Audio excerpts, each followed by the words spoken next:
Okay, good. And then that deletes that. Cool. Alright. So, minimize all that. So, this adventure is taking place somewhere in Upper Eddern, which is this area right here.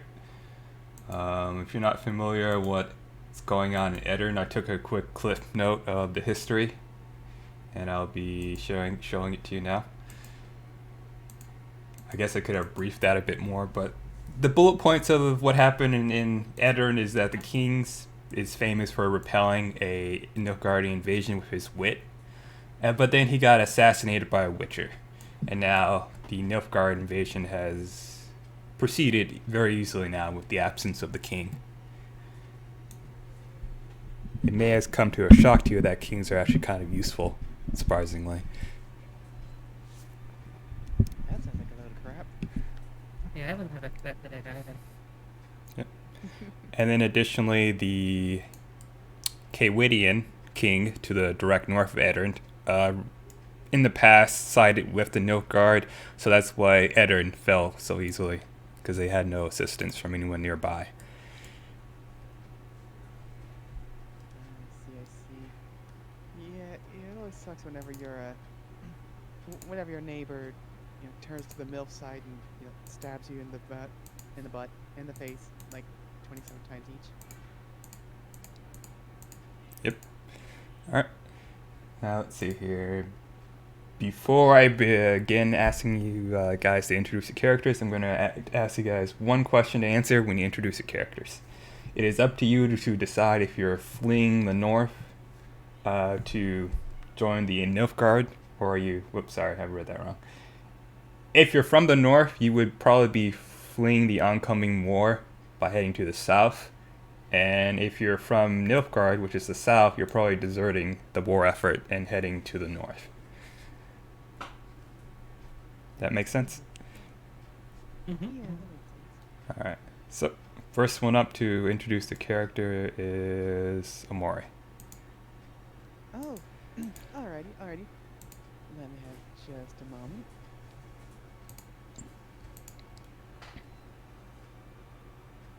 As I pull up my sheet for reference. Good job, me. Okay.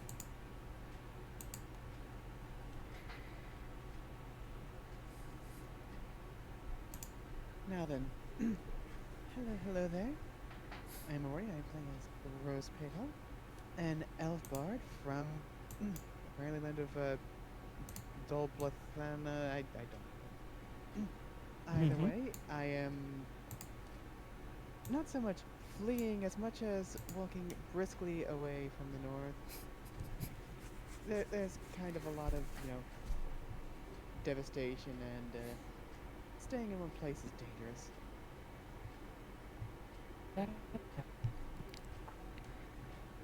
Alright. Next up is Elgin. That would be Bad Chili. Yeah. Alright. Where my phone at? Yes, it is. Okay, cool. Yeah, Okay. so Elgon of Harberkin was taken from Skellige at a very young age into the School of the Wolf. He is a witcher who is in his mid-80s now, very annoyed and grumpy about everything. He had just recently done a lot of work in Tucson, which is a duchy of Nilfgaard, but with the oncoming war effort, he's trying to head north to kind of stay away from the front lines, because he knows that there's just a shit ton going on there that he has no care about. Alright. Next up is Molly. Alright. So, yeah, I found the door quick enough to be here. That's great. My character is born in Niflgaard, and through the description of her family, she figured out quite early that, like, being alive, keeping people alive was very important. So she's done a lot of, like, sort of paramedic deals during the war, but just currently kind of sick of everyone dying. So she's looking for greener pastures with not much in her body.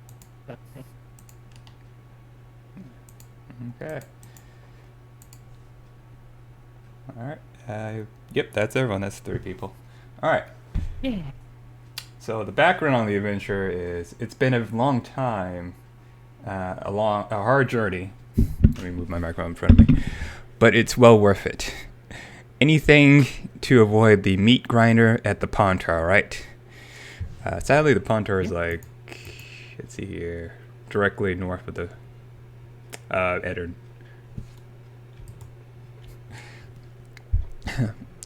Nobody knows how long the Virgin can hold out. That's the place that's on the Pontar, right where Bad Chili is at. Nothing stops the Nilfgaardian war machine. A few days of sneaking past the Nilfgaardian patrols, maybe picking up a few deserters on the way, and you have landed in some little Armadian town. Oh wait, that's Edarin town. Wow. Oh, why does that look like an RN? Never mind. It's an R. You landed into a very small Armadian town that's so small it's not even on this map. So good luck trying to find it. It's somewhere in this purple box.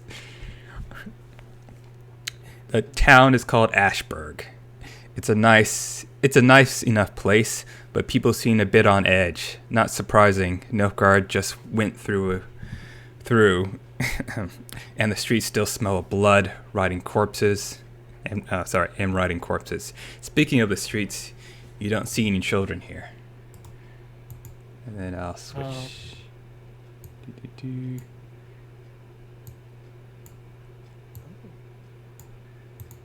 There you go. I'll be at the door. I'll be back in a minute. Okay.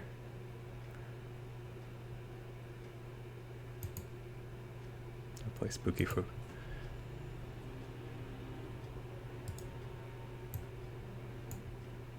Yeah. Alright. The smell of blood fades into the Wolfhead Tavern, only to be replaced with the odor of drink and unwashed common folk of Ashburg. The best place to go to when you enter a new village is to the tavern. Are you guys heading there first? Yeah. Alright, good. I made an over map because I figured that'd be more cool to look at when you're moving around. I also made like a teleportation circle. Hopefully it works. Well, Uh, yeah, it looks like it did. You control your token and it moves there and you can move to the other scene. Oh, yay. Oh, I Right, see. Oh, that's good. It actually worked. It sure did. Cool. Alright, well. However, it looks like it drags everyone else's vision if one of us walks into it. Yeah. It does? yeah. Okay. But then it shoots me back because I don't have a token there. Ah, I see. I'll figure that out later. It's not that important.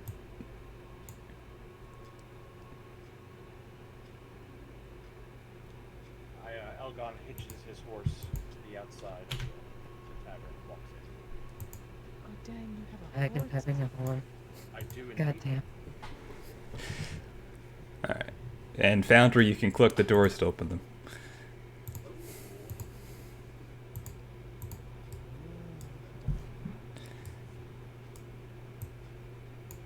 I'll just move Molly up there.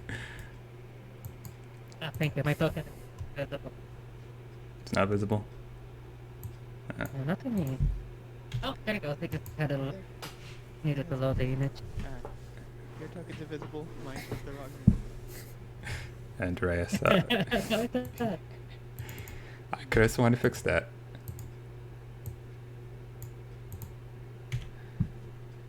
There you go. Yay!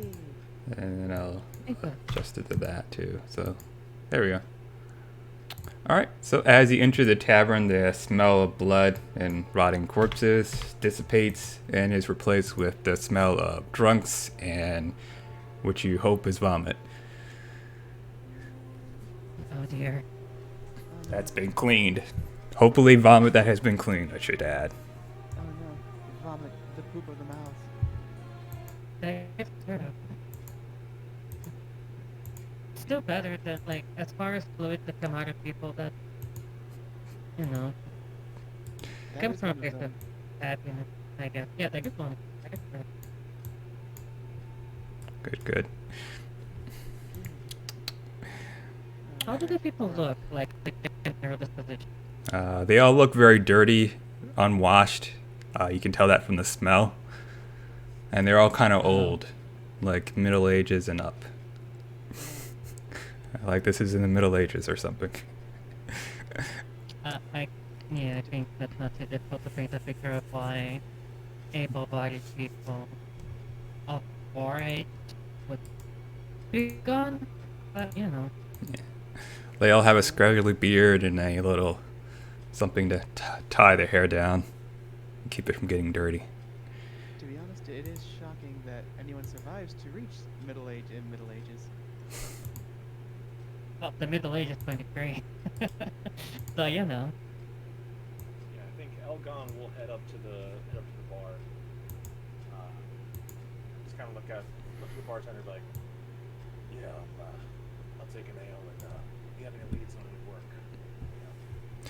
The bartender nods and pours you an ale, and he actually pours up like 3 things of ale and he says, "This is on the house. Good. Are you a witcher?"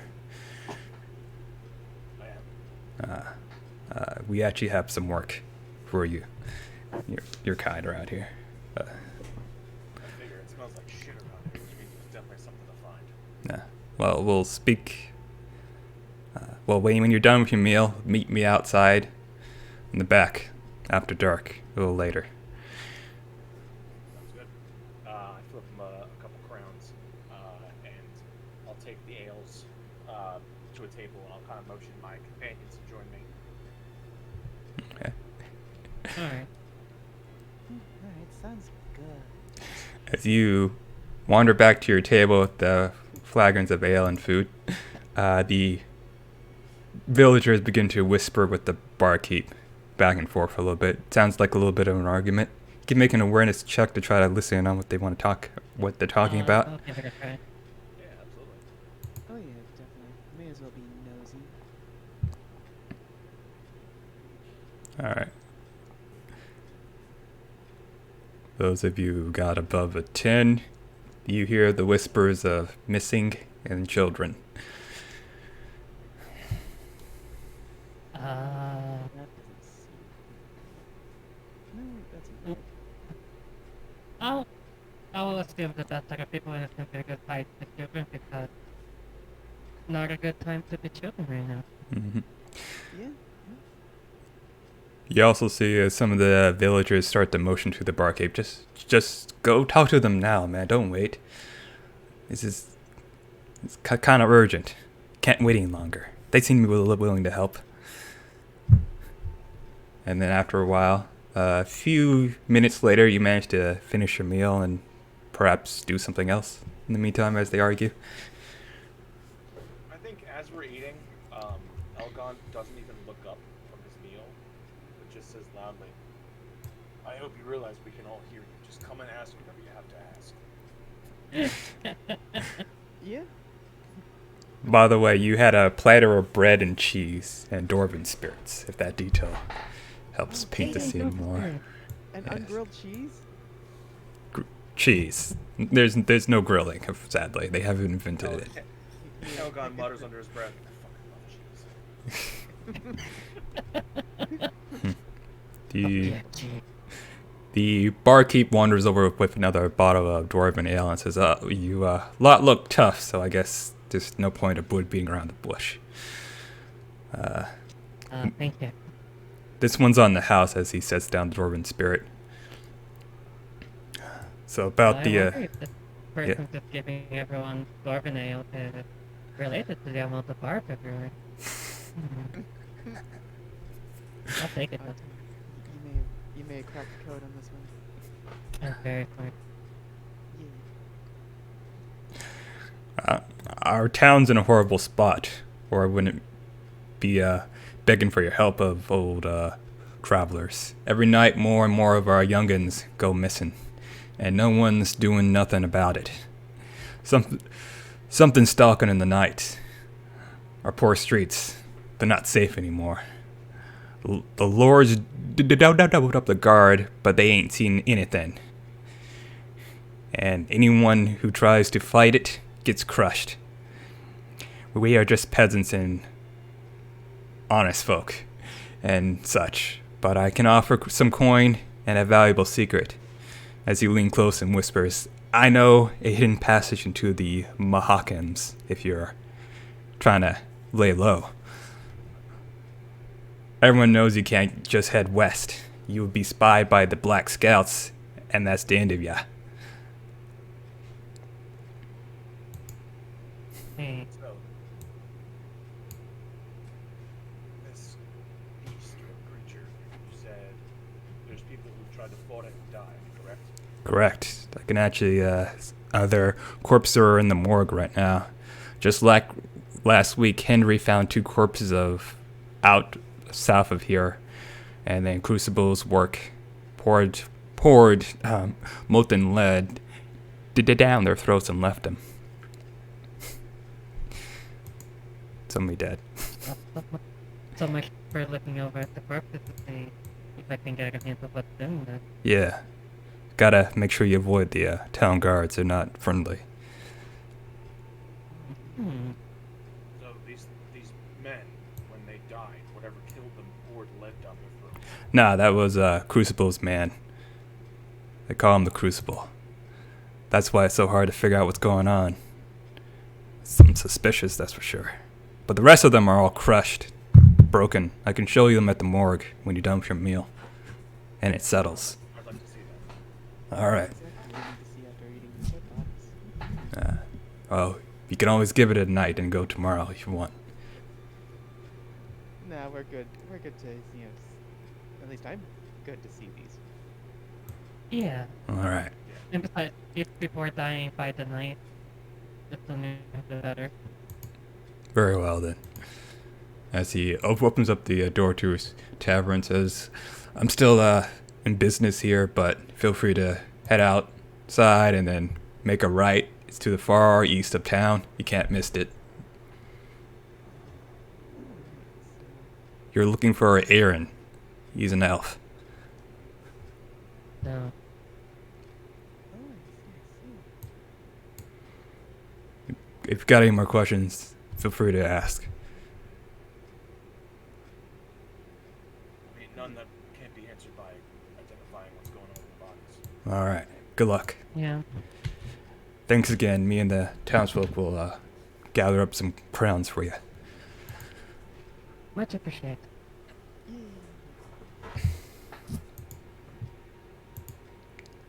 Normally I'd be like, oh, you don't have to. Doing good is its own reward, but time for tough. Doing good is its own reward. Oh, that's silly. You're silly. Uh, Elgon alright. shoves the last of the bread in his mouth and is like, you guys ready? Yeah, let's go. He is ready as I can be.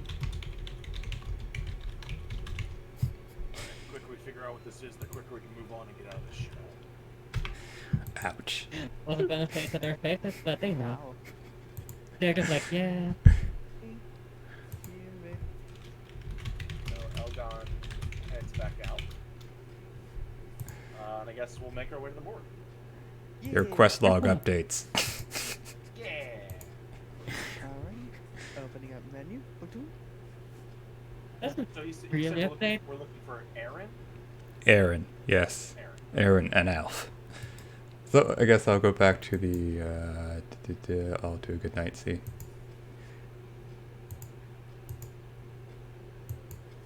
Just delete these. Well, I guess there's no need for this. You guys know, you saw it on the map, it was to the right. Yeah, wow. I should probably not do that with the whole teleporting. That caused a little bit of issues. Alright. It was a cool idea if this was like a West March and you guys wander around like that, but meh. There you go. See, when one of us wanders about, it drags all of our viewpoints. Yeah, it could be because everyone's the owner of all the tokens. Maybe I separate them out, that would work better. Oh. place, and then one of the brothers are like, "We're blind." As you wander up to the morgue, it smells of even more of dead corpses and some fresh ones. As you wander inside, you see a man sitting at the desk, working away with paperwork. But really, you see him playing with a deck of cards. Oh, you wanna play Gwent? The man looks up and he says, "Well, maybe later. I'm still working on my deck." Elgon nervously fiddles with his Gwent deck in his pocket. It's like, not right now, not right now. He comes up with... George. You, Aaron? Yeah, he stands up and he seems like a kind of quiet person, very keeps to himself. He says, "Yeah, are you a Witcher?" I am. We were told to come find you and help figure out what's going on with the missing children. And I heard that you've got some bodies of people who've had run-ins with whatever's taking the children. Yeah, some of the bodies, the guards got to him, Crucible, but the others, I think they were hit by some sort of creature. As he opens the door and steps into the back room. Feel free to have a look. You can make an awareness or first aid healing hands for clues. Okay.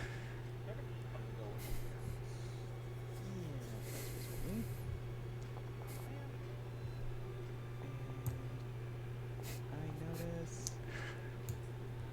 Oh, it doesn't have that thing that's supposed to be plus 10 for craft. You got a +10? Oh, I have a craft of 10, and it didn't edit that. First aid or healing hands? Yeah, I wrote healing hands, but it didn't add the stat related to. Okay. I see now. Let's see here. Let me go see if I Profession. can find that. Yeah, you forgot it's an intelligence base, I bet. It should be craft. Oh, it's craft? Okay, yeah. Alright, so your craft is... How much is your craft? 10. 10. Okay. So that's 24. Yes. Cool. 24. Alright.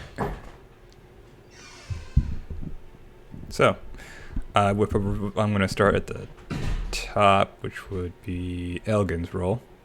The result of 12 on a awareness is that you notice that the 5 people were all beaten to death. There are no obvious cutting or stabbing wounds. It's just like they were just beaten really hard. It's kind of a mystery to you. When the doctor takes a look at them, you realize that there are a few bite marks on one of the corpses, which might have been animals but look unnervingly human. And some of their wounds were inflicted by strength far beyond human capability, like trampled by a horse. And there was definitely a weapon involved with some of these wounds. At least 1 meter long, half a meter wide, and it's a big gash. Broken bones everywhere. It's a bludgeoning weapon, yeah? Yep. They have a lot of internal organ damage, so they were beaten so hard their organs shattered.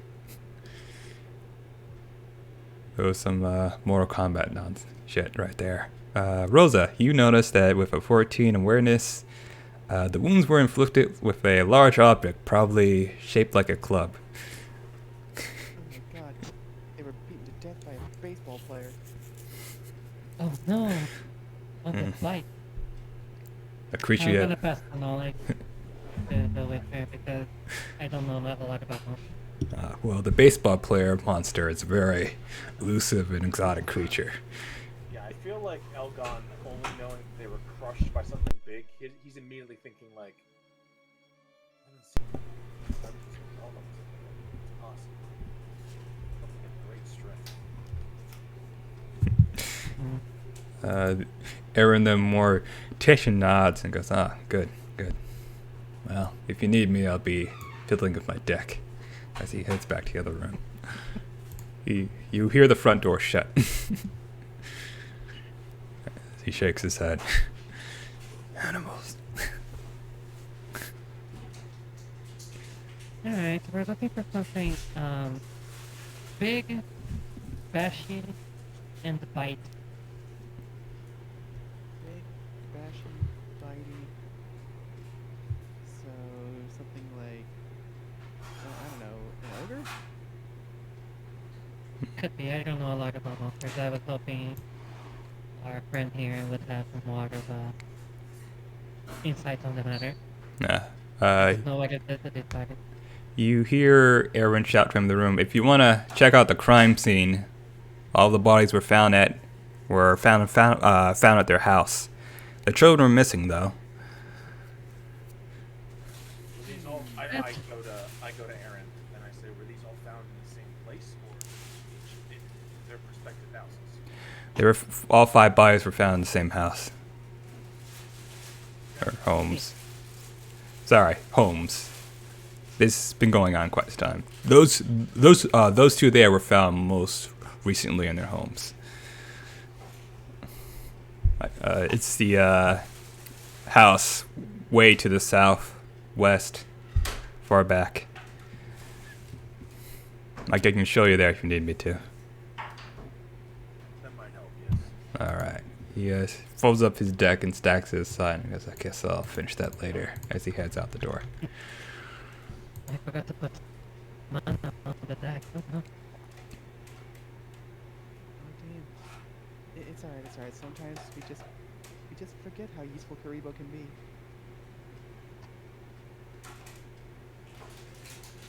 be. Okay. As you follow Aaron to the house, make a awareness check as you enter it. Now, I should probably show you what the houses look like. They're like wooden houses with straw chimneys. What was rocking? Oh, sorry, like straw roofs to them. Oh, okay. Or reeds. I'm not really sure what the houses are made of. I should probably Google it. But this is a picture of it. It's just basically a thatch roof cottage with chimney. Ah, yeah, that's the word I was looking for. Thatch root. And this is generally how shitty the towns look. Oh my god, they got beat up by Trogdor.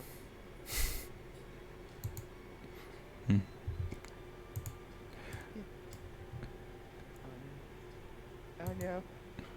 Alright, let's see here. Where did I put his important people? Aaron. Cool. Players. Boop. Boop. And boop. Aaron steps towards the house and opens up the main door and steps inside and says, yeah, they were found dead in here. Made a little bit of, most of the mess has been cleaned up by now. Odd.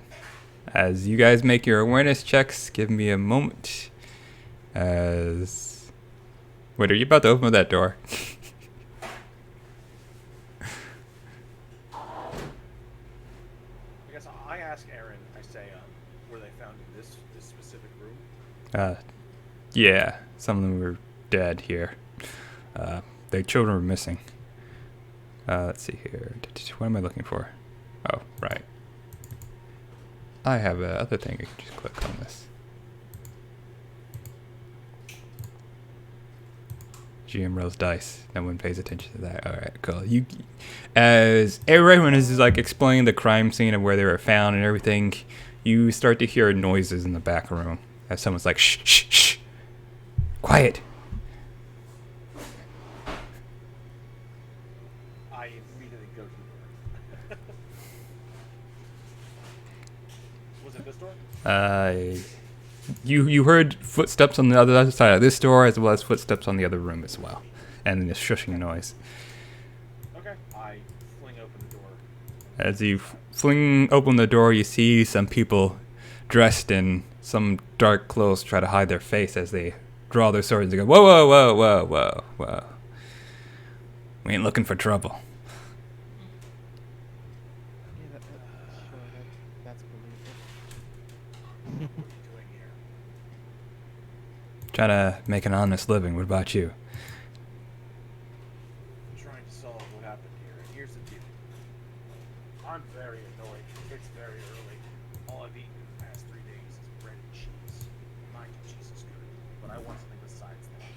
So I need money, which means I have to figure out what the fuck's going on here. And the two of you are already pissing me off. I'm lying about what you're doing here. What are you doing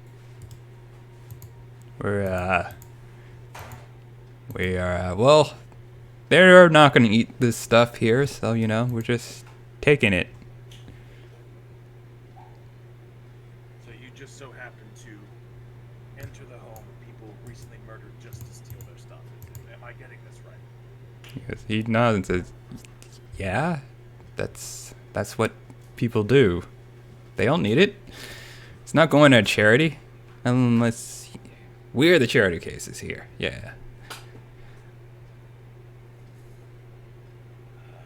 Get out. Just get the fuck out. The bandit thinks for a moment and ready and he goes, I don't think so. I haven't eaten in a while either. And this is a nice warm place to sleep. How about you get out? And Elgon's head kind of like drops, and he just goes, like, pinches the bridge of his nose and says, listen, I don't want to do this right now, but if you force my hand, you're not going to like it. So leave. Let me figure out what's going on in the house. And then after that, I don't give a shit. make your choice of social check or a charm or intimidation or something like that. Alright, let's go with... Let's try intimidation for now. Yeah, try intimidation. Oh no. Oh, And then the bandits have to roll to resist it, I believe. As the GM totally remembers the rules. Okay, so the bandits like crit succeeded on that, so he's like, you don't look like much for a witcher. You ain't that scary too. And I met Geralt the White Wolf. By comparison, you ain't nothing. He mentions Geralt. Elgon's just like, because they're from the same school. yeah. Alright, at that, Elgon just got, fine, and he draws his steel sword. Alright. As you draw your steel sword, the bandits in the back room sneak up on Almond and get a surprise attack while Rosa, I believe you succeeded and got above the bandits. Yes. Rosa, you managed to see the bandits coming out of the back room, so you can do something to stop their surprise attack. Oh, hey, we got bandits coming out of the back room. Oh, thank you. Wait, what? Hey. Yeah. You'll have to commit it to an action, otherwise they'll just do something. So, you're gonna try to block the attack first. Oh, yeah, let's see about blocking that attack. Let's go ahead and see about blocking the attack with my... Oh, what do I even Oh my have? god, so Dagger. many dice. Let's see here. Did I grab the correct number of bandits? Did I forget to name the dagger? I forgot. 1, 2, 3. Should we roll initiative? Yes. On your character sheet. Yeah, baby. Wait.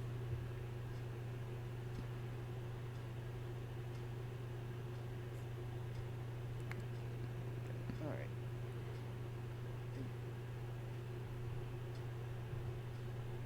There you are. Boop. And the main music switches to combat. OD.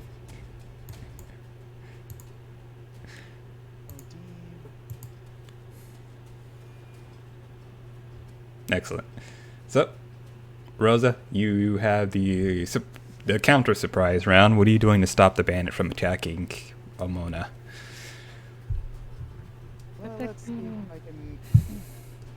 Let's see if I can, use my dagger to interfere with his whatever he's using. All right, he has drawn his sword and is going to strike at Amona. Alrighty. So that would be. What would that be? Would that be like? Where is parry? Oh, you have to click at the fence on the top right, and from there you can find it. Okay, thank you. Oh, there's actually a block too. Okay. So I've got more options. Let's see about blocking that. Okay. Oh, you blocked with your best. That's not what I wanted to block with, but okay, we'll just pretend that was the sword. Okay, so you block at your sword. Okay. Not sword, dagger. For a minute there, I was about to say you're some sort of badass that you just block with your bare hand. Yeah, I did the whole thing where they clap their hands on both sides of a sword. All right. So you successfully block it with your dagger, moving it to the side as it is now back to normal initiative as it is. Why is it? Oh, there we go. Begin combat. It's now Elgin's turn. Alright, so with his steel sword drawn, he's going to slash at Bandit 3.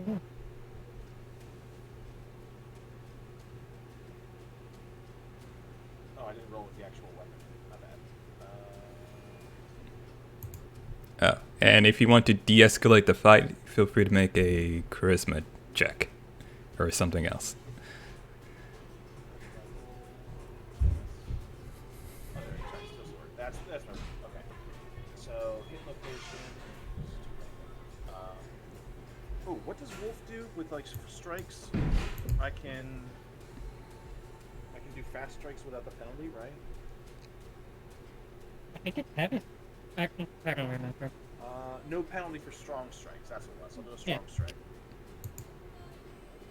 Alright, and then how do I take off the penalty? I'm not sure how much the penalty is, so just look up how much the penalty is for a strong strike and just reduce and just add the opposite modifier to it.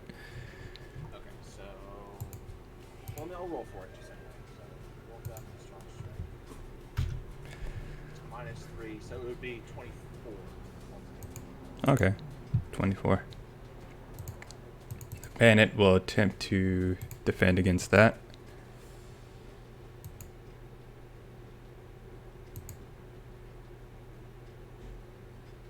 So that was 24, right? Because I don't have the penalty. Yeah, because it's -3 because of the strong strike, but because I'm School the Wolf, I don't have a penalty, so basically it's just 20. He failed the parry, so you hit him.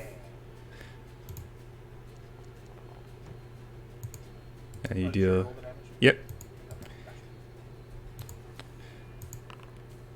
Ooh. Hit him in the torso too. Hell yeah.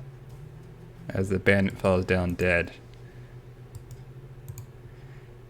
You're not so tough. All right. Ooh. So can I still do something? If you spend 3 stamina, I believe. I mean, yeah. Okay. So I'll spend stamina. I want to try and intimidate the last guy. Okay. And then I raise the sword to look at him, and I just say, "Last fucking chance." And I'll do my Okay, hold on one second. You get a. Oh. Well, you got a crit, so. Alright, and I'm going to add a +5 to it. And then the bandit will attempt to resist the coercion with a -5 penalty, since I'll just add it on the other end. I mean, he did just watch his friend get cleaved in half. one strike. Alright, so morale is broken over there. It's now Amona's turn, as the bandit over there, he readies his blade and he says, Ain't going back. I spent an action to draw my weapon, right? Yes. Then I have to draw my knife and my shield. I guess I'll spend the stamina to also check if that's it.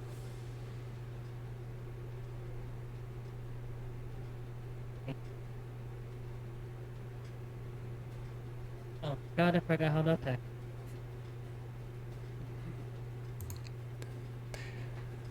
Does anyone remember? How to attack? Oh, I found it. Never mind, thank you. Yeah. Okay, good. Gear and inventory. Poke him. With your mighty dagger slaying.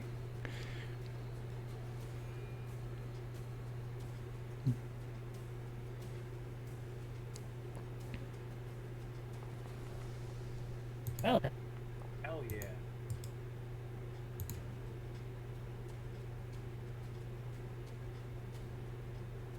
Time to do a poke.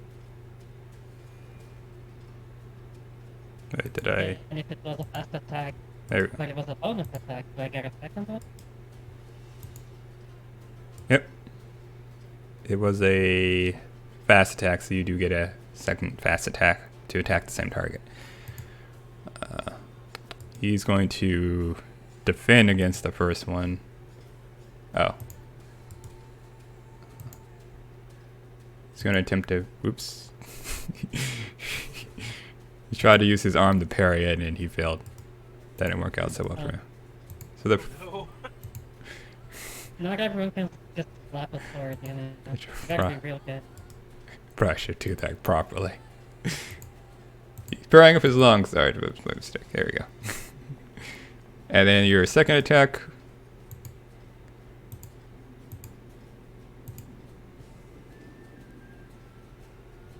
Alright, so the first one he parries, and the second one he matches you and parries as well. Cool. Yeah. There's no reason for me to roll the crit roll on the parry unless you want me to just rub it in. Alright. It is now the other bandit's turn as he shouts to the other guy, "Dude, I'm giving up. You should give up too." Roderick got cleaved in half with one blow, man. No, he's just and the Rick. Oh damn, that is two first names. Yeah, that does work. The other bandit shouts back, "Well, what's stopping him from killing you when he's done asking questions? I'll take this one alive. She's looks pretty weak to me. I can take him." Rosa, it's your turn.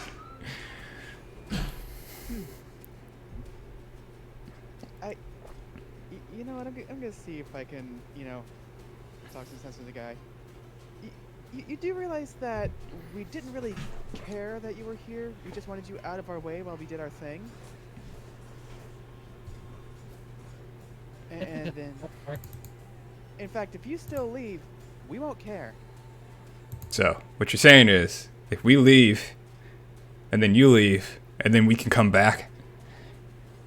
As far as we care, yeah. Are you trying to trick him or are you lying to him? No, I literally do not care. Alright, make a, What Elgon was saying, again, just leave now, come back later. Well, you were mean. I am very grumpy. And he wanted to stop. Alright, make a, charm. Make a, I guess well, I mean, Charisma, persuasion. Persuasion with a +5. Persuasion +5, alright. And let's see if adding the plus sign in there will cause it to break. Probably should do that. Why would you do that? You're playing with fire. 10, 6, 5, 16. Wait, why is it perfect 30? Oh, okay, see, the 9's not in the upper calculation, so that's actually, yeah, I think it's sort of broke. That's right, 19 plus 11 would be 30. Yeah? I guess I'm wrong. Oh, okay, I forgot the other one. Okay, well, I guess he lowers his sword and goes, oh, okay. As you hear the combat music suddenly come to an end in the background. There we go. There we go. As you can see, it's easier to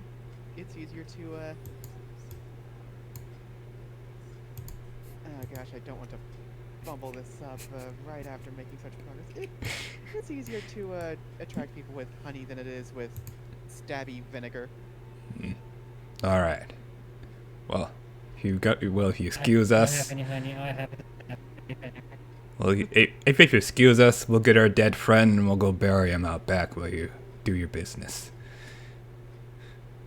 That does help, actually. Thank you. Yeah, it sounds good. God, I'm resisting the urge to make a terrible joke.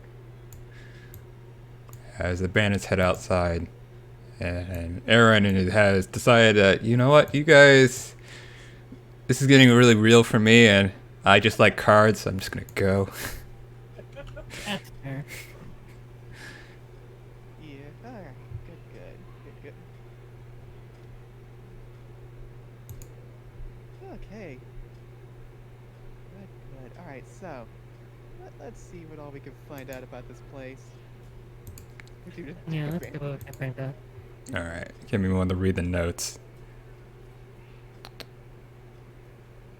Make an awareness test, and you'll be able to search for clues as you open up the doors and start running through everything. As you have seen, there's a common area or living area where they have their stove, where they cook their food, and dining table, and then the back is where they have their storage and other stuff, and then the bedroom has a little child's bed and then a couple's bed, and then a small bathtub for bathing in the corner.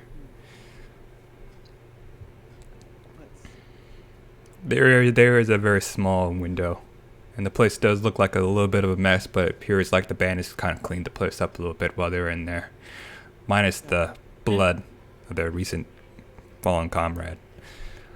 That's not good. Well, let's see what I can find at the couple's bed. All right. If you guys all scored really high, so I guess I'll start with the least amount of information. All right. So from the blood, looks like it is a day or so old.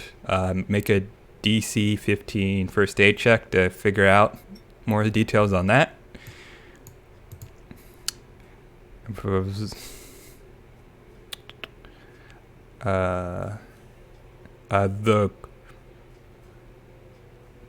You took note of the door frame. It was broken in a little bit, but the bandits readjusted the door. However, they still didn't get around to fixing the door frame itself.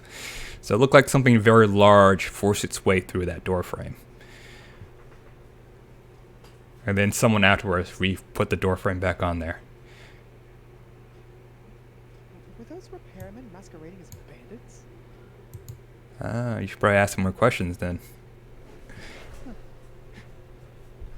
Alright, did you make your first aid check?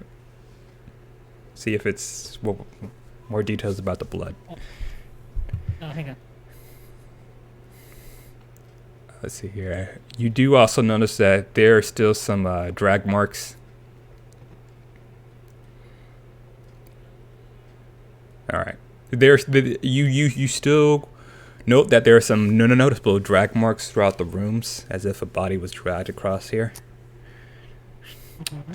And then with the first aid check, you notice about the blood. You check the blood. The smear's shape matches the smashed face of one of the bodies. And then in the main room, okay, let's see here. It looks like one of the people was facing was smashed in here. This door frame right here was broken inwards by something large, and then same one with this door over here. And then let's see here, where was I? With drag marks. And then there was drag marks from here to the exit. Does it look child-sized drag marks? Yes. Yeah, that's what I was wondering, because the other part was left behind. Yes. I would want to check the door frame itself. If it's busted in, is there any sort of claw marks? Is there any sort of like hair or blood marks on it? Like whatever broke through to leave any other signs on the door itself. Can I use my Witcher training for that? Sure. And then also in the main room, it looks like most of the fighting took place in here. It was probably the adults try to protect the child from that room. That's why the table and a couple of the chairs look a little smashed.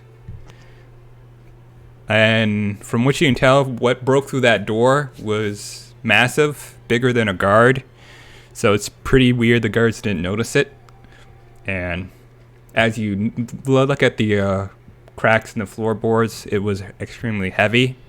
However, you don't see any weird blood marks or claws, so whatever creature it was probably extremely sturdy. And probably had the intelligence of a human or humanoid in shape in order to, navigate this area without leaving any odd markings. Alright. You feel like you've gotten all the clues out of here. Unless you want to keep looking. No, I'm good. Alright. You see the bandits had finished burying their friend. They seem to have gathered up a bunch of stones and stacked it on top of a dirt mound. Did you want to talk to them as they stand over their dead friend and say a couple prayers? I'd like to, if you guys are okay with that. Yeah. Alright, I head over. And I say, listen, when you first got here, did you clean anything? Did you move anything? What did you find when you first got here? Make a charm or intimidation check, or any other social check you wish. And of course, anyone else can assist on this if they want. No, thanks. That's not perfect. I'll do intimidation again, just because I have nothing else. Well, I can't really help you with intimidation. No respect for the dead, huh, Witcher? Least you could do is say a few words in his passing. Everyone dies. If you just listened, he wouldn't have been dead. That good? Oh, beautiful. Well, when we got here, let's see here, let me think about this. We came to rob this place. Dead ones don't need their things anymore, like I've been saying. Well, like he always said. Poor Rod. But was these plowing, ugly, small, children-like things crawling around the place. Figured we'd run them off, but horrid things bit off my finger as he holds up one of his hands as he's missing his finger. And Herman's nose. Seems like they was looking for something to eat. Ran him off. We did, all good. And then scampered for the hills. They did. And then you showed up. What direction? He points to the southwest. Off into the wilderness. The wilds. Could I do any sort of check based off his description of what they look like? Does it sound like anything I would have seen before? Yep. Anyone can make not anyone, but anyone who's a Witcher can make a Witcher check to see if their information is monster related. Everyone else can make a education check to see if they understand the clues that way. And the education is basically hearsay of knowledge of whatever people said or what you read in a book or superstition.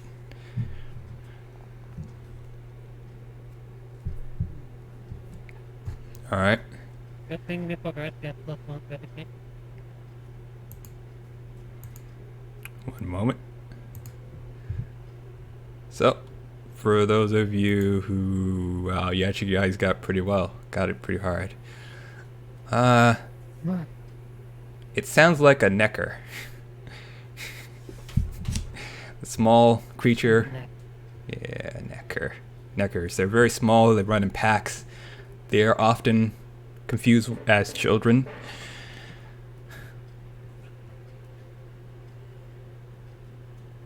I share that out loud. I say, sounds like neckers.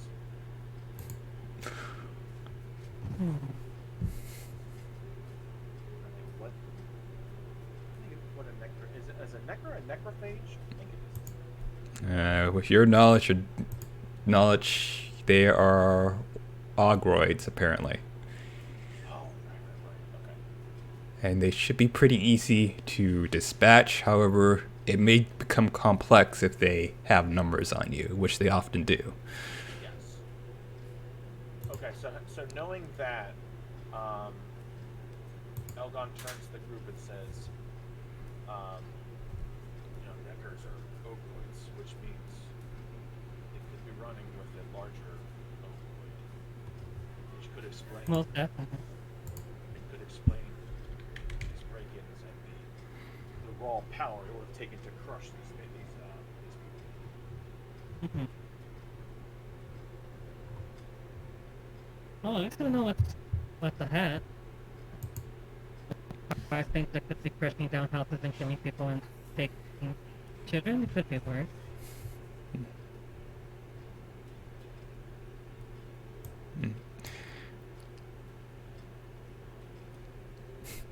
As you guys discuss amongst yourselves, you hear one of the bandits say, "Sorry, Roderick. No one was ready for the stories you were going to tell anyways. Maybe one day, I'll publish your book. You'll be known as a good writer. Maybe one day, after I've learned to read and write." I see. Yeah, good luck with that. Yeah, you got it. Steal some books. As you see the bandit holds a book to his chest and a tear rolls down his face. Huh. And I guess I may as well ask, are a lot of you actually bandits, or were you actually just like repairmen that disguised yourself as bandits? Well, we fled. We were fleeing Nilfgaard's war, so not everyone starts out as bandits. Some people start out as brigands or rogues or pirates. But bandit life just happens. You know what? That's fair. Maybe when you spend your life breaking into things, you kind of pick up a couple of good tips on how to fix it too. Just, for laughs. Nothing freaks people out more than entering a house that was broken in, only to find it's better than the way they left it. To be fair, that's actually quite a useful skill to have. I'm willing to bet there are people who would pay for you to legitimately fix their stuff. But we're too rough around the edges. We don't have very good people skills. We've noticed. Yeah, it's kind of obvious. Yeah. That's right. You'll probably, maybe, potentially get better with that over time. Maybe this war drive dies down. No one's hiring anyways. It's not a very good job market. Listen, here's what you do. Okay? You said you're good at breaking in, right? Middle of the night, come up to someone's house, kick the door in, run away. Next morning, hey, I can fix it for you. Boom, job market. He thinks for a moment. That's a pretty good idea. Yeah, that could work, yeah. All right. As they nod, we'll consider it, as they head off into the woods. There we go. Assuming they get to doing that, maybe they'll get themselves less chopped in half. Full disclosure, I did warn them. Yes, yes, you did. All right. Also, we did say they could steal the everything from the place, and then they just left. Maybe they're just really bad bandits. Oh damn, so they're bandits.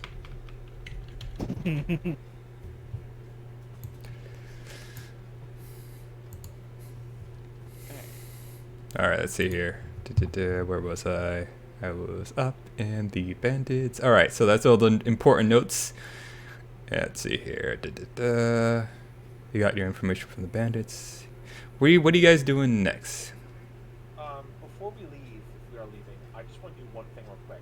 The drag Hmm. arms that came out of the house, do I see where they are, like, outside? Like, do they go in any... Actually, specifically, do they go in the same direction that they said the Deckers ran off? No, they wandered off towards the village more.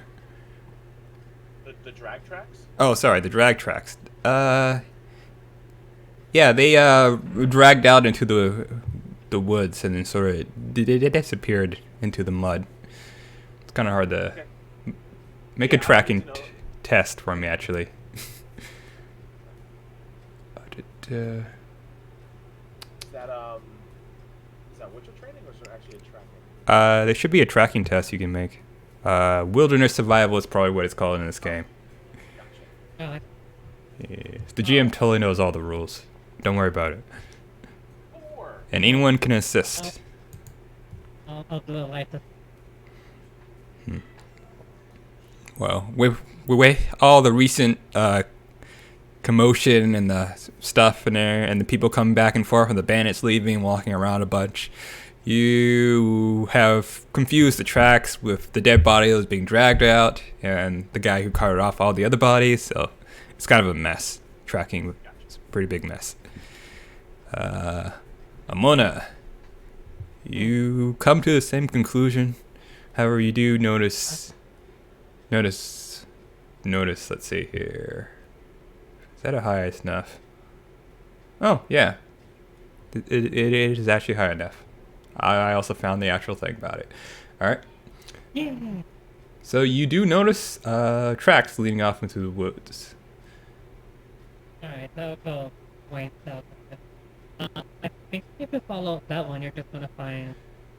I already forgot the person's name. The guy with the card. But no, I think what we're looking for. Yeah. They seem to be heading off in the direction the bandits mentioned, except for they curve and head more south. Mhm. And then, of course, there was this big puddle of mud and grass and bushes. And then after you got past that, you were able to start following the tracks again. Nice.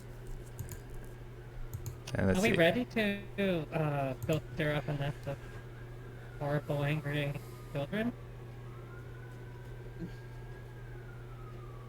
I mean, it's never been an for myself, but I've been told it's just like a chihuahua of children. Oh, dude. I'm honestly about as ready as I can be. Yeah, I'm ready for that. You will soon know fear.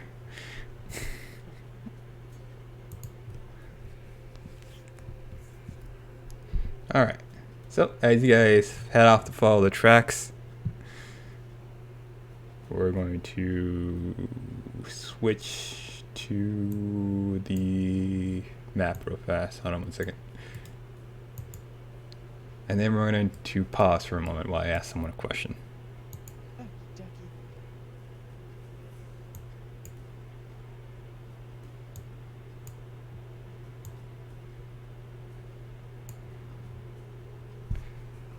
Alright, Polina. Alright. Are you ready to play? Hello. Hello. Did you get sick too? Or are you doing okay? Oh yeah, also we're streaming. I just fell asleep at 6. Okay, that's fine. As long as you're doing okay. Let's see here. I can summarize it for you, or someone can type in for you in chat. Cliff notes. Either or. Alright, so let's see here. I'll give you cliff notes in the chat while you introduce your character. That way, you can do 2 birds with 1 stone.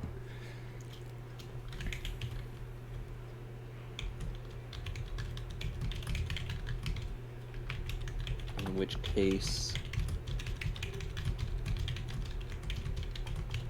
Caradwin, a elven mage from down south who, while not necessarily on Nilfgaard's bad side, well, being raised in the Empire, they understand what it's like when a place isn't annexed peacefully. So, they realize that if they were still in the area that was being conquered, and they want to not return home in shackles, it's best to leave that area for the time being. In terms of abilities, very much utility.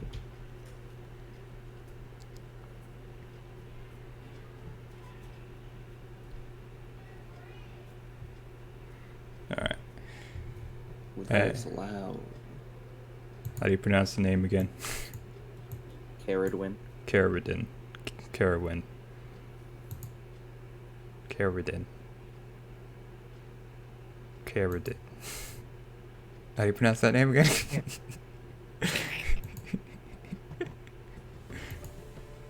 Well, like that. Here I win. Yeah, thank you. Alright. Yeah, Caradwin. Alright. Okay. So, while you were wandering into town by yourself, you heard some commotion by one of the houses. Not being... Well, that depends. Are you curious enough to wander towards the commotion, or do you stay clear of commotion?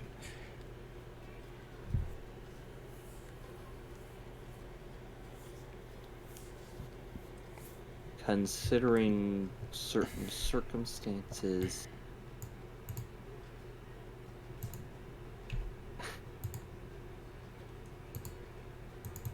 I guess curious in a sense, like what's going on, because she just stays and it's something bad. Either she'll feel bad that she didn't do anything, or she'll be like, well, I could have seen this coming if something is coming towards her. Alright. As you become curious and you wander close to check out what's happening, you see a house and what appears to be a man with 2 swords on his back, a dwarf and a elf, and then 2 other guys standing over a grave. They appear to be talking. The man with the 2 swords seems to be insulting them, and then they start wandering off in your direction. As they walk past you down the dirt trail, that you hear them talking about, man, witchers are such assholes.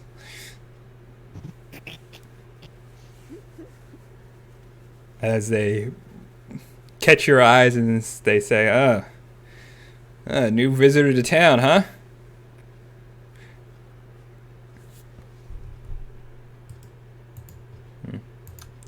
This is a picture. I'd say bump into you. They go, "Hey, we recently lost our third member. Do you think you want to join a gang, huh?"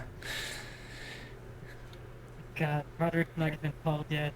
Oh, No, not really. Just traveling is all. All right. Well, stay clear of that group over there. They seem to be up to something.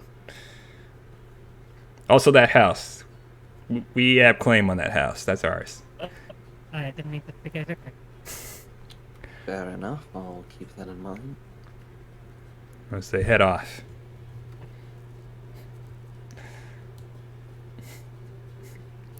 And then as they walk away, one of the villagers bumps into you and mentions that, excuse me, I should probably tie this in and wrap it up. So the villager says, "Oh, you are also an outsider. If you assist those other outsiders over there in finding," as they lean close to you and whisper, "our kids, there'll be a reward for it for you, and I bet they need the help." And they warn you about the guards as well. The guards are very suspicious. I'll I'll see what I can do. I'll keep that last bit of information in mind. Thank you. The villager nods and heads off. Alright. So I assume you go and hook up with them, or meet up with them as they head off into the wilderness. Yeah. Alright. So that brings us to where we are now, as actually it was Amon who's leading the way, following the tracks into the wilderness, and then the rest of you guys are behind her, as you hear someone else behind you guys, a fourth person. Carradine. What do you say eventually? As you finally catch up to them, what do you say?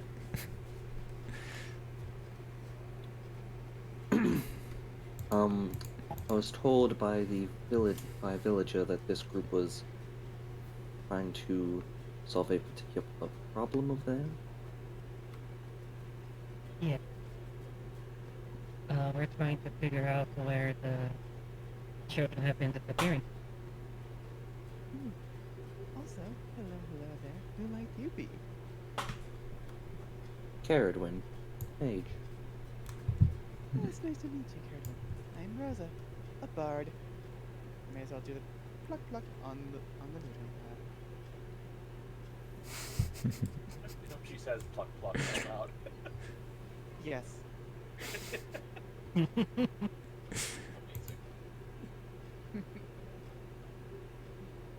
Alright.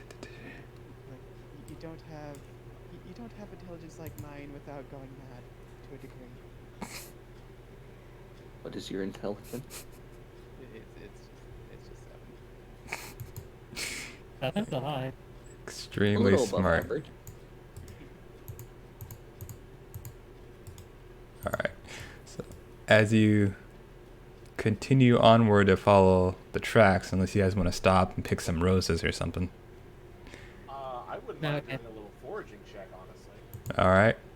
Go ahead and do your foraging check. Oh my goodness, you're gonna eat those roses? That's wilderness survival, right? Right. Sure. Because I know the rules just fine. Yeah, you got this. 140, I think.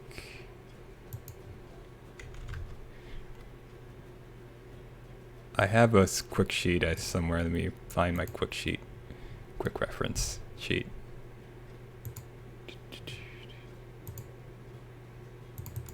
Oh, no, that's the wrong file. So what are you looking for, by the way? Just kind of looking for any kind of components that I could eventually use to make my potions and oils.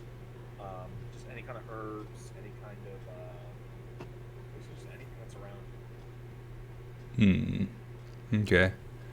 So, because I have, what do I have? I have the diagram for Swallow and Thunderbolt Potions, Necrophage Oil, Hangman Venom, Formula, so...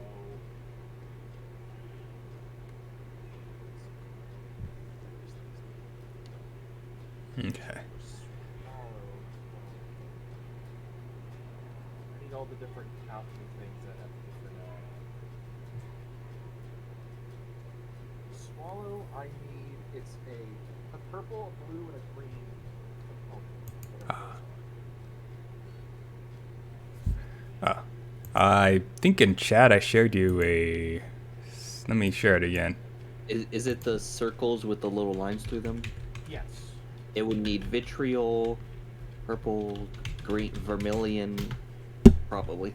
And blue is hydragenum, unless it's a light blue or a light green. Oh, I already have it shared.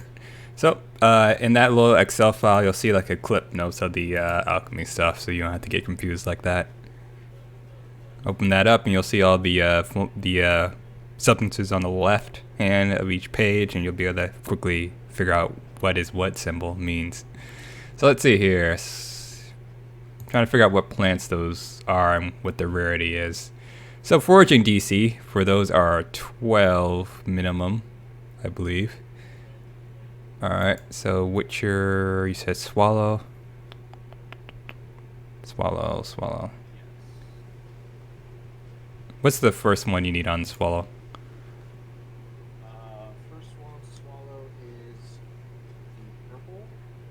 Vitro. Alright. Roll me a d10.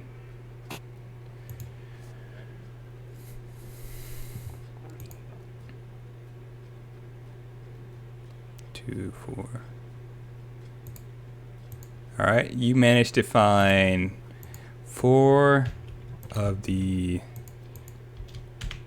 those flowers. And this bush over here. There. All right. Witcher stops to pick some roses, so to speak. As you guys stand there and look at him. What are you guys doing while he's looking around for flowers? Every time he stops to be like, ooh, a daisy, but it's like,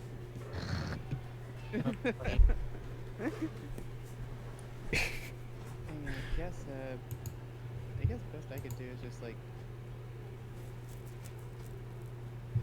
just glance out over at him, glance back down at the dirt trail, and just kind of look back and forth among everything. you know, if I found like a rabbit, and we were gonna have like a nice bit of nice flowers for our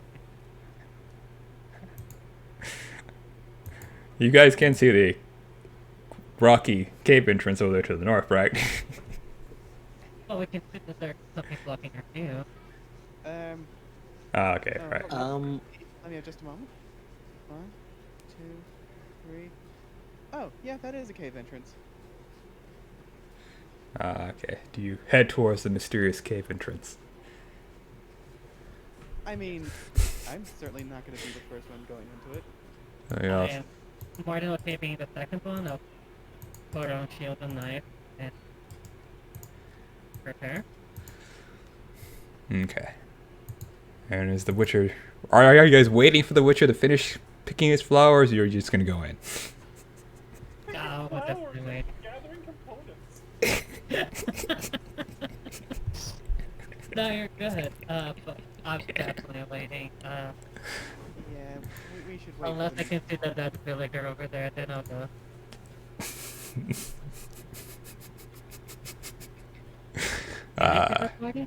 Yes, as you near closer, you do see what appears to be a corpse at the edge of that entrance, and then it gets yanked inside. Well, at this point, I feel like I have to go. I'll just warn everyone, but pretty sure I saw corpse over there. I'm gonna go see if I can sort this out. So I do very much remember reading about not to be surrounded by neckers. So if I shout help, I'm being surrounded by neckers. You come and save me, okay? Oh, God. I'll tell you what, I'm going to see if maybe I could be an extra pair of eyes for you. Oh, good. Mine are not very good. I Yeah. think it's short. I am short-sighted.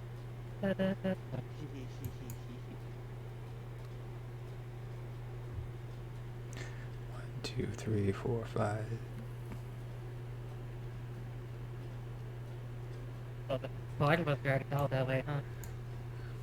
Yeah, that's quite impressive.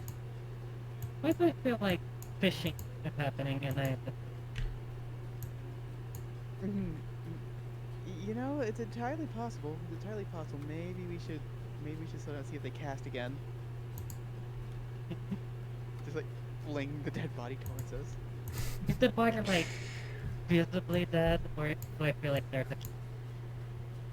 It does appear to be visibly dead, and there's a long streak of blood down the cave entrance as you hear something gnawing on it and bone snapping Awesome. and flesh being There you torn are. from bone. I'm hearing distressing eating noises. So... And someone says, "Pass the salt, would you please?" Oh yes, of course. Oh, basically the Falcon is like, at your part of the job. Like, I'll help, but... Hmm.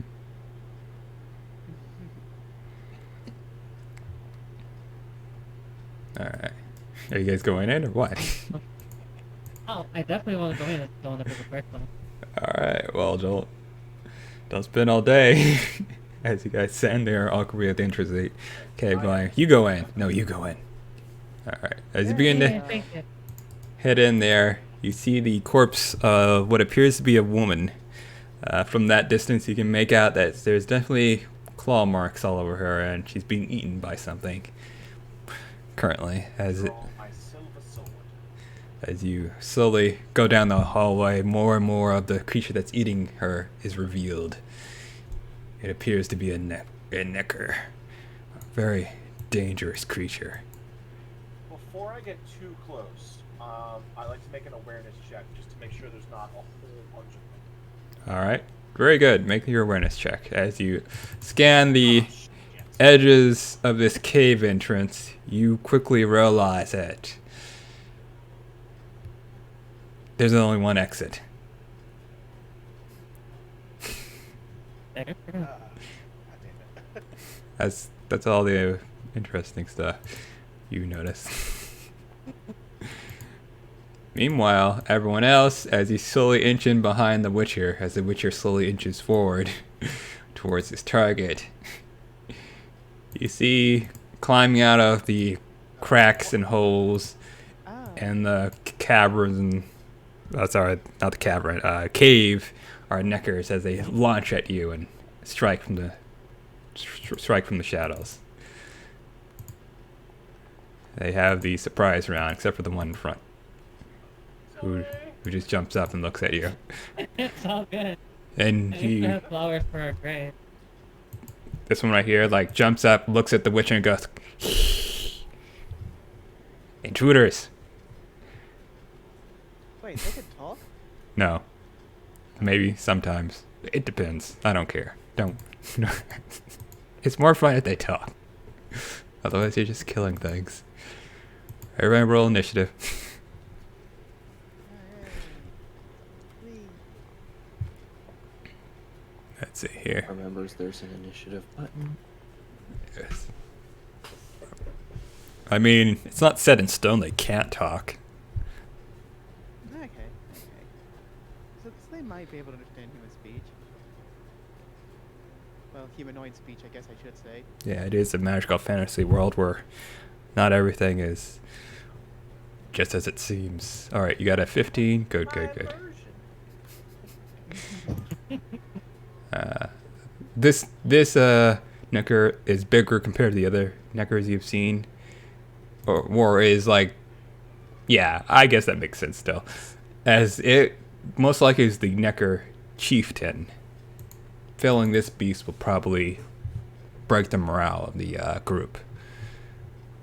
As the other, let's see here, neckers swarm your allies as you hear, I guess, is anyone screaming in the back as they're being attacked? Well, then you're like, But oh, Chihuahua. hey!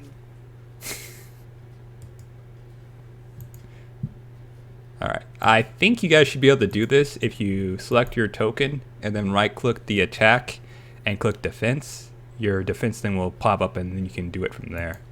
And this necker right here is attacking Caradin. The necker number 5 is attacking you. Yep, in which case...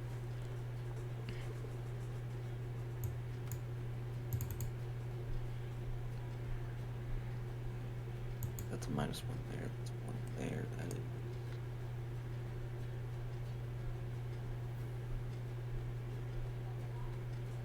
They're both under reflex, in which case it's better for me to try and dodge. You can always, That is unfortunate. if you can't dodge, you can also purposely just let yourself get hit in one body part of your choosing. That's what blocking is for. Alright.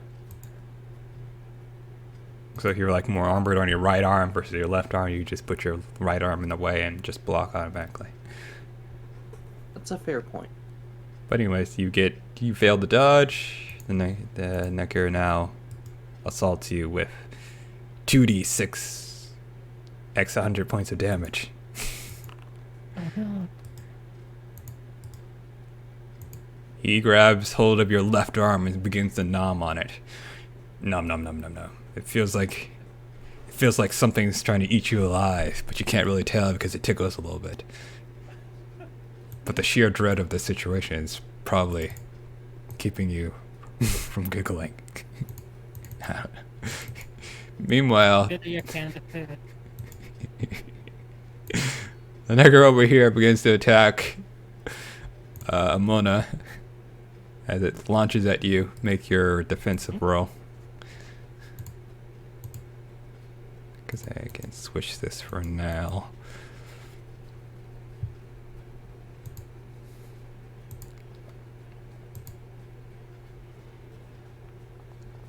Okay.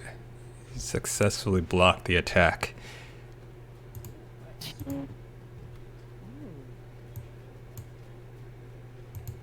This That part. next nigger also charges you and attacks your flank. And with the assistance of the one, it gains a Delicious thing. +5.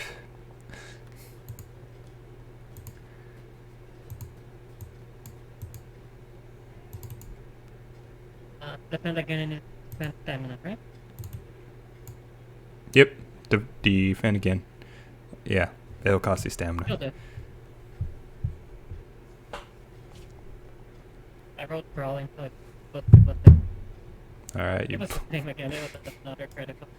you block that one too, okay. And this one comes up from behind the Witcher and attacks him from his blind spot. Oops, I didn't mean to roll damage. However, it fumbles and it had trouble getting out of the cave entrance, so it made some mistakes there. The Necker chieftain... Oh wait, it's not his turn. Now let's see here. Now it's back to normal initiative order. That's weird.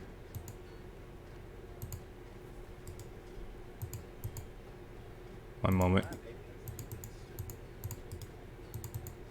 I have to re-add him to initiative order.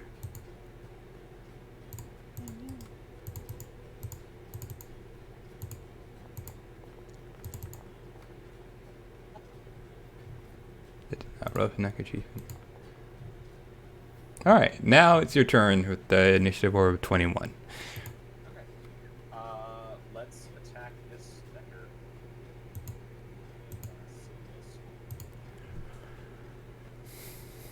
I'm gonna go with a strong strike because I don't. So I'll add 3 to the.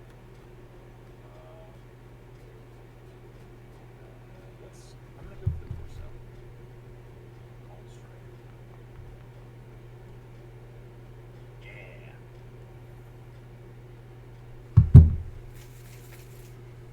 Oh, I have Necker art I could be showing. Let's see here. There we go.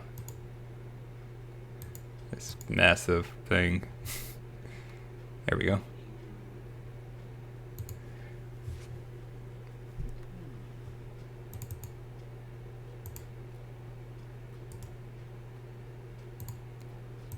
And this is Necker 7, by the way. Alright.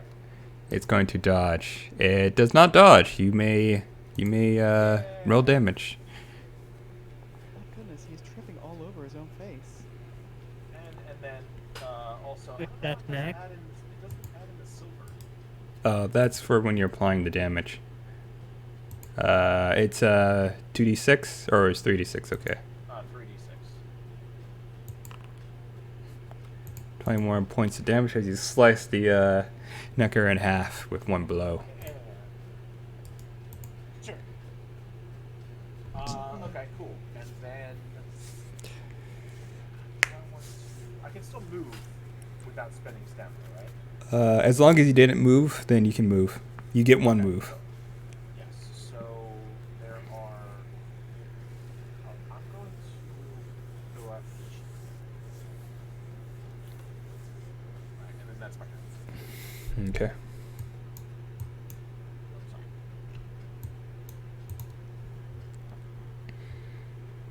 It is now Karadin's turn as I double check and see the fighting stuff. Let's see. Let's see here. Alright, so we're not using Zephyr because that's going to probably hurt the teammates more than it hurts the enemy. GM wants to encourage you to use Zephyr. For context, normally it's 1 meter, but considering this is all 2 meter squares, essentially adjacent targets will only take a d6. However, without being able to defend against it, it pushes you, and if you hit a wall, you take ramming damage. Delicious. Go ahead. Fire away.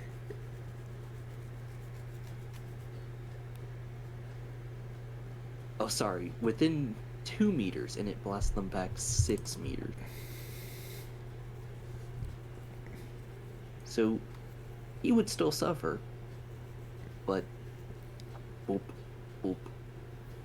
Yeah, I don't want to get rammed against a wall. At least, not yet.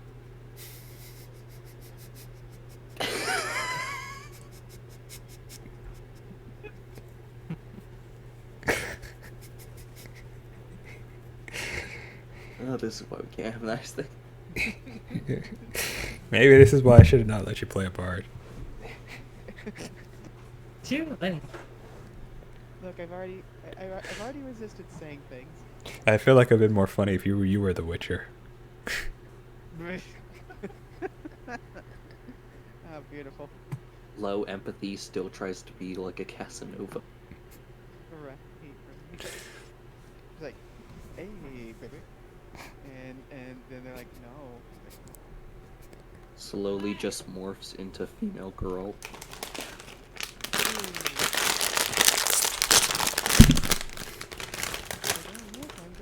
I'm girls, but with a couple of updates.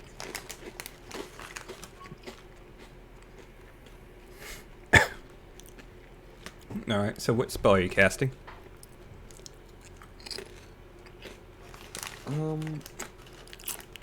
I wonder if I can try something new.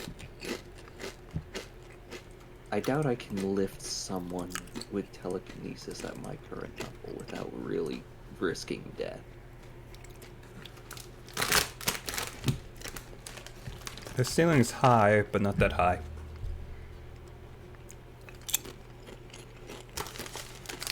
That is true, It's also pretty cramped in here, so you're probably just gonna hit their... They will probably just hit their head on a sharp rock. That is also a fair point.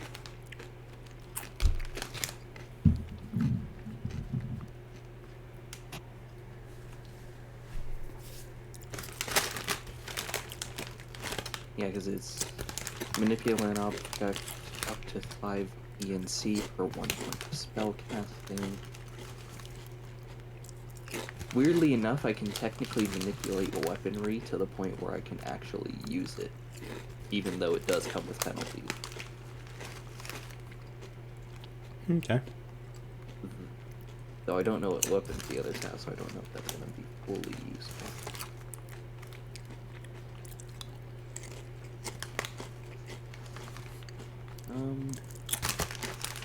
I will look through more of my options while it's the others. Right now we're going to swing. Mostly to keep it simple while I look through it. Let's see, this thing is humanoid in shape at least. It is literally right next to me.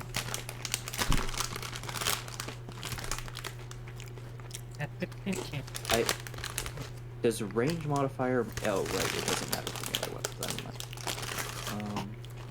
You know, then let's go strong. It is a bludgeoning weapon. I don't have attack modifiers.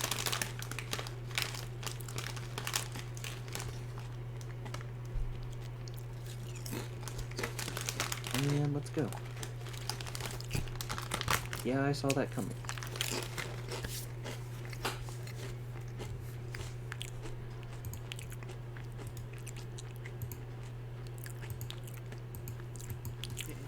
There's a chance you might like trip and fall onto your staff. No. It dodges to the side, and his eyes narrows at you. Dun dun. As it raises its claws for a counterattack. You hear this loud shing noise, As its That'll claws be turn. spark I'm off. not gonna burn stamina right now. Alright. Was that a fast attack? No, it was a heavy No, attack. that was a fast attack. Okay. It's now Amana's turn. Okay.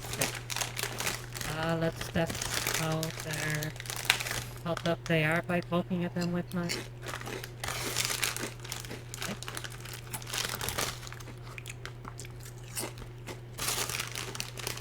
Let's start again.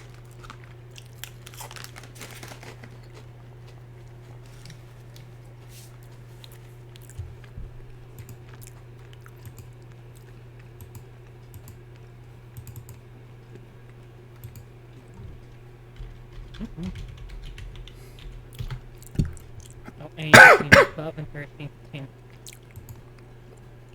Yeah, really disgusting that.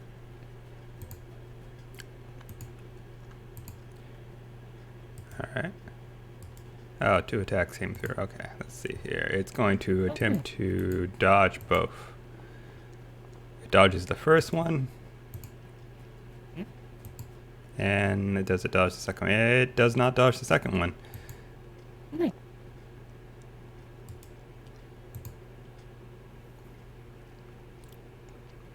Do you have a silver dagger? No. Okay. It takes 9 points of damage as you jam it in the soft area between its ribs. Nice.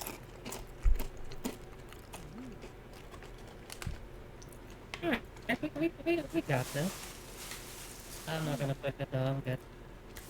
Alright.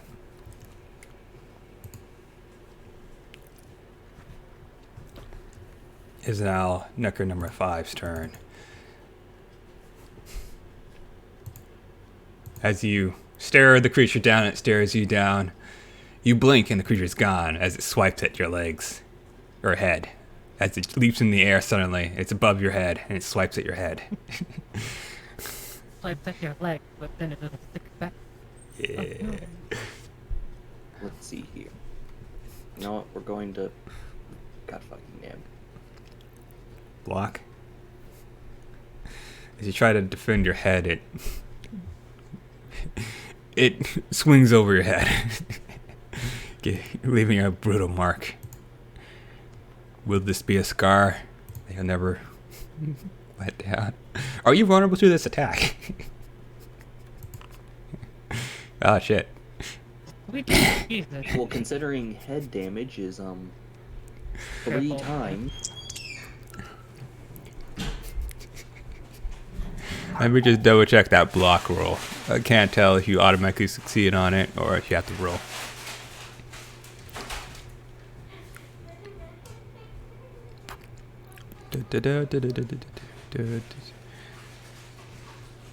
Where is the blocking page? Special Not like attacks. combat. There is defense block. You can choose to attempt to block incoming attack with your weapon, shield, or da-da-da. Oh, you do have luck points. I think that does something. I forget what luck points do. I think that it's either a reroll or a bonus, so might want to check So that. I have to call it before you roll. It's not as much of a great finish button than Oh, yeah. Dark Parrot. Yeah, and you thought Dark Heresy was brutal. You got knocked down by someone twice your size. Alright, so you're knocked unconscious. I don't know. Do not have a helmet.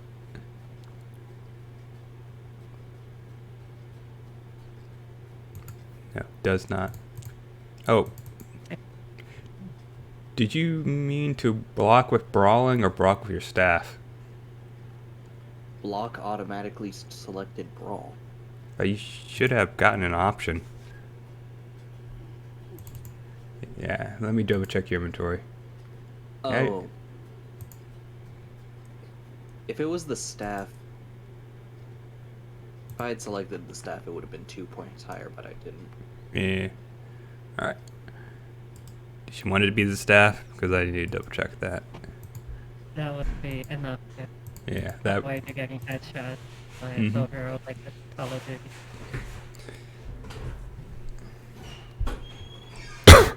Otherwise, you go down And that's fine too. Just keep in mind you can switch it in the drop down when you go to defense. So, you get knocked unconscious as you try to block with your arm, but failed. It is now Rosa's turn. Rosa, the new buddy that was there got knocked unconscious by the Necker. And the Necker is proceeding to head towards her to begin to nom on her as its mouth is drooling.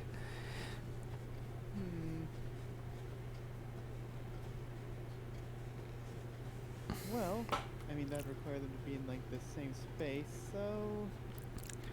These squares are 2 meters apart. It can get there in one turn.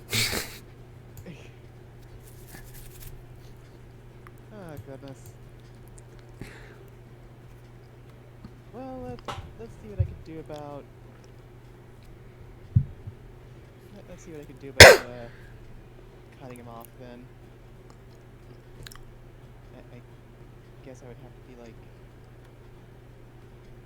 Yeah, either one. Yeah, let's... Hang on, I'm terrible with decisions. Let me flip a coin real quick. No. It's left or right. Alright, so I'm going to go... to the right.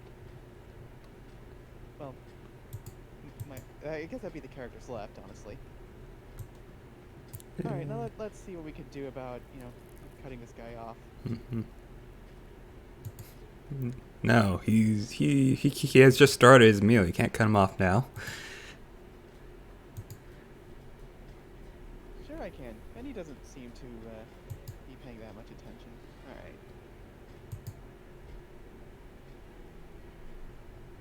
Hey, that's too. Yeah, go ahead. And what the, would that be like random monster or random human? If it was humanoid, so it'd be random human, wouldn't it? No, it's a monster.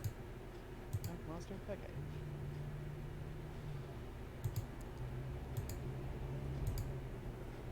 I think because technically they're ogroids, which is not a human. They have like arms and legs of a human.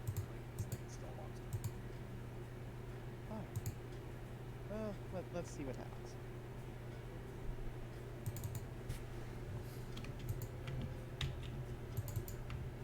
Okay.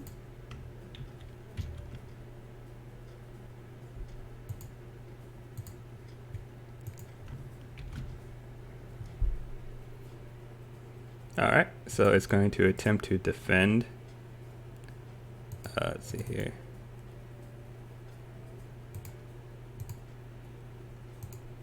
I have everything selected. Hold on one second. There we go.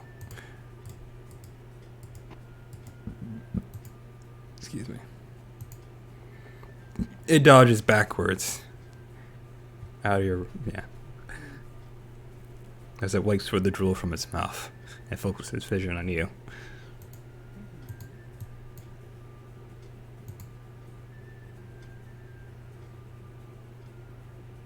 Well, how much damage did you say it was? It was like 3? No, it Yeah. didn't do any damage.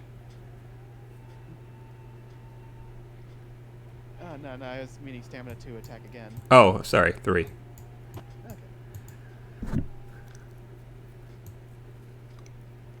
Let's go ahead and, let's go ahead and, try again with that.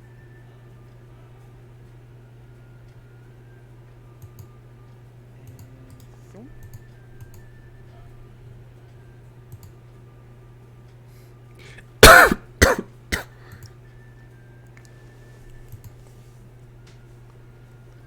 Oh no. Dougie. That was a... Oh. Oh.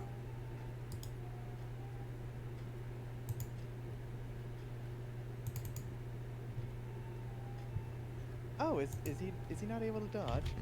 Or not willing to dodge? I'm doing calculations. Oh, okay. This is other dodge. Yes, he will dodge again. He fails to dodge. You successfully hit him in the torso, slashing deep.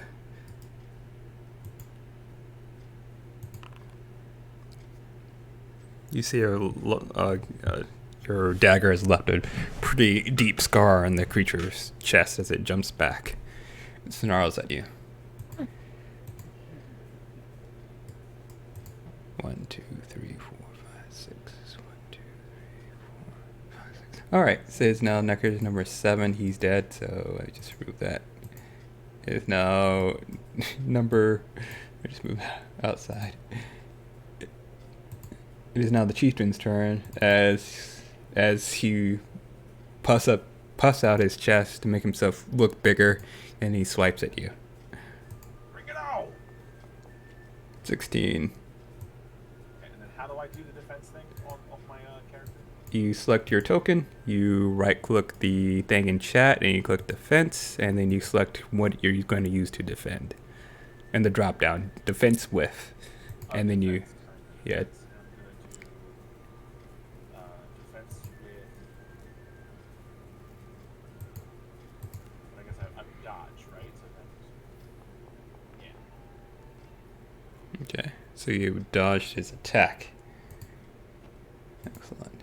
As you dodge his attack, he lunges at you again and does a second attack. Yep. However, he misses horribly. Nice. Yay. Oh, it's just too much. Oh, do you say witcha whenever you dodge? Gotta let people know. Oh, It's like damn. you guys are fighting and you hear down the caves. Witcher. Oh, damn. You know, I love it. every time I stab something, I'm going to say, Bard, Bard, Bard. He's like a Pokemon. Yeah. Perfect. Okay. Meanwhile, over here, Amona, the Necker has attacked you from your flank. God! I see, hang on. A delicious flank, no.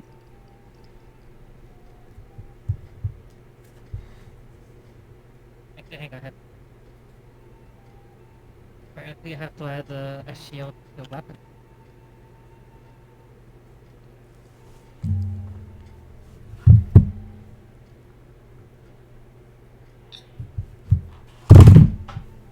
Shoot. I had to get armor. That wasn't gonna work.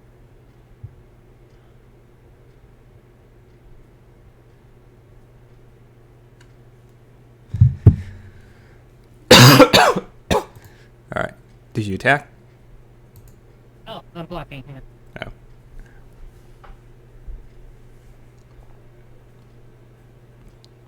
Ding. Okay. You successfully block.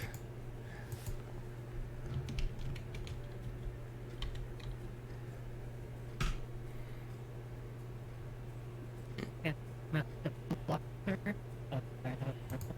Yes. It's now the other Necker's turn that's across from you as it lunges at you. Where you're blocking. And strikes I at am you. Definitely blocking. You may block again.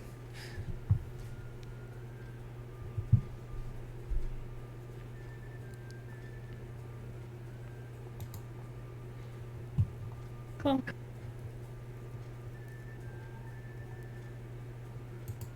I guess this is forever, by the way, but I can hold this down until the situation becomes a little bit better. Back there. A Necker comes charging out of the darkness at the Witcher and strikes him from the side. Because I'm dodging again, I have to spend 1 stamina, right? Yes. Okay.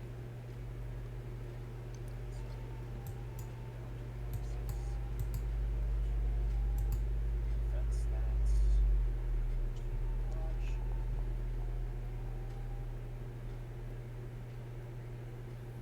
As long as I don't roll a 1, I automatically dodge. Cool. It's now your turn. Cool. Okay, so let's do fast attacks against the chieftain first. Right, because fast attack you can attack twice normally. Yeah. Okay. So silver sword, fast strike, random monster. I think that's it. So this is against the chieftain first. 24 and a 21.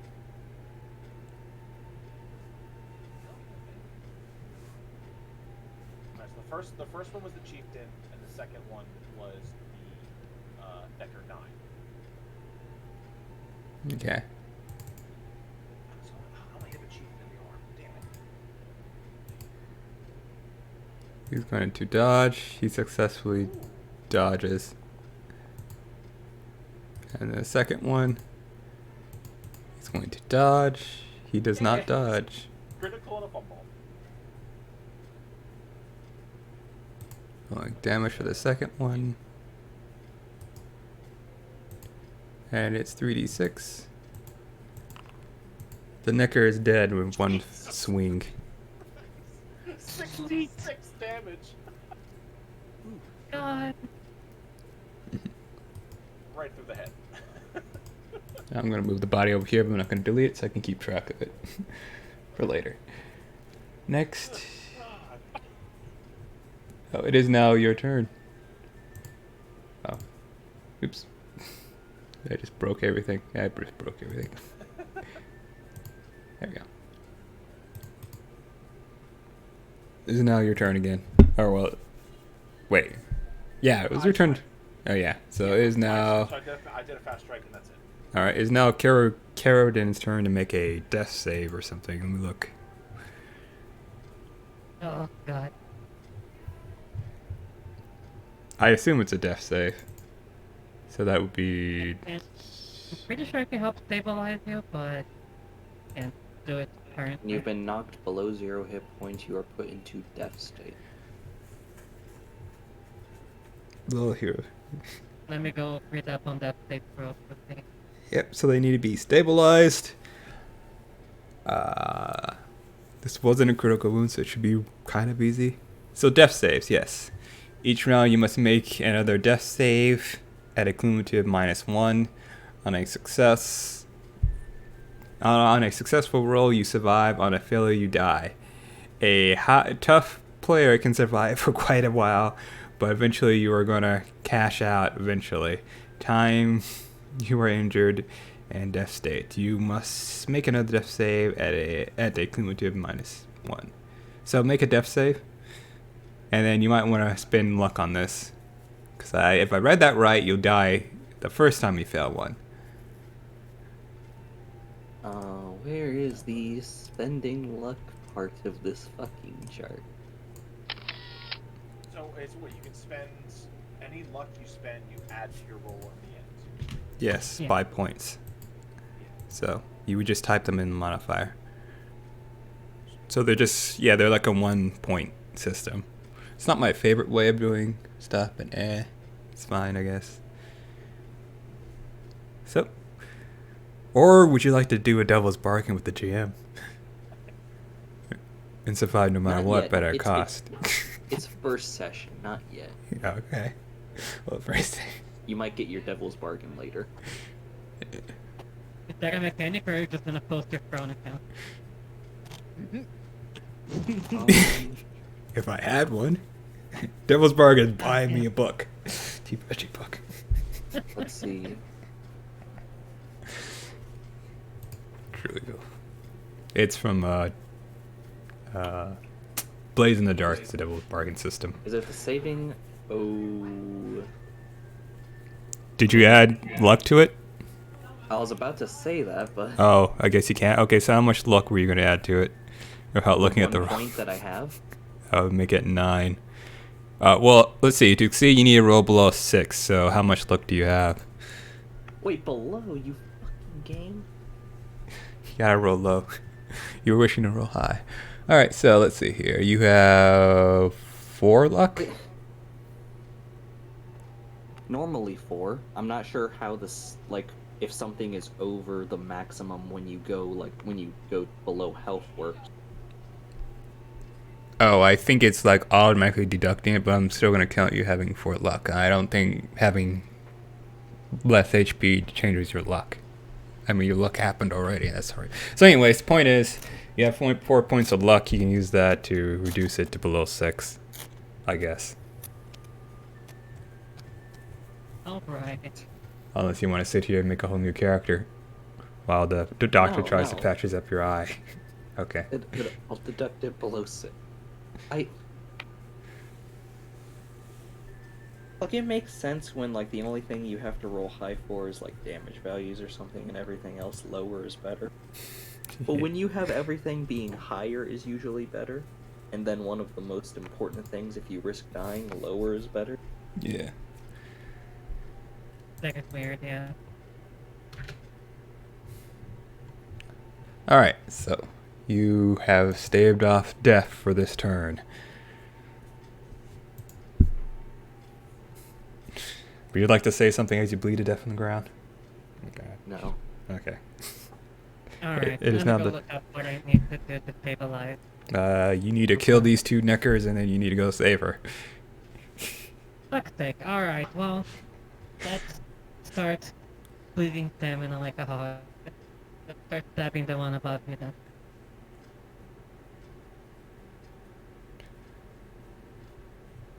Alright, go ahead. Meantime, I'm going to figure out where luck is. Because that's somewhere important. 49, I assume. Luxury has its own section. I was just looking at it earlier. It's in the book. It's page 47. Okay, cool, thanks. I scrolled past it, apparently. I was wondering how I rolled 14 on an extra d10. It automatically exploded. Alright, so which one were you attacking? The one to the north or to your west? The one above me. That is your north. Yeah. That is your Alright, it dodges. No, wait, no, it doesn't, because you critically hit it, and it critically dodges, but you still succeeded. Oh yeah. Yeah. So, Rosa, you look over there for just a brief moment, and then you catch Amona and this necker doing some weird action sequence where they dodge each other and swing past each other, but then Amona catches the necker and slashes across the side. You roll damage. Did I just watch a dwarf do like ninja flips off of walls? The necker slips and falls to the ground, spits out blood, and gets back up. Oh, you get back up? Yeah, and it goes, "Come at me, bro." Damn it. That's what sucks. Yeah, when you hit the arm, I hate that it happens. I mean, it makes sense, but it's just frustrating. Alright, I'm gonna continue attacking. Alright. You can keep attacking until you run out of stamina. And then Yeah, you get that- one. Yeah. I feel like I have to do better than I think I have attack. Let's see if that works better. Probably missed, but What is it with the critical? Right. I'll take it. Is it to the one to the north again? oh, it's another critical. Never mind. 25. It fumbles, Oh so. no! Yeah. Yeah. So he's What gonna does roll the heavy damage. attack do for damage? Oh, heavy attacks double damage. Oh, I see. When you do fast attacks, you get 2 attacks. When you do a heavy attack, you get 1, and it doubles the damage. I see. You know, you guys should read the rules like the GM does. I literally, Slow I chuckle. probably hear it. I keep flipping back and forth page to page. So I'm like, wait, how does this work? Yeah, you should totally not make up the rules like the GM does. I mean,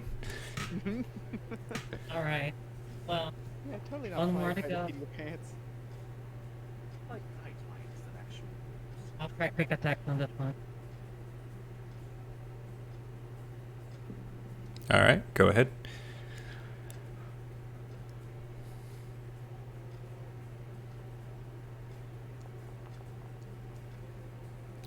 Luck is pretty simple and straightforward. There's not much to it. You just spend points. It's 1 point though, so. It successfully dodges. 16. Two attacks. Oh, okay. So that's a secondary dodge.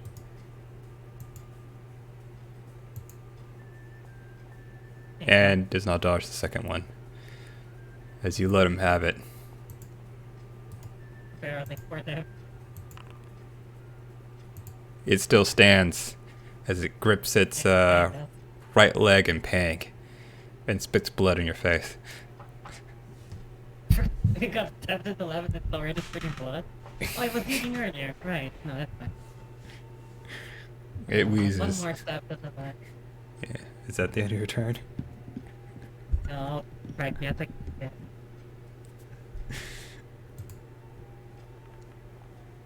Oh. Yeah, 17 and a 14.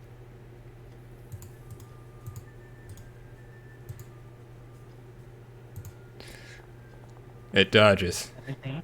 As it Yeah. seems to have been faking its injury, or the severity of the dang. injury, as it swishes around you. The 14? So, pretty sure the roll already went for the head, so maybe. Yeah. Do you attack again? Oh, it's 2 attacks. It's a 17 and a 14. Oh, sorry. I don't see the second one because you guys haven't been rolling the second one. Alright, so 17 and 17. He dodges. I have to stop for now. Rosa, do you have any first aid? No, right? I wouldn't know it, am I? Remember that Just moment? need to see what the stabilizing action is. Yeah, you do. I feel like this is that one moment where the GM is like, you know, remember that time I keep saying that you should probably have more than one healing class, but everyone just ignores you? And the GM says, you know, one day I'm going to kill the medic, and the guy's not going to have anyone to heal you. Don't kill me, I'm so young. You Only see, 40 years old. this is why later I'm definitely taking healing spells. Yeah. To be fair, I don't think you having healing spells would help you right now. And this isn't, Look up, stabilizing action. yeah, go ahead. I saw it in a moment, I forgot to mention it, oh well. Somewhere in combat, at the very end of combat. It's very down there. Alright, let's see here. First aid at DC equal to how far the character is below 0 hit points, and I'm directly at it dealt exactly my HP. So I'm literally just at 0. Ah, excellent. I had 30, it dealt 30. No more, no less.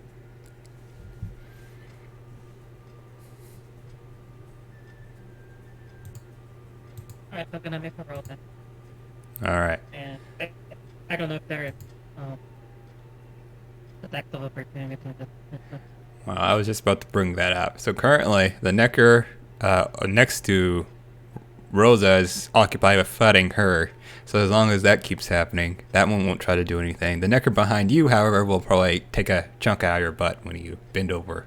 That's fair. You got a loose butt, save another person's butt. The law of hockey. Alright. Alright, yeah. Oh, I posted it in chat. Alright, go ahead. Oh, wait, no, that's a different thing. No, that's it. Yeah.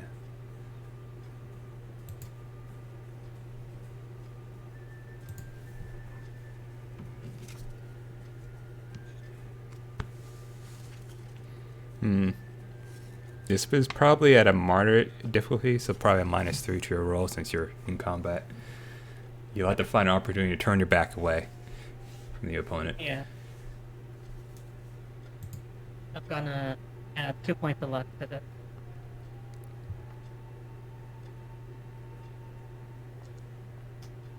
Didn't have to. Ooh, nice. Oh yeah. You're not up, you're just stabilized. We're gonna need to get you, like, upset. Alright. How much HP do they heal? I go Okay, go. straight to being at 1 HP. Congratulations. Oh, really? Good. Okay. Congratulations, you're now fresh again. Alright. It is now the Necker against Rosa. It's going to attack Rosa again.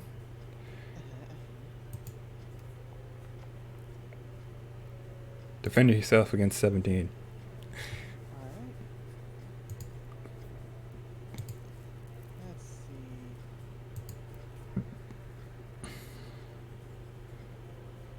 Yeah, let's try blocking this. There we go. Alright, you successfully blocked it. With your blade. Alright, let's see here. It is now your turn to attack. As you take the Alright. offense. Now it's time for a riposte. You know, let's make this easiest. And monster. And we go. Whoop beams. But damn. I mean, that's a weapon.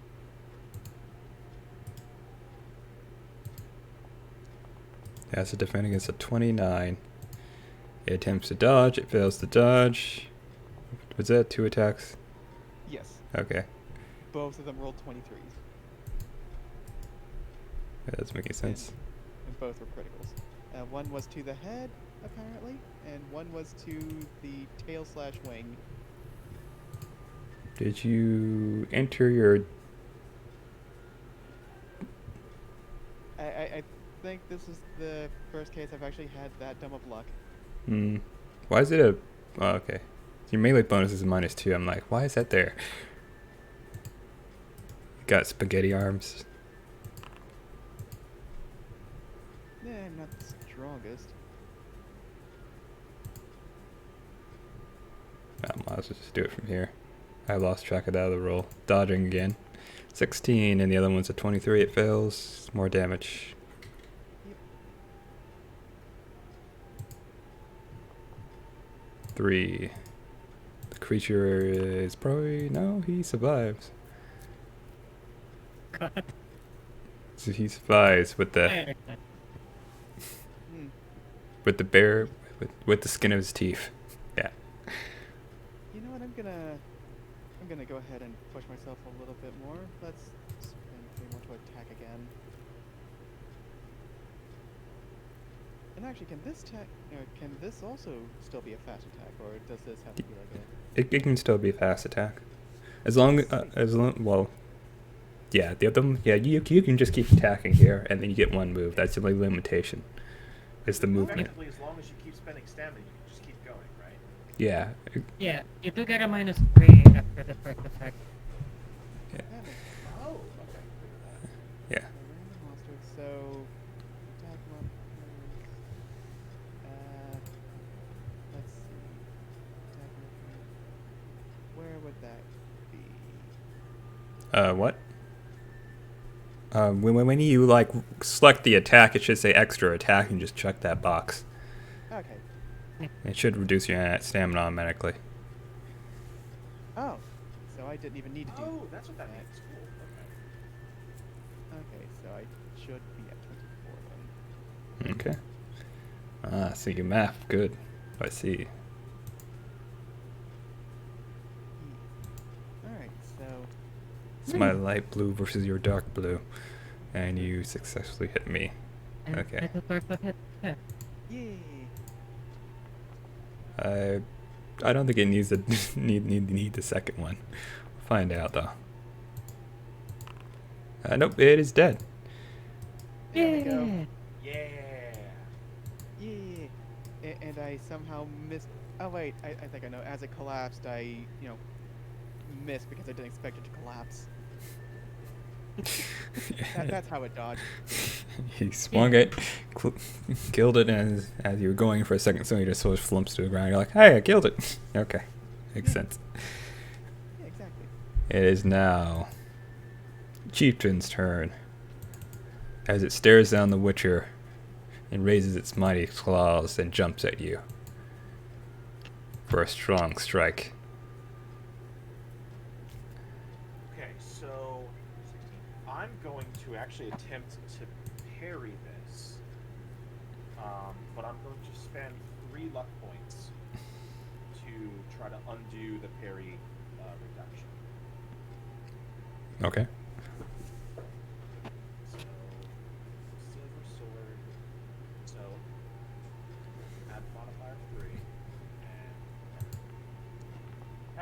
Yes. So he's staggered. All right. So any any attack or defense he has -2. Okay. I'll keep that in mind. Witcha. This one over here. Wait, did you perform your Medicaid check already? Yeah, you did. So it's going to get a +5 to hit you as it jumps at you. Jumps on your back. Is there a grapple thing? I don't think there is. It jumps on your back against it. Trying to numb I on don't you. think it puts him in for the 5. Probably not. I'll reroll it.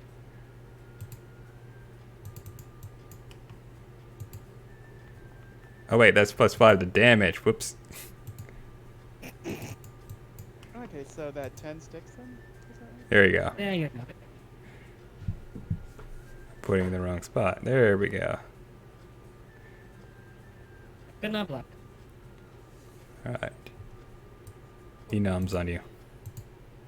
Yeah. It's a full wound damage. You don't have a tail, do you?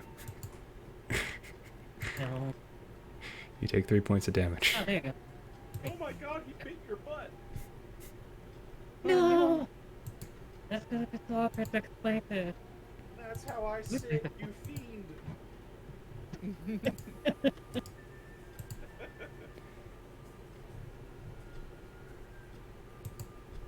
It is now the Witcher's turn. Hell yeah. Alright. First off, let's just do a regular strong strike against the bitch. Silver sword, strong strike, modifier, +3 with the gate tab.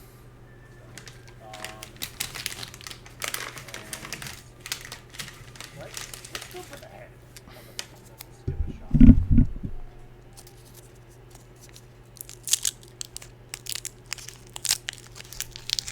Alright. It will attempt to defend itself. I don't want it, baby. Yes! It fails.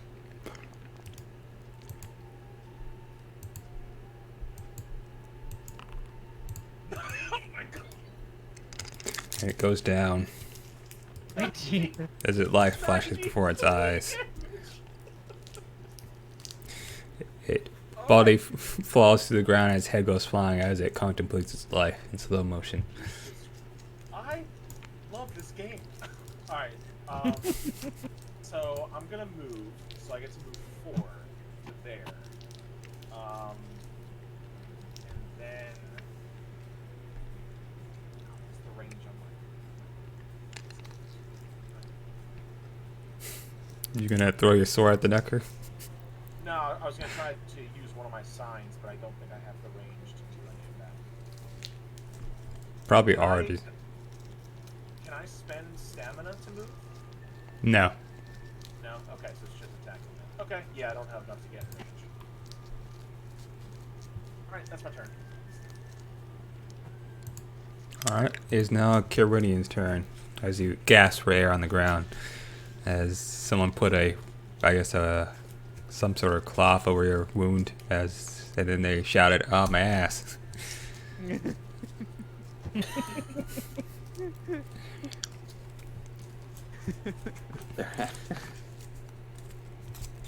man, it's gonna be great. The counterattack where you just sit on its head.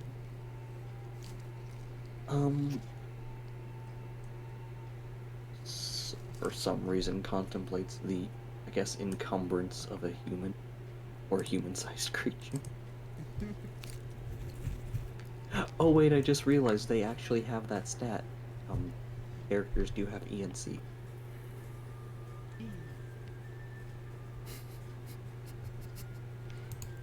It should be automatically calculated. I was gonna say, I guess, what is the ENC of like a necker?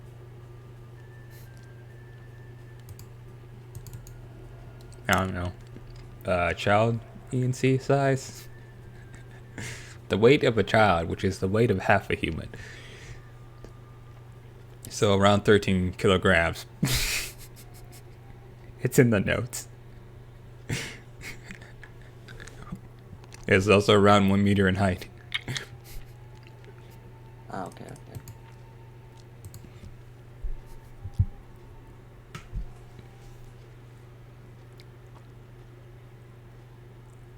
Okay, game.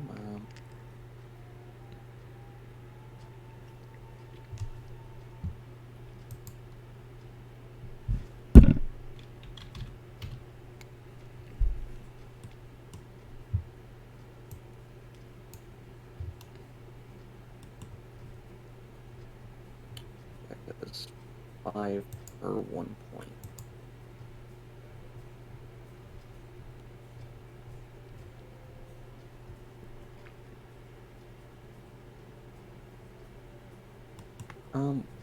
Actually, you know what?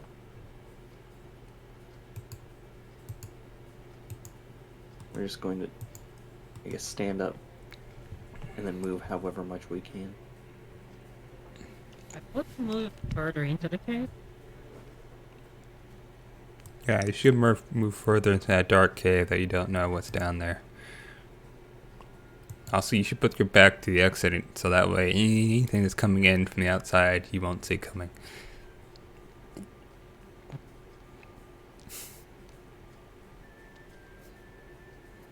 Like, look, they rang your bell very hard with the exit back around Rosa. Also, that's Rosa. I don't know if you remember her name. Yeah. Hello there.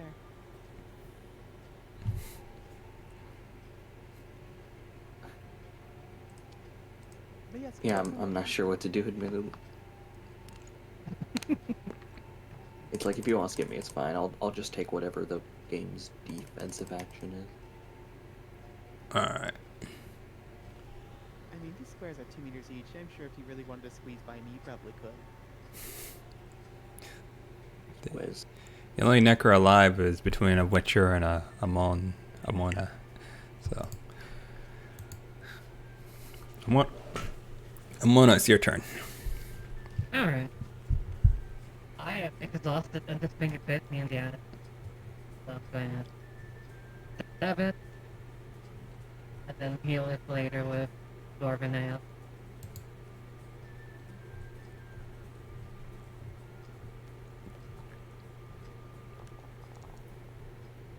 $24 and a 19.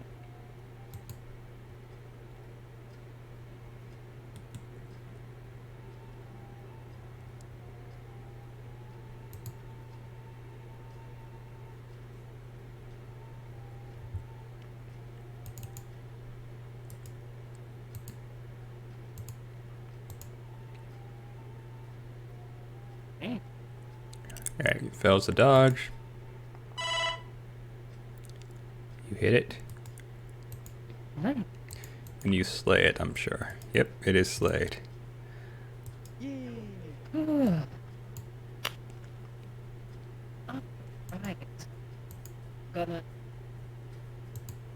I'm going to need like a mirror and a sewing needle for my also I guess our friend over here is also I don't know. I feel like you might be more like. You know, I don't know. Are your pants torn? they are, yeah. Oh, well, that's a shame. Yeah, they were good pants, and I don't have another pair, so I guess I also need to stitch the pants. I was thinking about sticking them only in my ass, but you're right. Yeah. Just make sure not to stitch your pants to your ass. Hmm. Alright, I'm gonna go help Rosa out of the door, and Elgon Alright, you're gonna emerges get- from this part of the cave covered in blood. Alright. Actually, weren't we supposed to be searching for something in there? Like. oh yeah, the kid. Yeah. Alright. I'll take care of Carolyn first, and then I'll go back in. Yeah. Sounds good. That's not particularly hard, but After the fight with the Neckers, the sun begins to set as it's going down. Oh, crap. hear any like children crying or anything? Make an awareness check. All right, will do. Maybe you should search the rest of the cave and find out, too. Also that. You do not hear anything. Wow. Apparently I fumbled my ears. They just poof, right off my head. You hear the Oh no. painful moans of an ass that has been bitten. Oh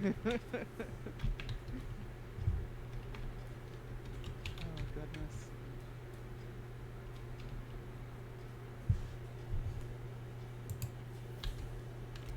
So, would you like to search the cave, perform medical aid on the wounded person, or anything else?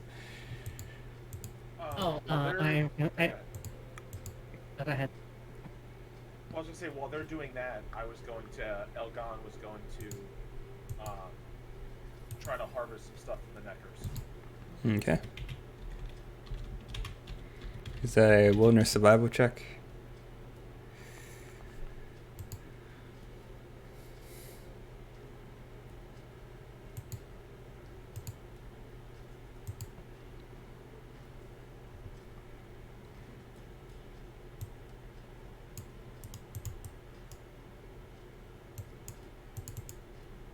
Oh, you get the same thing from all of them. Okay.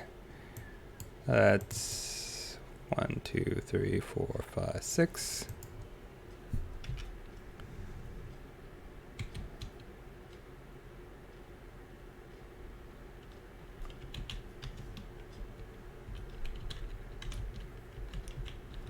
And while I'm doing that, are you... how's that Medicaid check going? Oh, I rolled a 22, but that's only gonna do results at the end of the day, Oh, okay. and then she's gonna recover 3 HP because it was an excessive day, and you recover. Your recovery is 6 plus my 3. That's 9. Have 4 HP. Gonna have to rest for a few days. I mean that was a pretty big bonk to the noggin. It was. I feel like this team played like 3 times from different angles. And in slow motion. That's how bad it was. Okay. What are you doing, Amori? Oh gosh. Alright. Tell me if this is a bad idea. If I were to say, hey, are there any children in this cave that need to be saved? Would any of you object Let's to me call doing that that? Lindsay. I mean, it can't hurt.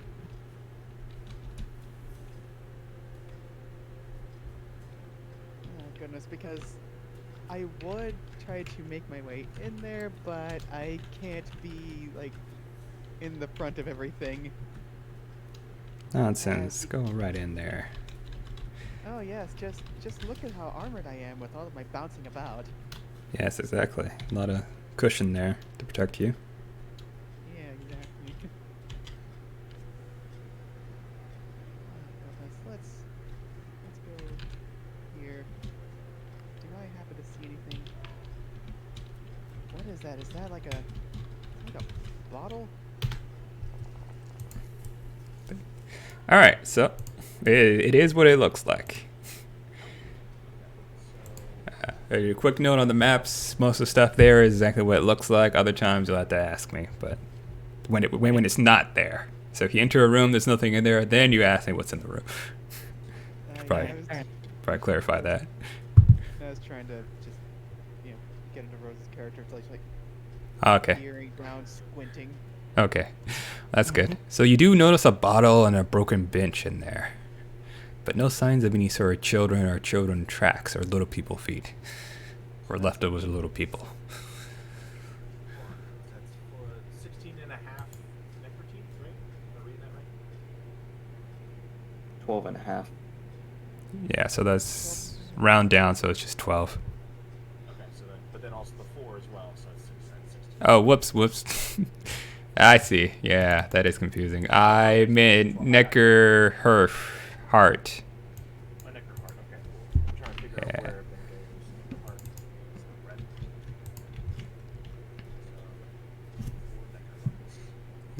then the Necker dies as it tells you its last breath. Alright. So, do you proceed further into the dark cave as it... I feel like we might as well make sure that it's all gone. Yeah. Yeah. You're losing daylight, so if you don't search the cave Yeah, now, you'll have to that's- come back with someone with dark vision. Yeah, Yeah. that's kind of why I'm trying to hurry this up, and that's why I proposed plan. I believe you listed it as Z. Yeah. Zeta? Send the Witcher in after he's done carving up the monsters? Oh, well, he's too busy. He has to carve out like 6 of those things. So he's doing that. He's doing that. You guys are going in that cave by yourself. Yeah, sure. How did you get half a key? On that one over there. He chopped it in half, or it broke when it hit the ground when he Oh, decapitated fair it. enough. Yeah, that makes sense. So, as you enter the dark room, it's still a little bright from the light reflecting. Your eyes are also adjusting to the darkness. You do notice there's several bottles of vodka, and some have been empty, as well as a pot, some broken furniture, a barrel filled with some food, and a sack filled with some food as well, and then another sack. Oh, those assholes! They drank directly out of the bottle. Wait, so we don't see the kid. Yeah, there are no children here. What about that barrel? Is that a children? Is there a children in that barrel? As you open up the barrel, you just see more assortments of edible grub. We Mm, don't even have the good stuff. And then some rocks are in there too. Oh, for flavor. Alright, you're better at spotting details than I am. Can you give this room a look?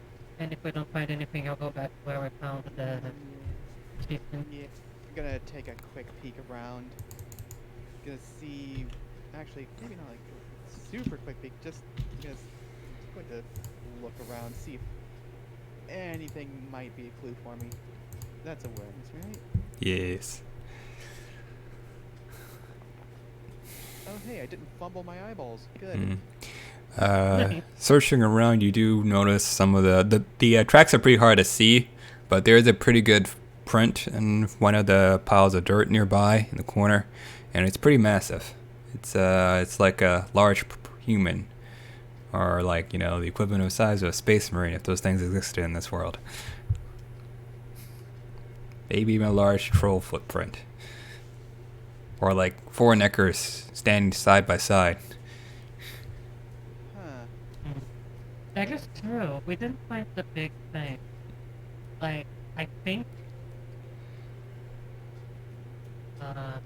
Elgin went in there to fight something, but I don't think it was the troll because he was I think Untrolled. I think I only caught a glimpse of like a back, maybe a head popping up, but then I immediately heard a kabonk, and that got my attention. I feel like we're liable to wait here too long and then have the Yeah. troll come back from a day of hunt. Yeah. Alrighty. So, what are you guys doing? I'm gonna get her back with Yeah. Everyone else. Let's get it back with everyone else. Alright, as you gather back with everyone else, what is your plan? Okay. Oh, first I'm gonna give this room a look because I didn't. Alright, as you look through the room, you see a half-eaten human, some dead Necker parts, and then lots of bloodstains and other bones are lying around. Some of them broken, some of them been chewed on. Wait a second. How many pounds of human is that? It's a large human. Looks like an adult dragged away. I'm not particularly worried about looking left right to these people. Like, no offense, not part of the job. I'm worried that there is a pro somewhere that might be coming to place. Alright, so, Yeah, we should probably head out of here at the moment. alright. Where are you guys going next? Of course, then that brings us to, if the kids weren't here, then where were they? Where could they be? Hmm. There's nothing to the north here, right? No. Is it possible these creatures are working for someone? The surrounding area is mostly just wilderness, so there's not much out there. So there's a town, and then there appears to be just this cave. So I think Elgon turns to the group and says, we keep hearing a lot about this crucible person. I think maybe that's someone we have to talk to. I know they told us not to, but we've kind of exhausted all of our leads. Yeah, no, that's a good idea. All right. We might need to spend the night somewhere. I don't recommend it here necessarily, but Yeah, we should at least get back to town before night falls. All right. yeah.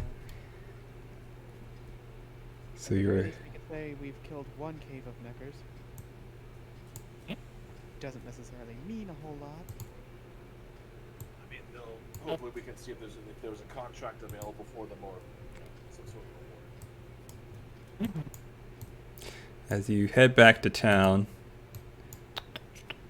because you're going back to town, correct? Everyone okay with that? All right. Anyone staying behind? Yeah.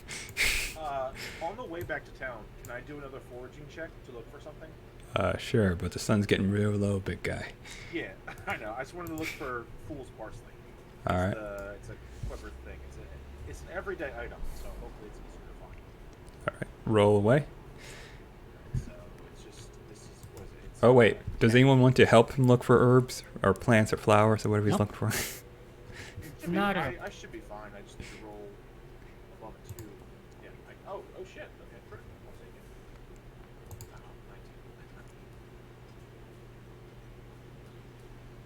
Oh, 19. Oh, not saying that review. I think we're thinking about. Oh, I'm not in the scene. There's just 2 rows. I see. Yeah, you don't get to be in this scene. You said you didn't want to help. Yeah. All right. So you were looking for fool's parsley. Oh, Yes. damn. My doppelganger's here. God, where is that?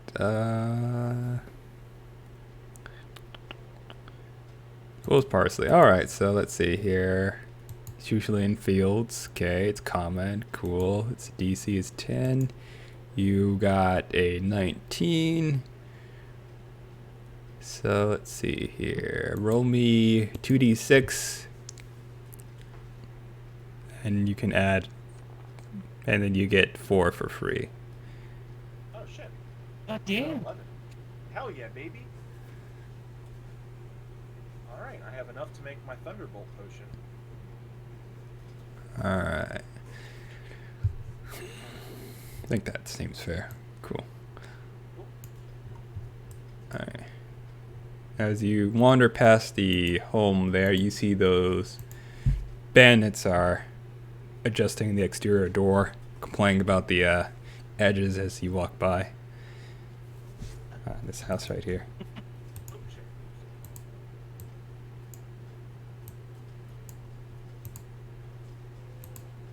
I look to them as I pass by and say, I'm assuming you've taken my advice.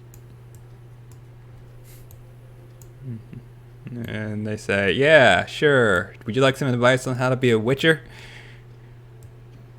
No, because I'm already better than you are. Yeah. Oh. They're gonna need you to reverse skills on their morale after that.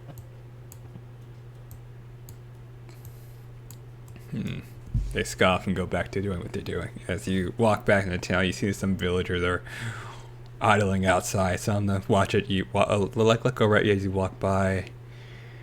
As you approach. I do have one. I have the Necker chieftain's head attached to my belt, just to show a trophy, see if there's any kind of reward for it. Okay. One of the villagers approaches you, says, "Did you slay that beast, Witcher?" Yes, we all do. We found a cave of Neckers and cleared it out. Any sign of the children? Not yet. We do have some leads, but we need to rest for the night. Let's see. Wow. Also, I look to the villager and say, what do you know of this crucible person? He's a dangerous man. I believe he's a mini boss. probably. Oh no. If that's any descriptor, he's very dangerous. He takes pleasure in torturing people.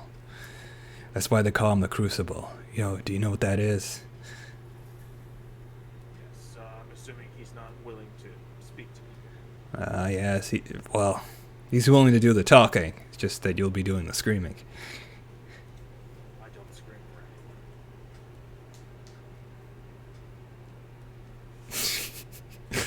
anyone. Well, that better goes. He just walks away. Dangerous. I'm gonna head to the Elgon will head to the tavern. Just to see if he can cash in on this neckerhead. I'm not particularly worried about the money. I just need the place. Alright, you guys head to the Necker Tavern, the tavern with the Necker head. Oh no. Oh no, the Neckers took over the tavern, and the villagers just let it happen. Oh no. Don't touch it. As you enter the tavern, there's not that many new people in there. All the villagers have gone home and taken up rest. You see a man in the corner there with his feet drinking some booze, and the bartender is over there, doing bartending stuff. I'm missing one picture. There we go. As you guys head inside, what do you do? Oops. I head over to the bartender and I slap down the Necker chieftain head and I say, we're still working on locating the children, but we were led to this cave of Neckers and cleared it out. I don't know if you've got a contract open for this, but it would be worth a bit of a reward to clear it out from your lands. The barkeep says, I have no need for Neckers or for a bounty on the Neckers. You will have to speak to the lords or the noble in the other house. They'll probably offer you a bounty. My only concern is the children, and that's the only thing I can afford. Understandable. He points across the street to the other manors and says, is that who I speak to about the Neckers? That's good as any place to start, I guess. Where it's Very well. dark out. As he looks outside, the sun has gone down, the moon has risen. Best wait till the morning. Okay. The guard. Do you Yeah. have rooms for rent? Yeah. Yes, I do. Okay. But for you guys, it'll be free. Mhm. As long as you help find the kids. Free just about what I can afford, so thank you. It's pretty dangerous out there with those guards out there. They're not very friendly. What can you tell me about this crucible person? He lowers his voice when he says that. He says, would he have any interest in missing children? I keep hearing his name. It's a little suspicious. Well, this village is controlled by Nilfgaard, and he basically serves the lord who serves Nilfgaard, so the apple doesn't fall very far from the tree, if you know what I'm saying. So the lord I would speak to tomorrow about this, he motions the head to the Necker contract. He is the one that employs this crucible person. Yeah, I assume he would pay, probably. Thank you, I appreciate it. And he leaves one of his other crowns on the table for the Okay. not much crowns. If you guys want dinner, I'll whip something up. Ooh, dinner sounds And if you have like a needle and some thread, that would be great. Needle and thread. I see. As he looks over at the woman in the back. A new face. What happened to it? Oh goodness. I didn't quite get to see, but what I remember hearing was a big old bonk. Yeah. You know when like an empty coconut hit a what's that sound? Most people, The most coconut had like arms, legs, and made very, angry noises. most people armed with a stick and no armor run from neckers. We didn't pick you guys for one to stick around and fight. Elgon takes a big sip of an ale and just says, "She's got a lot more power than I think you think." As he kind of thumbs his vibrating medallion, he knows what she is, but he doesn't say it out loud. The bartender just stares at you, poses for a moment, goes, okay, take your word for it. As he heads in the back, he comes back with a couple of platters of food, sets them down for you, and another bottle of dwarven spirits, and then some needle and thread. He says, there you go. Yay, now you can fix your pants. Yeah. Alright. Also, I guess I'll roll healing hands for myself. Yes.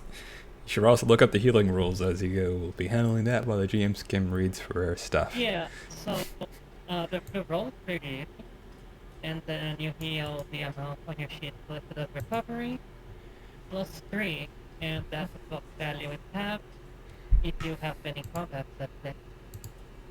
Yeah, if you do a recovery action as well, you can recover your stamina too, right? Oh, I don't know about the recovery action. I just know about the healing I was mechanic.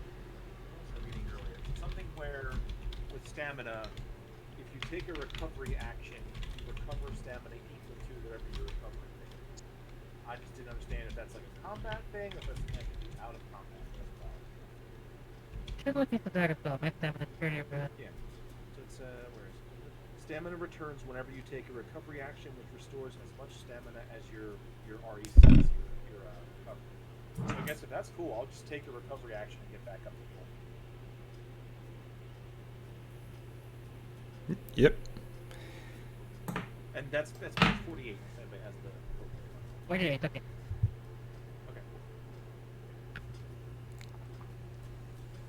Yeah, and I guess also your recovery is also how much health you get back after a day of rest. Besides. Yeah. Oh no! Okay. Yeah, you have to do first take your healing hands first. Yeah. It got plus. My thing got plus 3 because that's a bad. Yeah, it's like if you use healing hands, it's plus 3 on top of the rack mod. Hell yeah. I don't think you rolled it. Specifically, but I am, and so it's So because you did it earlier, if we got big ol' rest and this is a new day, I would be at 8, and assuming I don't die, next time we rest I would be at 17. The GM's contemplating it. Also, before we rest, I want to spend half an hour to make a Thunderbolt Potion. Alright. Make your crafting check. I might need help for this if anybody's willing to. I'm not great. Is this one? I have the diagram. Oh, sweet. oh, you rolled 3. That's sick. I can always try to, hold stuff for you. At the minor of if- well, not like you If anybody wants to, like, I would definitely show them as I'm making it. I'll watch. I'm curious. I'll go ahead and, be an So audience and... that cost me two necker claws, 2 parsley.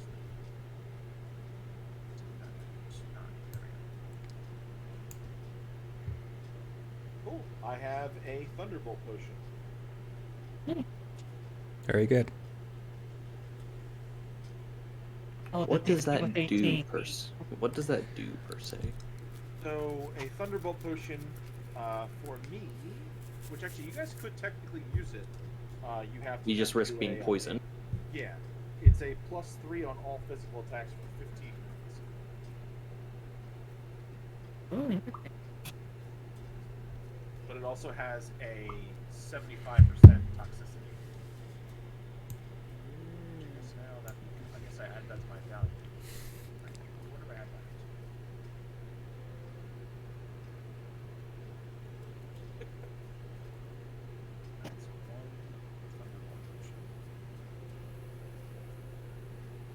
Was it mostly made out of flowers? It was made out of two flowers and 2 necker claws. Okay, there you go. Oh, okay, I see, yeah. Okay, I guess.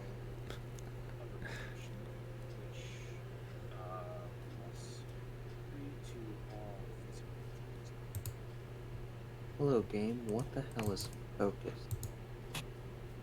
Focus is that thing you use when you wanted to keep your attention on something. I swear, I'm just gonna... To make this easier on myself, I'm just downloading this PDF so I can actually search for specific word. Gotcha. That's good. Oh no, wait, never mind. I'd have to put it into fucking Google Drive to do that. Okay. Right. Where do I put potions? It's just in valuables? Yes.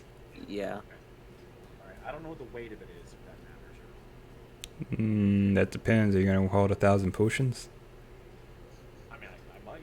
Okay, then yes, the weight matters then. Yeah. Yeah. So you're not Geralt of Rivia. You don't just have a I know. bag of holding. Alright, what do I still need? We have rules here, and we follow them to the letter. We I follow know. the letter, and then we read a little further and realize we missed several letters. Okay,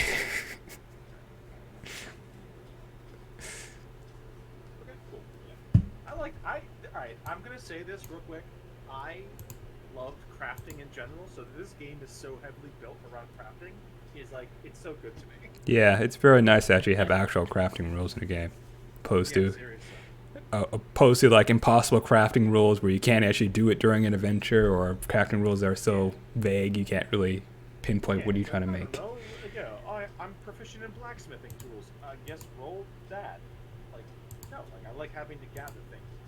Which also I will apologize in general. Whenever we go anywhere, Elgon will gather. I'm surprised you all I interest like it. all doing it together though. Don't all you guys need herbs and plants? Do we? I don't. I mean, the bard I'm could not use an them to look. alchemist, although, to be fair, my ritual does require. Yeah, so the mage could use it for a ritual, the bard could use it to look nice, and the medic could use it to make more herbs to heal people. You know, Because I guess have I could. hydromancy, which allows me to see the past and the future through water.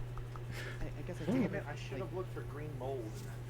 Not the past and the future, the past and the present. I like to imagine you all having like a sleepover talking about this stuff. So what does a Thunderbolt Potion Yeah. do? Well, Thunderbolt Potion does blah blah blah. makes sense about I right. mean, yeah, I mean, Elgon will be very open with his knowledge because he likes to look at a group as like, you know, you're only as strong as the weakest link. So he will share these potions and formulas to basically let everybody know, listen, this is our best chance of surviving. So I take it he's secretly jealous of the White Wolf and his little entourage. A little bit. Like every other winter, Elgon goes back to Kaer Morhen, and he hears about the shit Geralt does. He's like, oh god, this again. Oh, so now it's 2 mages this time. Okay, great. And oh yeah, we get it all. And like when Triss and Yen show up at Kaer Morhen, he's like, why are these people here? Elgon is a reskinned Lambert. Alright, now that we have some of that character development out of the way, what about the bard? Alright, why are you sticking around with this Witcher this whole time? I mean, we happen to be going roughly the same direction, and you know, he seems nice enough, and he's proven himself to be quite capable. I feel like he's trustworthy. Good, good. And does, let's see, Molly and Belina, do you characters have like the same sort of reason for hanging out with him? I mean, I've seen people fight a lot. Like, I've been around the general armies and that sort of stuff, and he fights better than the general soldier, so he's a very good choice to have around. And in return, I sit his butt every now and then. That's a deal. Okay. Alright. And Belina? Any particular reason why you hang out with this group? Well, mostly now just 'cause- Considering still somewhat injured, but also, there's no reason to not at least try. Sorry about the German kids. That's all right. There's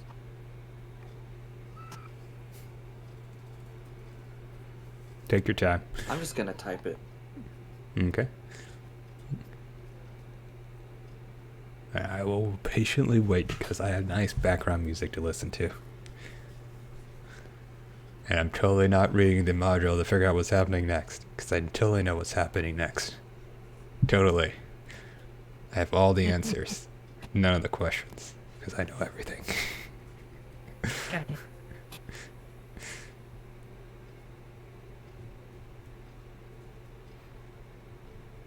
Ah, snap.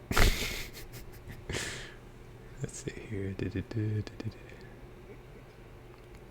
I'm sorry, I can't stop laughing over the fact that I've now made Elgon canonically always annoyed by Geralt. So we go anywhere, it's like, oh, Geralt of Rivia. It's like, ah, this fucking guy.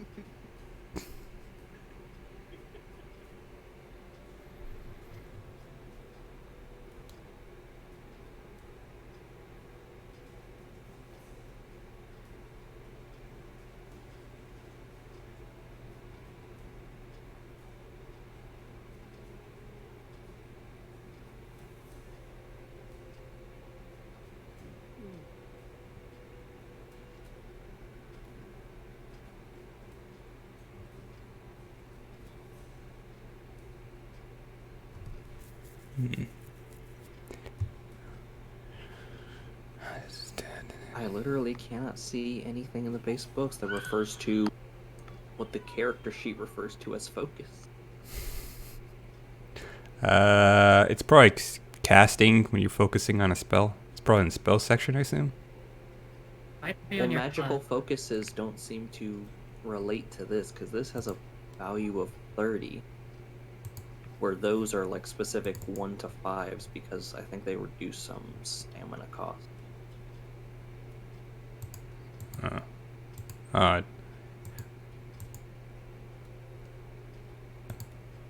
figure it out later. Alright, so as you guys rest up and you sleep, you heal the amount of wounds that I assumed you guys already calculated. And the barkeep heads off to bed as well. And you hear some of the footsteps wander up the stairs at night and the door closed shut.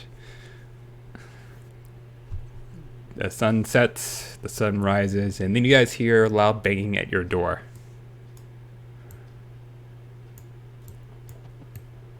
It's very insistent They're in banging. the same room, right? Are you guys all in the same room, or did you pick separate rooms? I mean, that depends on how many rooms that person is offering to us. There were probably 8 rooms. I don't know. They didn't give me a roadmap for that. There were a bunch of rooms. There are many rooms upstairs. I think Elgon sleeps in the stable with his horse. Okay. Elgon's in the stable with his horse. I'm pretty insistent I would want somebody in my room. Just in Okay, case. There was Just one in case, would that mean 1 day has passed or 2 days? Just in case. one day. Making sure. Rosa, there was one patron left downstairs, and that was about it. One patron left, okay, so that might be who's banging on the door. Could be, but you did say you didn't want to sleep alone. Yeah. So you sleeping in the same room as Amona, or some random person you met in the bar. It would definitely be a Mona. Okay, makes sense. Cool. And then Hard, I know better than to just like be in the same room alone with just some random stranger. gotcha. All right, and now Karadin, you're sleeping in the same room as the other two, or in a separate room. Separate room. All right. So someone heads up to the second floor. You hear footsteps, and then you hear a banging on your door, Rosa. Oh dear. Yes, who is it? It's a very professionally sounding voice. They say, "Hello, yes. Is this the Witcher?" No. No. All right. Do you know where they might be? I have business to speak with them. Oh, I guess we're gonna open the door, take a look, see later. All right. On the other side of the door, you see a maid. Oh. Actually, Alona, did you see where, Oh. I see, Oh I god, see. no. She has 4 guns, I'm not telling her shit. Yeah, no. I don't think I trust those guns. It's just a normal maid, guys, in a medieval fantasy world. There's no guns. I know. You might have flash in the table. So, what business do you and your, strange metallic tubes have with them? She says, "My master would like to have a word with him at her estate or manor. It's down the road to the left of the current lord's house, or Lord. One moment, I look at the name. Lord Nowak." I see.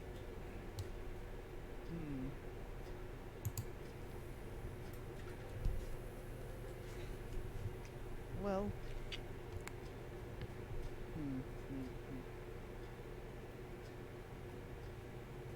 I think by now, if you look out the window, Elgon's awake and he's like sword training in the stable. Alright. Well, if you manage to find the Witcher, please escort him to the Lady Sylvia's manor. I'll be going now as she begins to wander away as she tries to go find him. Alrighty. Good, Uh, good. Yeah, she gives like a sort of courtesy bow and walks away. And then, as you are up there, you see someone else exit their room, scratches his head and head downstairs and goes, time for some beer. You just woke up. Didn't you have beer before you went to sleep? Hey, when you're a warrior, you wake up to beer and you sleep to beer. Why do I get the feeling that's not a warrior thing? Never mind. That's. You know, I'm just a bard. I don't know what being a warrior's like. I'll just Yeah. take your word for it. Exactly. What do you think of? Yeah. I'll show you sometime, maybe. He heads downstairs. Meanwhile, outside, as you're practicing in the stables, a maid walks out, looks at you, and approaches you and says, "Good morning, Master Witcher. Your presence is formally requested by Lady Sibylla. Her ladyship is aware you are investigating their child kidnappings and wishes to aid you." Very well. Where do I meet this lady? It's to the manor, to the left of Lord Nowak. I can escort you there as soon as you're able. As she gives a courteous bow. He does a very awkward, like, half bow. He's like, let me gather my associates. Wait here. And he walks inside to go grab everybody. Alright, as she waits outside. Yeah, well, what a coincidence. Unless we wanted to stop and eat breakfast or something. We were probably on our way outside, weren't we?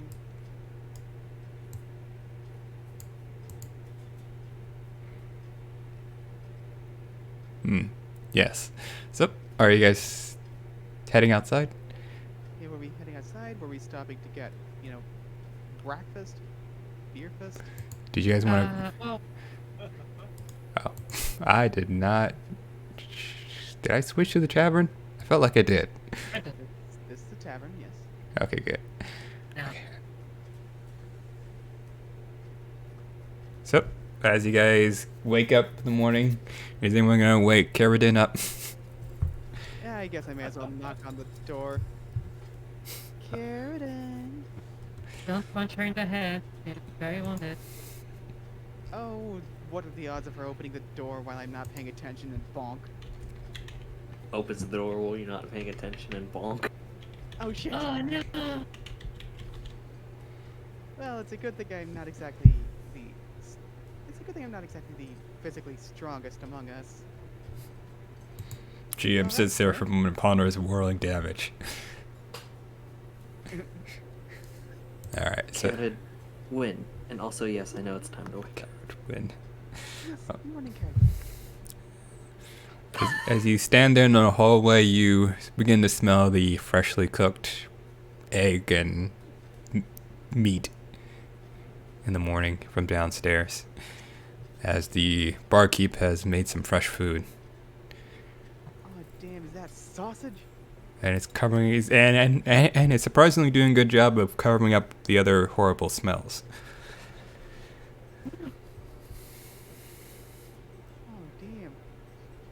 Now it only smells like 2 servings of eggs and sausage. As opposed to the 4 that have been out for a while when we got here.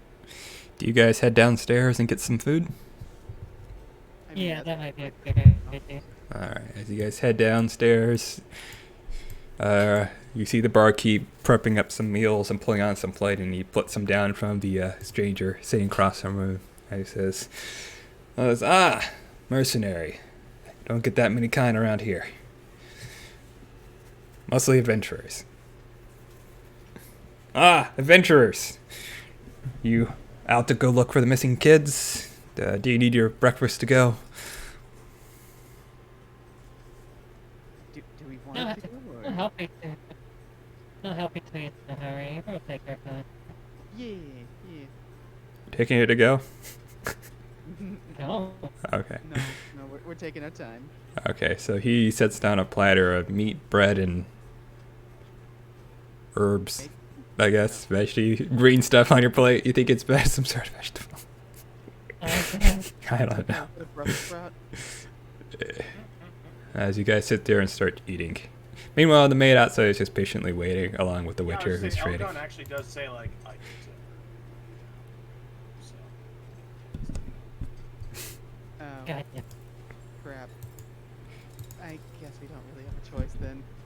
All right. I mean, I said I would, like, Elgon is very, I don't know how to use this, I don't know how to say it politely, but, like, he's a little bit, like, autistic, where he's like, I said this, so we have to do this. So he's like, I see. yeah, he's like, I said that'd be right there, so we have to be right there. The barkeep laughs and says, well, the word of advice, it's best to shove the meat in the bread, and that way you have a nice to-go meal. So basically make a sandwich. That blows Mike. Elgon's mind. God, what is a sandwich? Elgon stops walking and says, wait, what? And then he does it, and he's like, oh my god. Oh my goodness, this is like the second best meat stuffing I've ever seen. Elgon just, like, his world has been turned upside down. Sandwich? Yes. Very nice name. Glad I thought of it. The barkeep says.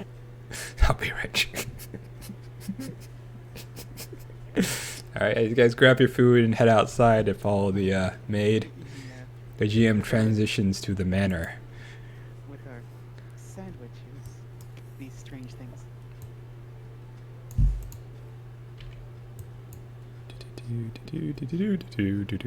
Ah, crap. There we go. Eat. There we go. Now I am ready.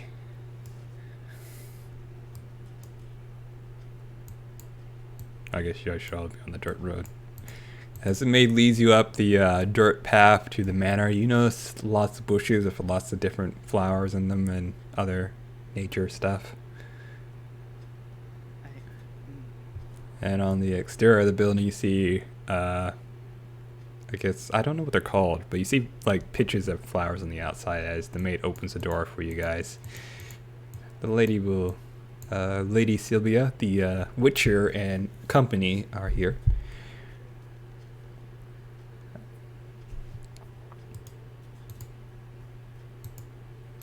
The lady of the house stands up and approaches you and says, very good, you have arrived.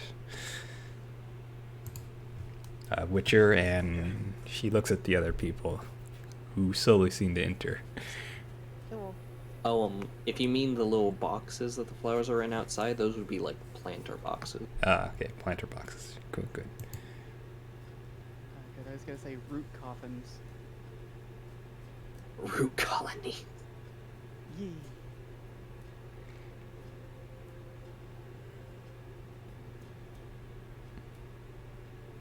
Hmm. You can make a DC 16 human perception check to Oh, figure great. out something. I'm so good at this. Just him, or Yeah. Anyone who wants to, who's Yeah. actively engaged in a conversation with Lady Sylvia. Outstanding. Algon looks at her and goes, huh, yes, human. And what was the modifier you said, or was there no modifier? There's no You modifier. said DC 16, didn't you? Yep. Okay. Oh, hey. Oh, thank God someone got it. Yeah, no people. Oh, All good. right. So she seems to be very uptight and official and professional, or at least that's what she's presenting outward. In reality, she is tremendously worried. As she says, "Well, now that you're all here, I lost my place. I'm glad you have decided to come. I will be straightforward and down to business. My son, Aldebert, was kidnapped last night from his bedroom. The window and wall was smashed open, and his room is in shambles. I heard you were investigating this beastly kidnapper, and so I sent for you. I am willing to not only pay, but to furnish 2 of my personal guard to aid you with the beast. Do you accept?" I do. We do. But would you mind if we investigated your child's bedroom just to see if there's any clues left behind? Yes. His bedroom is to the door to the right as she approaches the door and unlocks it and opens the door. And she motions to me, "Get the guards. We'll be assisting them." He also he goes into full-on business mode, and he says to the woman, he says, "Tell me everything you heard from last night. What did you see? What was the last time you talked to them? What did you hear?" Well, the last thing that happened last night is we just got done with food, and then we retired to bed. I went to my study, so I didn't hear much, and my son went to his bedroom. At least I believe so. The maids were all retiring as well. So unfortunately, it was not much heard, except for the loud noise at the very end. Or at the beginning, I am unsure. And what did it sound like? Be as specific as you possibly can. Something breaking, something large breaking and chattering. Shadow. Very well. And he steps in. And he looks to the group and says, "Anything you find, no matter how small you may think it is, please take note." And he'll do an awareness check. Did I not make guards? I could have sworn I made guards. Come on, baby. Come on. It's not-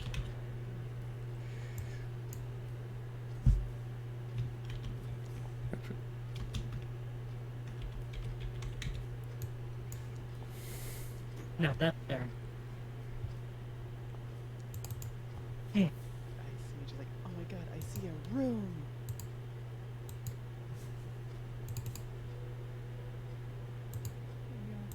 You fumbled your eyeballs. Jeez. Ah, there it is. falling with that. Alright, so let's see here. Let's start at the top. Figure out where I am. I think I lost my place again. All right, Caradwin, I see you. Cliffhanger. Did they wound survival? Okay, so upon inspection of the room, it matches the other crime scene that you have seen, as well as the sort of like what you think the traits of the kidnapper would have, such as massive strength and size, as the windows literally been shattered open and broken. Several of the furniture was probably displaced and destroyed while the child was running away and was snatched and grabbed. Perhaps the creature was clumsy as well. As you look out into the window, the broken window, you see outside there's several splatters of dirt leading out into the wilderness. And I don't know how this works in the TTRPG, but I know in the actual video games, Witchers have like a heightened sense of smell. Can I try to like see if there's any scent of any kind or anything that would indicate a specific type of monster or creature? That would be part of your awareness roll. So let's see here. Yeah, gotcha. 13, you can't really get much of a whiff of the smell. It just smells too much like crap, and you've been smelling crap all day, so. Gotcha. Okay. Well, at least there's a Yep, followable track. Yep, there are definitely tracks you can follow out there.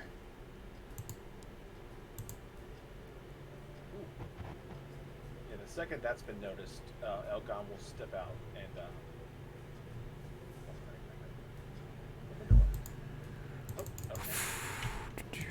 open the door. Oh, it's locked. That window's locked. You should probably. She Let's goes, go for the giant hall. I lock my windows, sorry. Okay, yeah, so Elgon's like, come on! Okay, yeah, so I step outside and try to investigate the tracks. Alright, as you go outside to investigate the tracks. Did I not update you? As you go outside and investigate the tracks, you notice they're pretty big footprints and you're pretty easy to follow. Some of them, there's a bit of drag marks as well. You'll need to make a wilderness survival check and exceed a DC of 10. Okay, Yeah, so... yeah. Okay, Rolls I'm not gonna one. spend... Do Wait, luck totally points just 13. refresh after a Oh, day? no, never mind. No. They only refresh after the session. Okay, I'm gonna spend 2 luck points on this check. So, custom modifier 2. Sweet, okay. Yeah, so I want to, Nice. if possible, I want to not only try to follow the tracks, but I want to possibly try to figure out, based off the footprints, how big this thing is. The thing is a mountain of meat, with how deep the impressions in the ground are. Okay. Okay. I have a couple theories. Cool. Alright. As the two guards wander outside with you, and they go, "I'm guard 3. This is guard 4, and that's all you need to know. We coming with or no?" Honestly, I would appreciate your help. Very good. Very good. They nod. On your 6. Yeah, Elgon looks at them and says, the more eyes, the better. I appreciate the help. Thank you. You're a little nicer than Geralt. Because, okay, alright, listen. Fuck Geralt, okay? I'm tired of his shit, okay? Let's see. Also, now I want to figure out how old Geralt is, whether or not is Elgon the annoyed older brother or the shitty younger brother. Kind of lose track of the ages. By the time we see Geralt, he's about 100. Oh shit! So alright, Elgon's the shitty younger brother. Yeah, alright, shut up. Whatever. Okay. And Yennefer is still really good looking at 110. Listen, I'm more of a Triss man myself. Just gonna say that. Fair enough. Yeah, so Elgon will start trying to follow the tracks. Alright, as you follow the tracks deep into the woods, you come back to that same cave area. Oh. However, the tracks seem to oops. 1 second. However, the tracks... Wait, okay, there we go. I'm on the wrong map. There we go. I figured out which one I need to click. There you go. Following the tracks, you return to the same scene of the Necker Cave as you were at last time. Do the tracks go into the cave or go somewhere else? One moment. You see the tracks this time, actually. They're a little bit more fresh. They go past the cave. Okay. Into the wilderness. As you travel through the wilderness, you go to the world map for a second. Okay. I was gonna say, I wanted to go in the cave for a hot second.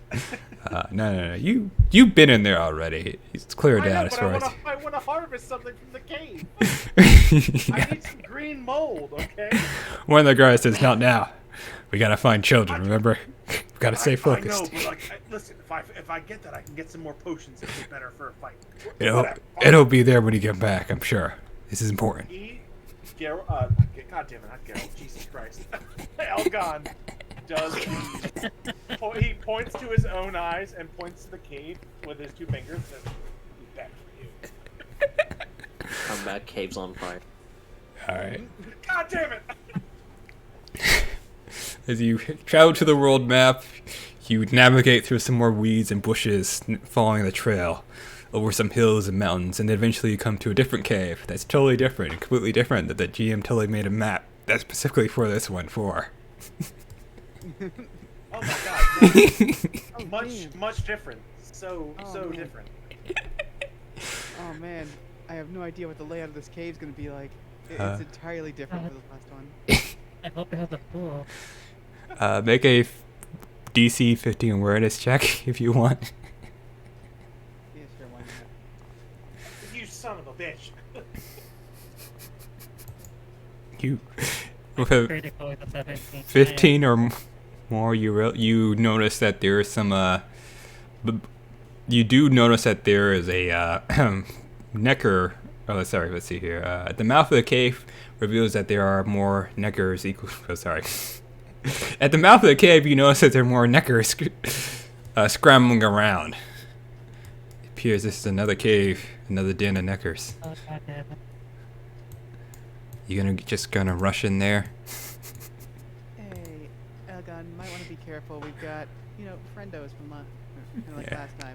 You suddenly realize that you need to make a stealth check if you're going further. Alright.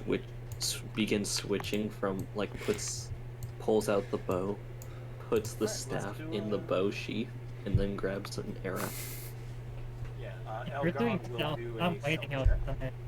Oh, hell fucking Oh. yes!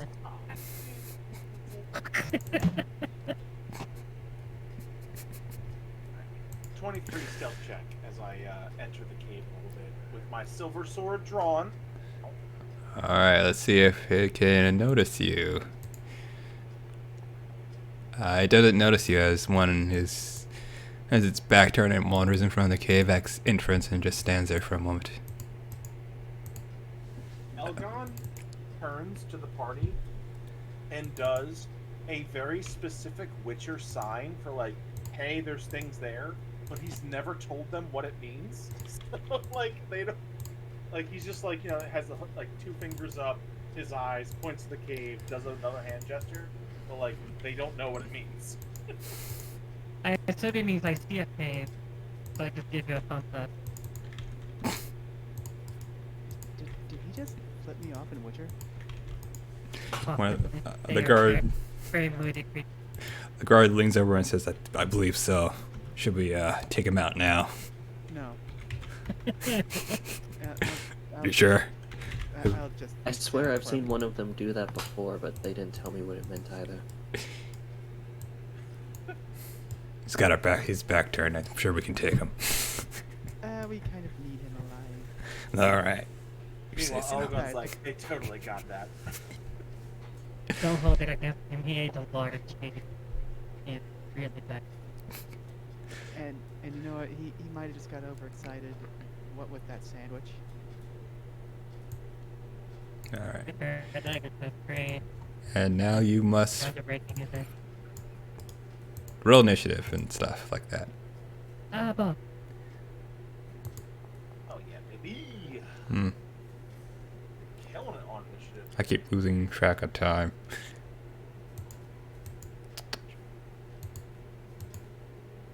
Where's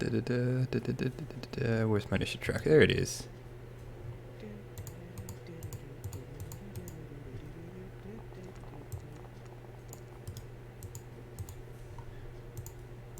You know, I was about to say, I wonder if Geralt knows that there's a Necker there. It is your turn, and you have the surprise round.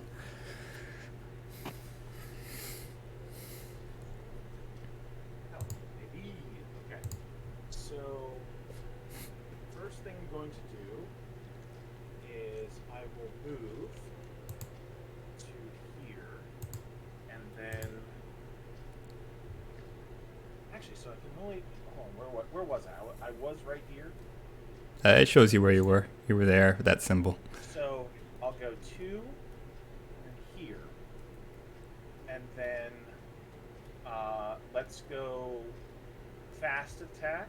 So we'll go 1 attack against number 8 and 1 against number 5. So when I roll this, the first attack will be 8, second attack will be 5 with the silver sword. Okay. Fast strike, random monster. Okay, cool. 21 on both.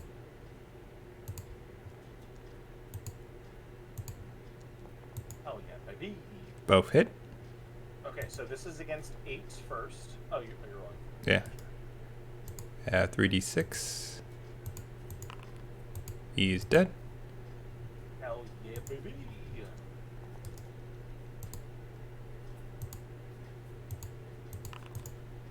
Also dead. You managed to defeat then 2 of them. Okay, and then I will do a strong strike against against Necker 4. So silver sword, extra attack, yes. Random monster, strong strike, but I add 3 because I'm wolf. Oh, that's not good. Okay, I might want that.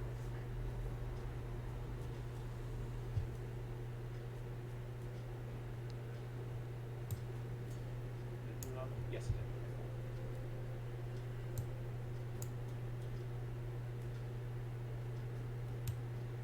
Oh, it's torso too. Nice.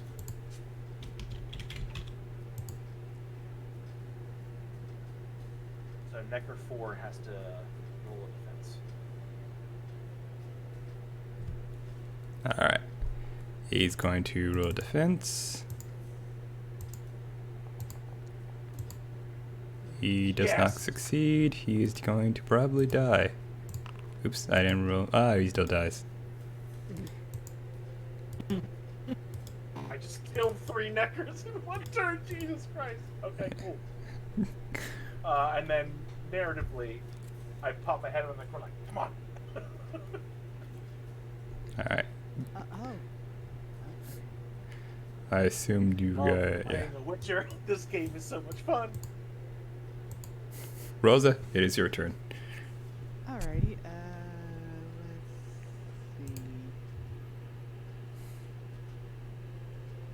let's see. Let's just do some moving here.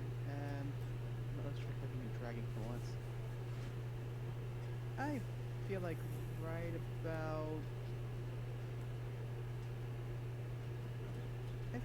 right about here is a decent enough position. I don't remember exactly how far I can move. I know my run's 27, but that's a run. Run is 3 times your reflex. Sorry, 3 times your dex. Okay. No wait, No, 3 but times your it's- speed. What am I saying? Yeah, speed. Okay. So that means I could move up to 9 meters with my speed. Is that right? It's yeah. Well, if you run, a run is speed times 3.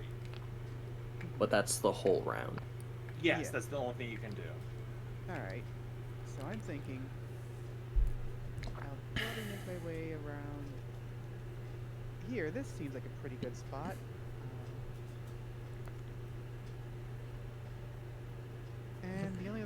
think of is to maybe like strike a defensive pose or something. I don't know. You could. You could begin to write a ballot. I guess I could go ahead and point out. Oh, hey, there's a couple more neckers down that hallway. I see. Amona, it's your turn.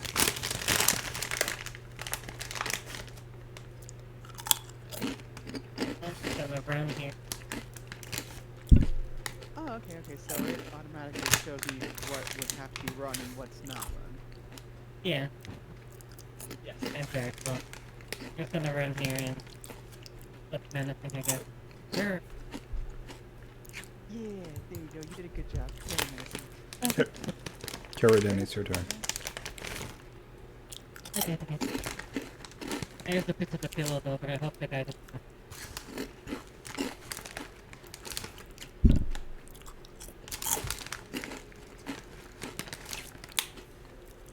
Let's see here. More stuff out here. Can't really see anything from there. I guess we'll end there.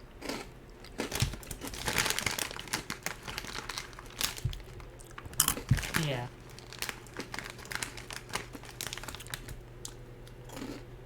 I mean, Alright. yeah, that's kind of on us. We just kind of like stood there and watched while Elgon walked up and made weird hand gestures. I still don't know what to do. At the end.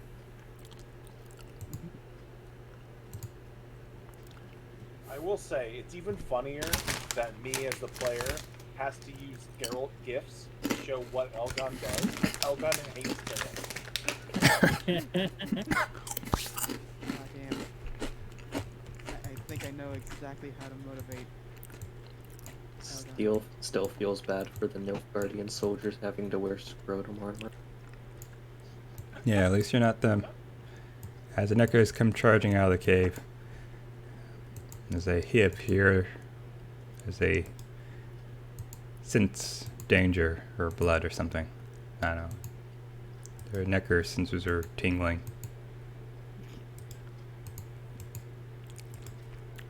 However, they're not in attack range. It is now... It is now Elgin's turn. Alright. Let's move. So 2, 4. So let's go with a fast attack. 1 against Chieftain, 1 against whatever Necker this is. So first attack will be Chieftain, second attack will be Okay. my turn, turn. Oh, both force. Hell yeah, baby.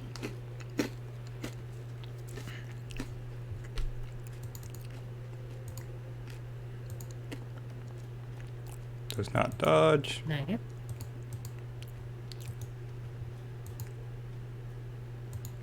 So this first one is the Chieftain. Oh.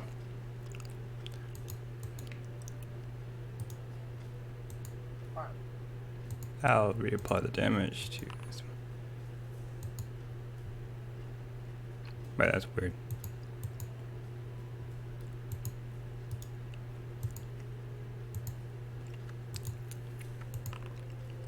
There we go.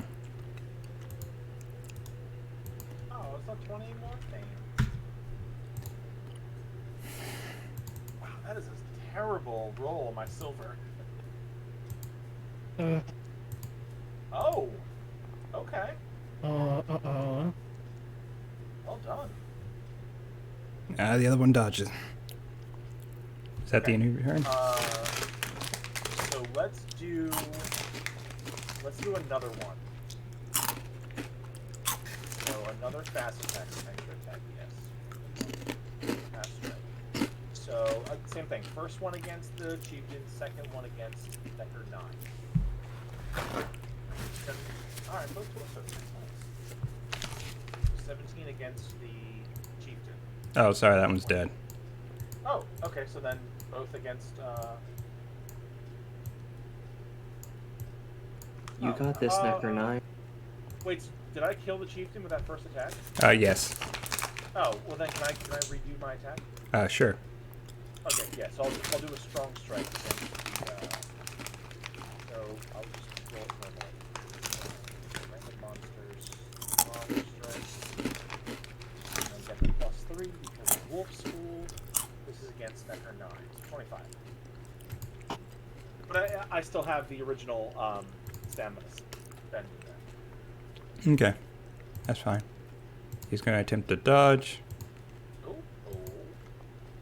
Oh, he dodged it. Well done. It is. Would you have to spend more stamina? No, I'll stop there. Alright. My turn. It is now Rosa's turn. Alrighty, let's see.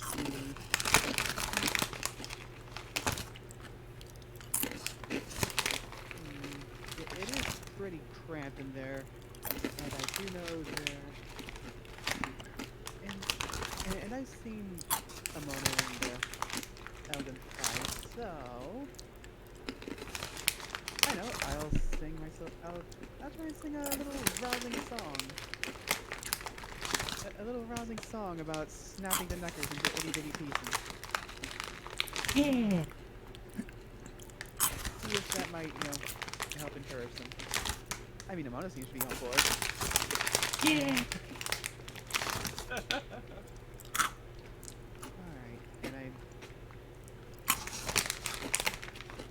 don't know if that's going to do anything.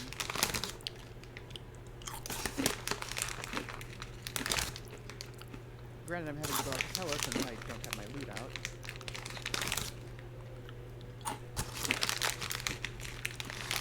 You can also just whistle.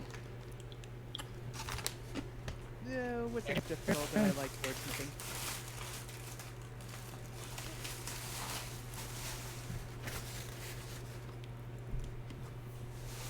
Yeah, I'll go ahead and try whistling. I mean, what's it gonna hurt?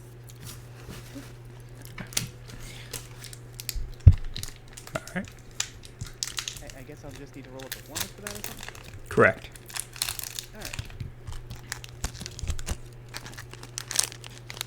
Alright. 18, and what do you hope for this check to do? I'm hoping for it to, I'm hoping for it to either, like, invigorate them, to maybe, like, put a little more oomph into things. Okay.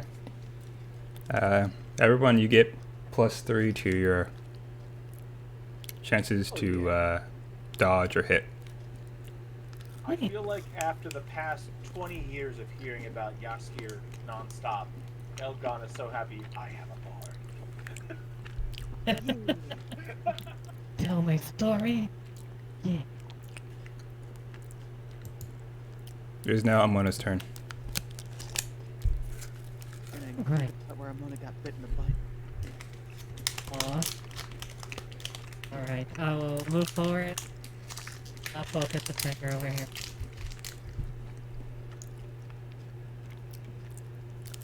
Taking advantage of the fact that they're probably looking at the whirlwind of blades over there.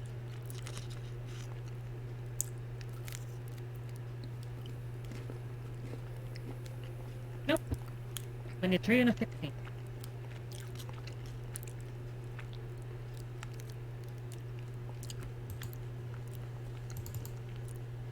Three and a 9. Yeah. It bought dodges. Do you want to attack again?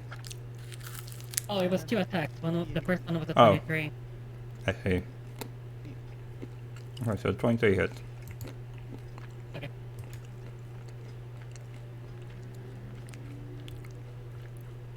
Hello, motorcycle man. Yay. Now for its second defense. Yeah, I had a feeling that. And I'm just gonna after the tape plug right here. Alright. Is that the end of your turn? Yeah. But it's now Carradin's turn.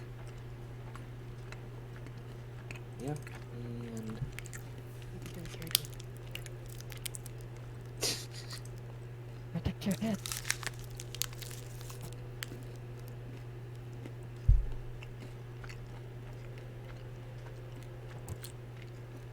Alright, there is that guy. I can see a little of 7.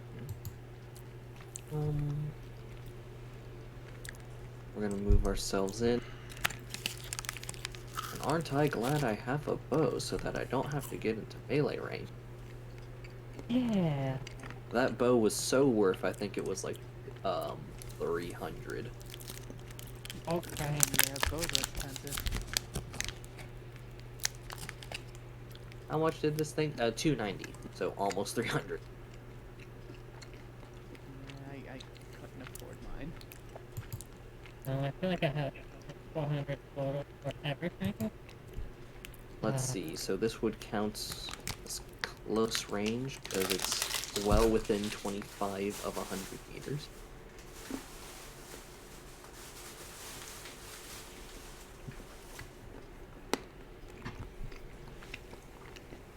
Does the attack versus the melee? I don't think it specifies. No, wait. When using a strong strike with a bow, you pull the bow to full draw and fire. Since it takes quite a bit of time to knock, and bows can only strike once, fire once, even if making a fast strike. Okay, so there's technically no point in fast striking with a bow, understood. And with a crossbow, you literally cannot strong or fast strike since, well, you know, crossbow. Fair enough, alright. You know what? We're going to try and, hopefully not, we're going to thread the needle, if you will, and hopefully not hit the dwarf and the witcher by trying to get number 7 over there. I assume the dwarf is short enough for you to shoot over. Let's Yeah. see here. Okay, as long as you don't roll a crit fail, you won't hit your allies. I'll give you that. No shit, I mean, yeah, please. Range modifiers, close, strike type. We're going to go fast on this bow. Piercing. I like to imagine that a fumble is just like you thought you lined up the arrow with the string, and the string plonks and the arrow is still between your fingers. That is indeed the ammunition. I was like if she shoots the arrow there, like it goes into Elgon's shoulder, he's like, ow! Yeah, because just in case I'm wondering, like, because some games do have, like, people in the way rules. It's probably well, the dwarf is too short to be in your way. I assume you're taller than the dwarf. Therefore, the only real obstacle is Elgin, and that would be a -3, I would say. And then you will, also on a crit fail, you will hit him no matter what. Don't fail. Don't. Well, aren't you lucky? I have no luck. I mean, that wouldn't change it, but... Game, I said strong strike, not fast strike. Yes! You went the opposite direction. I love it. Yeah. Alright, number 7. Alright, number 7 is going to attempt to dodge with a -5.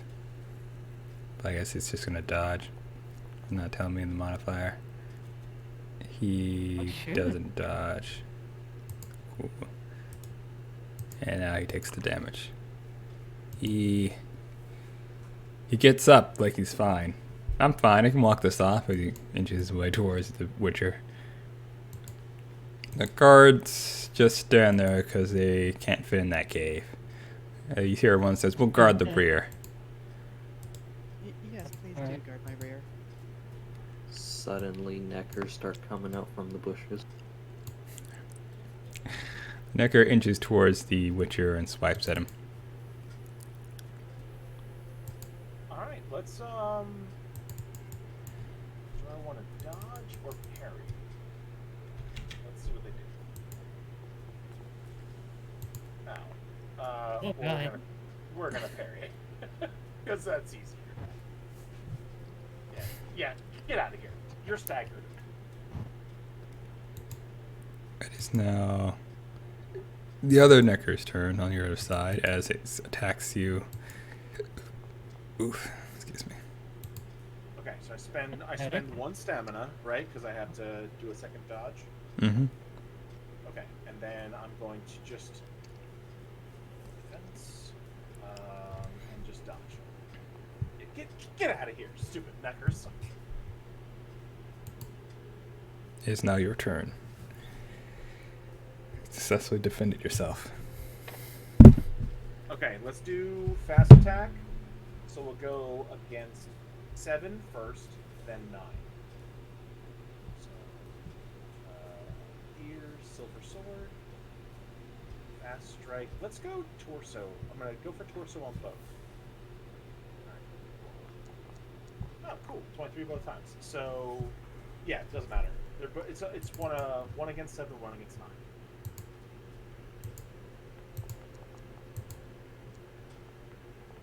Get absolutely wrecked, neckers. So bad. Witcha!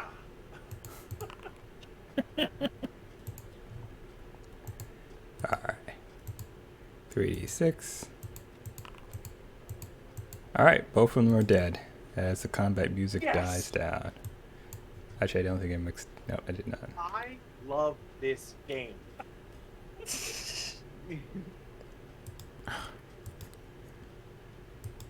I await the day that's suddenly surrounded, and then I just throw them all into a wall.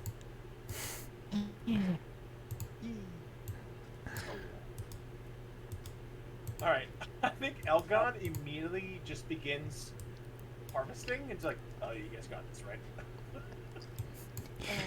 I mean, yeah. assuming there's nothing else here, I guess. Yes, assuming as you wander down to the dark recesses at the other end of the cave. My last 2 luck points on this wilderness survival check. Okay. Meanwhile, as you search the other side of the cave, let's see here. You notice there's similar to the other cave, only there's more stuff in it, more food that's less rotten. Seems like something's been living here recently. It's been eating it.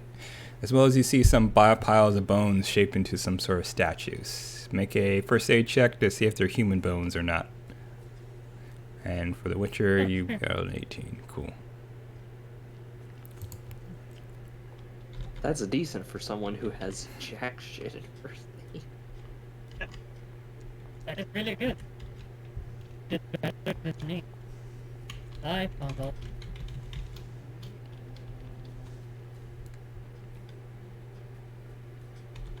Beautiful. Alright, cool. I did. There you go, you don't have to feel so bad. Great, thank you. Just like, yep, To make people feel better. just like, yep, them are bones.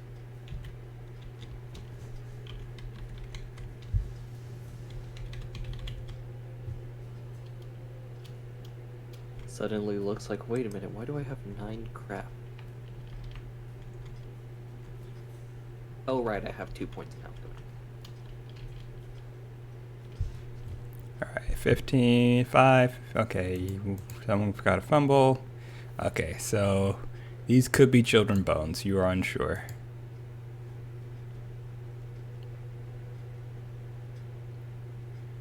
It's just a necker bones. They're kind of like different shape, I guess. What was the name of the kid we were looking for? Aldebert? I remember it was stupid. Yeah. Aldebert sounds pretty stupid to me. Yeah, no, you're right. I don't suppose we bring the bones back to the lady at the manor and we go, hey, does this look like your child?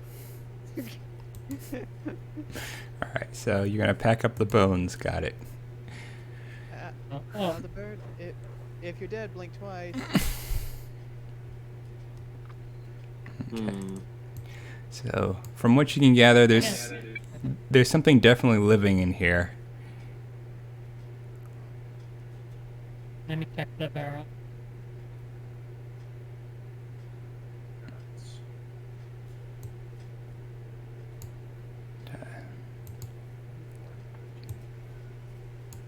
Oh, you check the barrel and there seems to be more rocks in this one compared to the other one.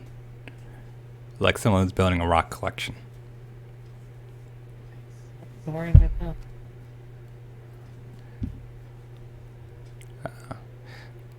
by the time the Witcher is done harvesting the monster parts, it's pretty much sundown again. You guys have been trekking through the wilderness quite some time. Can I do one more survival check before we leave the cave? Sure. For what? Okay, I'm looking for specifically green mold, Alright. which is in caves. Roll. So it's DC of 12. Okay. Oh, thank God. Yes, got it. Alright. Green mold.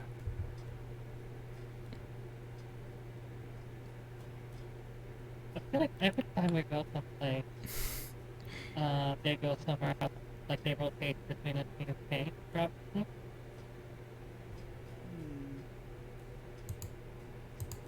You find 9 pieces of green mold. Hell yeah, baby. As the Witcher starts running around the cave and carving some green stuff into jars, what are you guys going to do? Wait a second.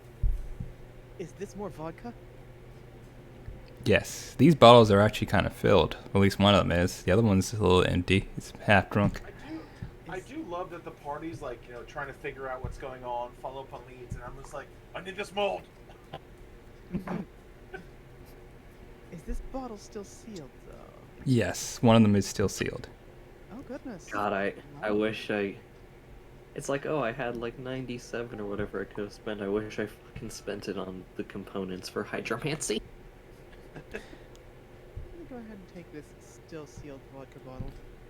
Okay, add a still sealed vodka bottle to your inventory, you thief. Thief? I mean, they stole a whole child. Well, probably several whole child. They swallowed child. Oh my That's God. not stealing, that's kidnapping. Yeah, Well, also, the I kid was feel like wide it's awake. better to steal a whole child if we just steal half. Man. I mean, to be fair, the kid wasn't napping. The kid's wide awake. Sorry, At guy. least at least I assume being grabbed up by a giant monster is gonna wake you up. Yeah. So what is your plan now?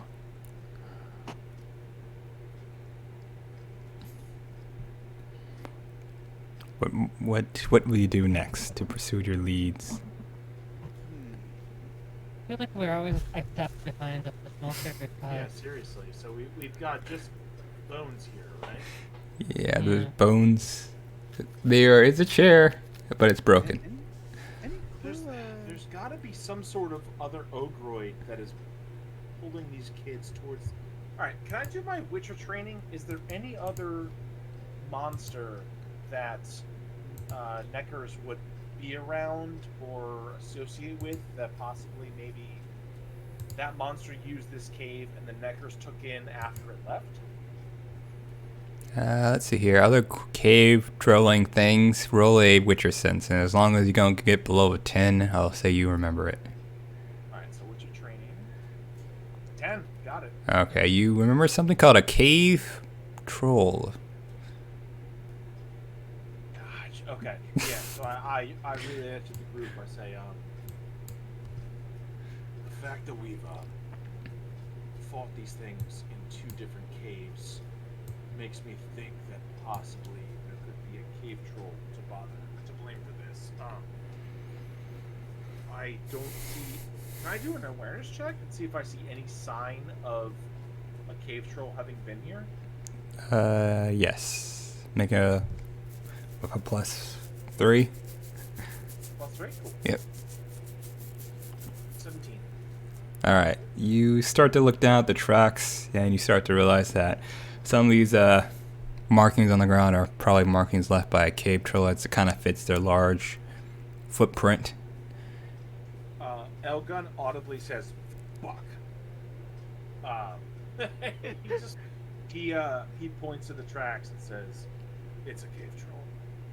I have no idea what a cave troll wants with children, but it's clearly." Well, did we ever determine what kind of bones these were? Were these like children bones? it's not clear. I couldn't figure it out. There probably are children bones. You're pretty sure. You're a doctor. No way you would mess that up. Yeah. I rolled a 1, but here. Yeah, no, that's most likely children bone. You can from the mistake. I see. So I guess Yeah. the troll wanted his baby back ribs after all. I guess. Um, in my mind, I feel like the crow like goes to different caves every time, and instead of trying to follow them to a location, we should just wait at the house and see if we catch something happening up there. So what you're saying is we need to do a stakeout Hmm. somewhere. Well, I mean, I'm not a monster hunter. I am assessing our current results. So, All right. So, what is your plan? Is everyone gonna convene and agree on something? I hate to do this, but can I forage for one other thing? It's a stake? So there's an aether component called Scleroderm, found in forests and caves. It's an everyday item. It's only a DC 10. Can I try and look for that as well? If you while they're doing whatever they- if you forage any longer, it'll probably be past your bedtime, so you guys will end up sleeping here in the cave. Do we want to do that? If not, I get it. It's fine.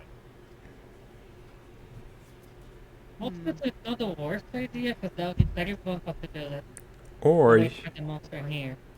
I mean, you could also everyone else could just go back, and the witch could just stay here and forage for.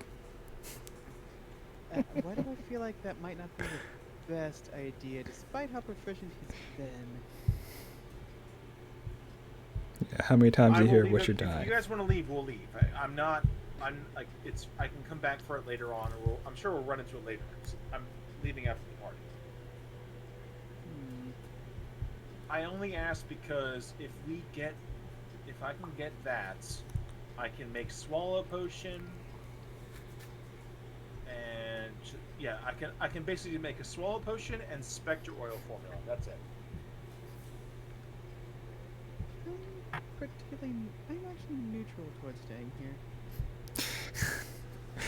One of the guards says, "All right, I'm tired of your indecisiveness. Let's just show hands here. Everyone who wants to sit here in a dark, dank cave, don't raise their hand. Everyone else, raise their hand so we can go home."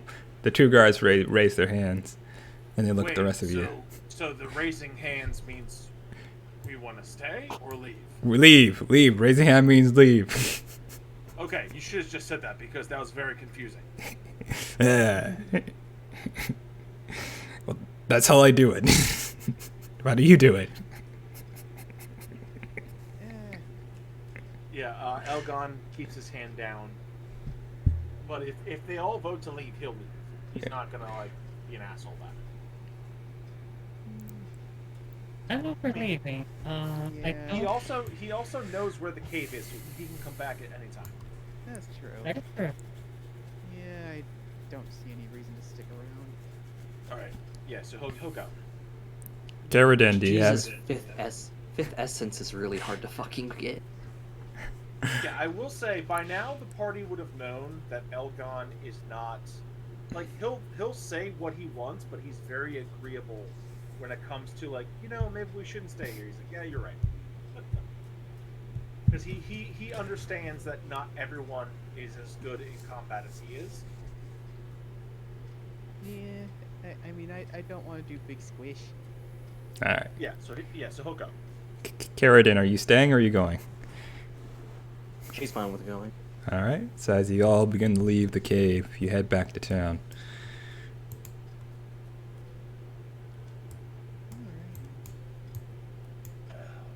And hopefully nobody actually gathered the bones. Did someone gather the bones? Did we want to? That might be good for closure, but I feel like I would rather do that after the solve the thing than go, hey, I didn't find your kid, but I found this bag of bones. Like a puzzle. Yeah, I was like, if we can retcon a little bit, can I ask the guards while we were there, like, do these bones match up the size of the child taken? Okay, I think it was a first aid check. So guys are gonna But sit. also, that kid was taken a day ago? So like, it probably wouldn't be. I was bones. The child was literally taken in, last night. Yeah, so unless they like really went to town eating it, I doubt it would be bones. You know what? That's a fair point. You're a Witcher, and then we have a doctor, and I am Well, neither of those things. that's Chili saying that, not Elgon. I, of course, the internet had to cut out right as I was trying to say something. Oh, sorry. Go ahead. Oh, whoops. I was like, of the first dates to see if they were like children's bones or something, 16 was the highest with Caradwin. Right now I'm saying it.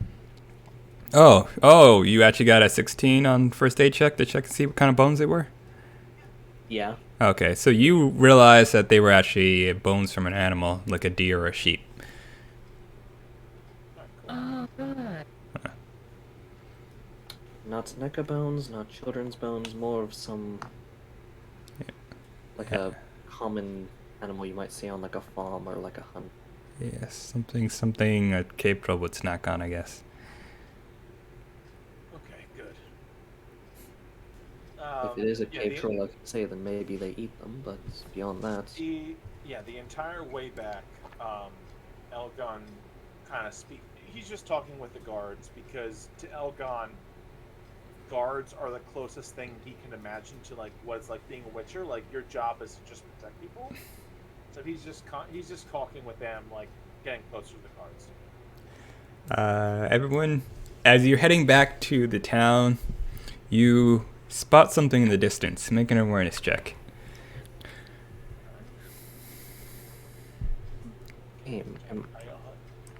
I keep forgetting. I get a plus. What's the fumble anyway?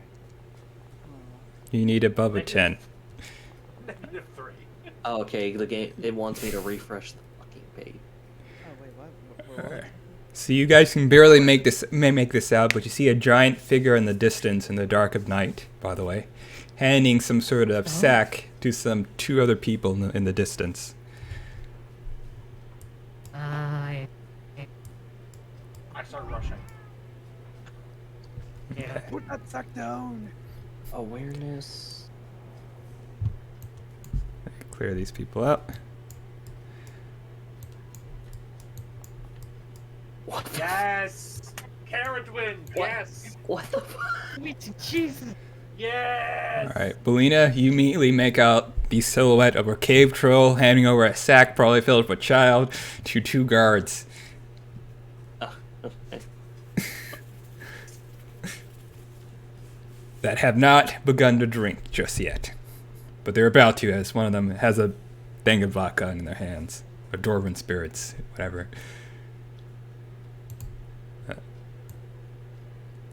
Is it the same guards we came with, No. or is it different guards? Different guards. The bad kind. Guess there's some rotten eggs in the guard basket. Can I? In which case, how far away would you say they are? Pretty far, like maybe 80 meters away.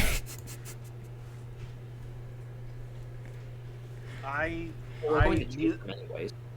Yeah, I drink my Thunderbolt Potion, Let's see. which that lasts.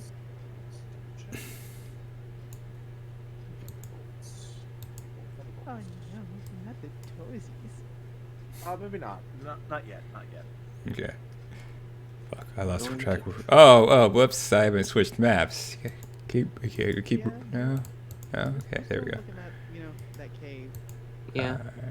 Yeah, the second that anyone lets us know that, Elgon rushes them. Bless you. Yeah. And Sorry. ooh, that is a little farther than I was thinking. Oh dear. Wait. That's actually Oh, that's 20 meters per square. Holy crap. Yep, it's pretty far away. As you see the shot Yeah. being handed off. I guess we'll try and get the rock troll. Yeah, that's kind of what Elgon's going for as well.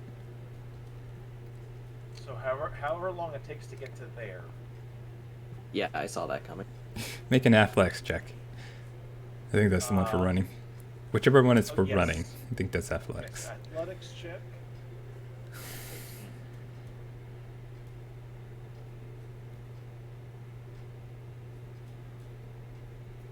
Wait, is it athletic? Athletic based on dexterity. Which one do you think would be for sprinting? PC for endurance. Okay, and do that. Well, both of mine are the same. You also the Carradine would also notice that the rock crow is carrying a giant club. That's clearly the cause of all those dead people. That does make sense. And since you guys are rushing towards the players, the guards make a very easy awareness check to see who's coming at them. And none of you guys are making stealth checks, so they immediately shout, "Reinforcements!" As the GM will change the scene now. This should work. If I just... No, wait. No, there's not enough space over there. I guess we'll just leave it on this grid size. I don't have a grassy knoll about on I mean, I would assume we all spent however much long to run the same distance. Like, Yep. We're not all... Yeah, we're all there together. You managed to close distance about this far out. Cool. Yeah, let's just say you're there. And then let's see here. Not sure how many guards I'll need. One moment. So, is anything you guys going to shout or do as you're running towards them? Any sort of plans you're going to try? Elgon shouts to the rest of the party and says, "I'll take the troll, you take the guards." Perfectly understood. As you get closer, you see the guards go, "Reinforcements!" again, and then the other guard points at you guys and goes, "Troll, naughties, get them!" As the troll looks towards you and goes, "I crush naughties," and rushes you back. As you guys meet sort of at the outskirts of town.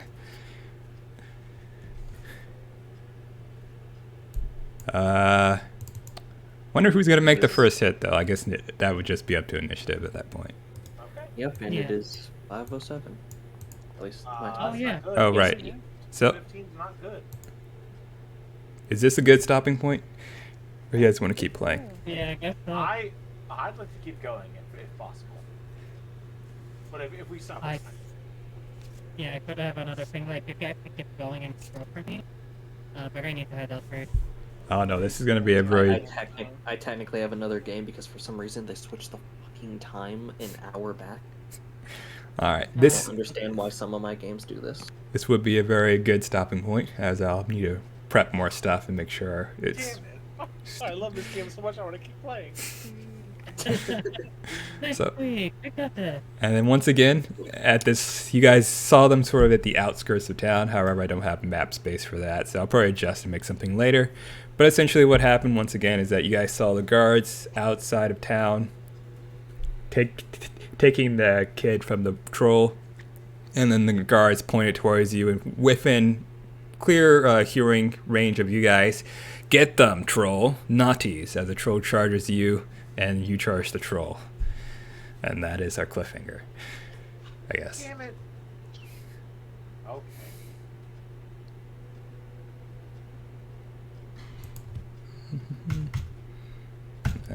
Any questions or anything else I need to answer? And we're done. No, I mean, I want to keep playing, but it's fine. Everyone's like, "Oh, I have a life. It's fine." I have more games. No life without it. I'm joking. My pregnant wife downstairs is feeling very sick, and I've been ignoring her, so I should probably say hi. Yeah. It's very Yeah. help her. That sounds like a plan. All right. Yeah, he was great though. Yeah. Fantastic. Thank you for hosting this. Yeah, seriously, that was so much fun. Good to hear.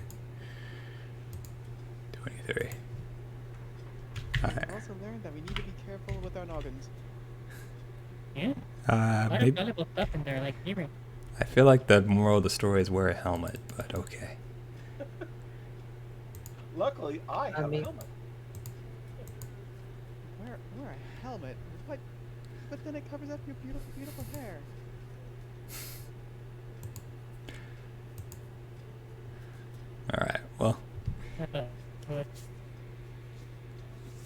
Any more questions? Anything else I need to wrap up? I'll probably figure out how much points of IP or whatever it's called you guys get sometimes afterwards. Yeah, no hurry. I feel like I just need to read more about the rope. So just that during the week. Okay, someone should probably make a knowledge roll on trolls. Does he want to make that now? Yeah, sure, I'll do that. And then while I'm edit, you guys had plenty of time to chat while you were in your room. I assume the Witcher would have, based on what the Witcher said, he would have told you stuff about monsters. So you also get the Witcher's knowledge on monsters shared. So would that be, for me, would that be Witcher training? Yes. All the knowledge checks concerning monsters would be Witcher training unless you just want to purposely be bad at it. 17, baby.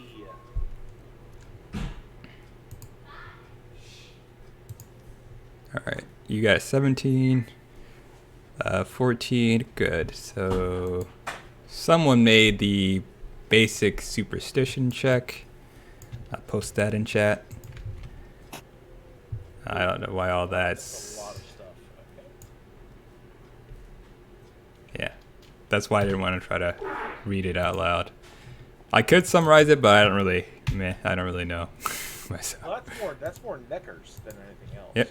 Oh, yeah, that's the stuff you there, probably I see. shared. Yeah, and then this is the Gotcha. troll stuff. And then you guys can read that any other time. Otherwise, that should be all the questions I can answer for now, unless you guys have some other questions.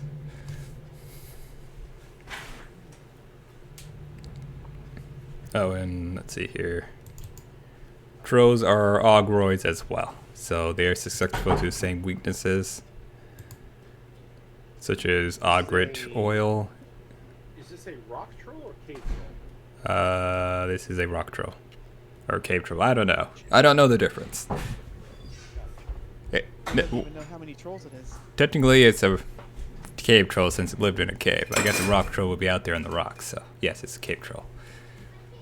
Aren't caves made of rock? You know what? That just goes in the Witcher superstition role. Cave trolls and rock trolls are being totally different things, and really they're the same thing. And someone's banging doors here. All right.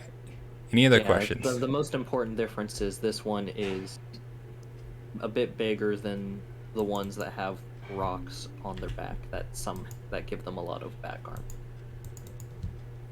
That's at least for most of us, that's the most important difference. It's like this one is big and it doesn't have back armor. Gotcha. Makes sense. Gotta go back. All right. Yeah. See you next week. All right. No more questions? All right. Well, feel free to DM me questions or whatever, and I'll answer them. Otherwise, game is over. All right.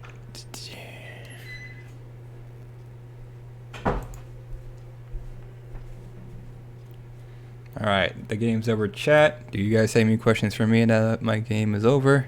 And if you're wondering, these are the game notes that I took from the book, and I highlighted stuff in certain ways and bulleted them in certain ways so I could easily keep track of what the hell's going on in this giant block of text. Let's see here. So yellow highlights are usually stuff or checks players need to make. Bold text is just keywords I need to keep track of. Let's see here. And then any sort of paragraph I saw in the book, I split it up into bullet points that are smaller and more manageable, easier to read bullet points. Because I highly doubt I could read this whole thing out loud without a player interrupting me, so I broke it down into shorter passages. So I can read this part, pause, see if the players want to say anything, then read this part, then keep reading if they don't say anything. Green is when they succeed on something, so that's what they gain. Purple is like a decision, and then I use italicized for stuff I have to read out loud. I don't know if this is helpful to some people. I assume some people who haven't GM'd before or are interested in GMing would want to know how GM notes look like, and this is sort of what GM notes look like. Really depends. But this is like taken from the book, based on, where's my other campaigns at? There it is. Based on the story that's already written there. So if these were my notes, they look more like this. My notes usually start out with a fancy picture to help me stay inspired, some paragraphs of background information, and then I try to break it down to bullet points as well. Let's scroll down to, here we go, yes. Then usually I have like a character summary section that tells me all about the characters, important character section, as well as important location sections, so I can quickly go to here and read out what's in the location.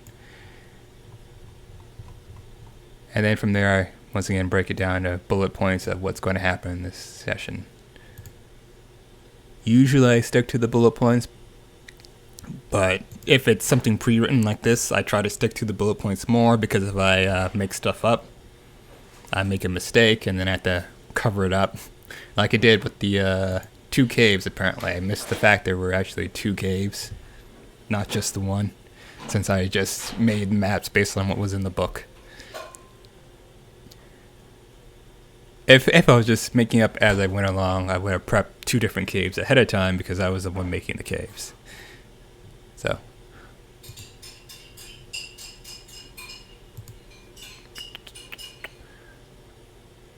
I guess I'll leave my Discord call. Alright, so this next encounter, hopefully my players aren't watching, is basically going to be a doozy. Because they didn't decide to stay in the cave and wait for the troll there, they now have to fight basically the whole town guard with a Witcher and themselves. Supposedly they're supposed to lose this fight and get captured, but that's probably why it was a good time to make a break here. Oh, let's see here. So every round, this is why I bold them. More guards arrive every round. If the players kill the troll, they can... Even if the players kill the troll, since that's not really their goal, these kids are still missing, so they basically accomplish nothing. So hopefully they figure that out.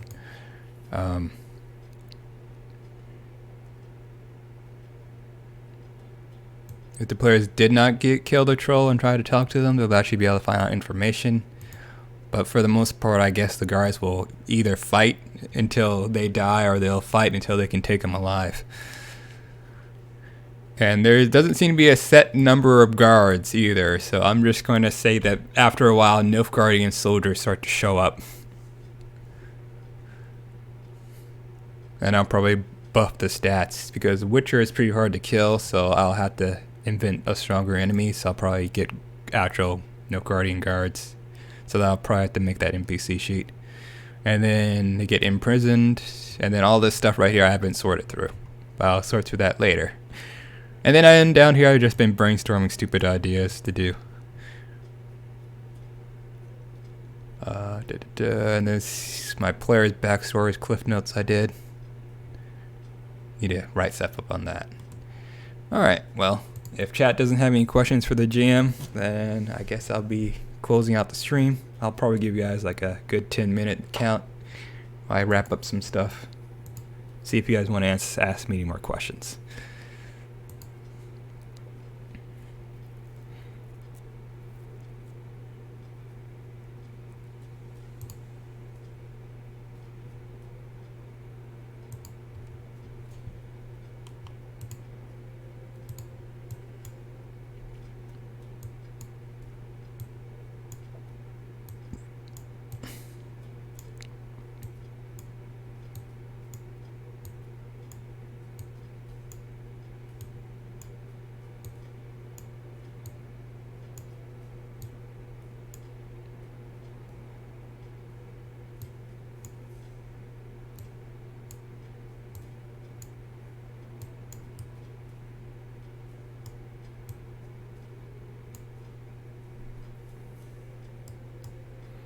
I assume I'm going to need a lot of guards. So I'm just going to line these guys up over here. And then I'm going to make a Nilfgaardian soldier, and then I'm going to do the other thing. So my idea is basically what does it say in the thing? Oh, I closed out of it. I think it said every 2 rounds is a d6 divided by 2. So let's see here. That's 2. That's 2. Oh, that's 1. That's 1.5 guard shows up. So I guess a child and a guard show up to fight. I don't know. And that's 2. So every round, almost, it feels like there'll be at least 1 guard, or probably 2 guards that show up to help. So, and that's every 2 rounds. How easy can a Witcher? Well, he said told them to handle the guards. So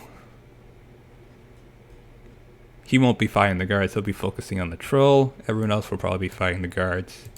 But one of them is wounded, so I'll probably take that person alive and then get the rest to surrender as a result. Let's see here. Why do you have -2 in there?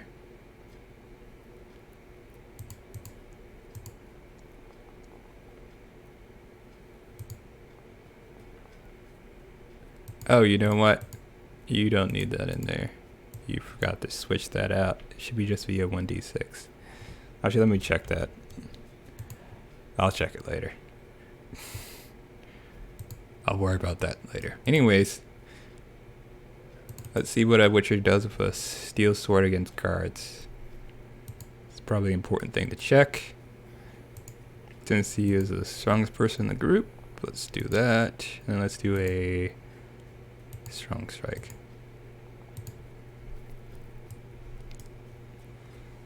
Okay, damage, and then damage again. 38 and 24. This is to the torso. And he's dead almost in 1 hit. And that was from the fast strike. Let's just get myself another guard.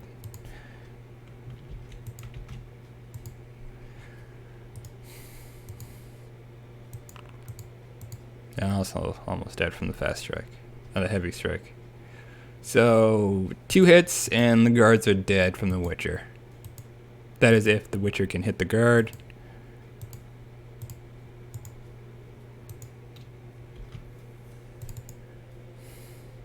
We're going to see what the defensive stats for the guard is like. Witcher rolled like, how high can the Witcher roll?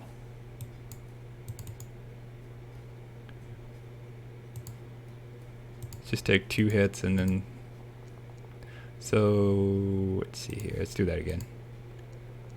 Okay, so basically a 20 is the highest you could probably get. 20 or more, but we're just going to use 20 as a quick estimate. Random chance. 17. Another defense. We're going to go with spear. Oh, spear's not supposed to be brawling.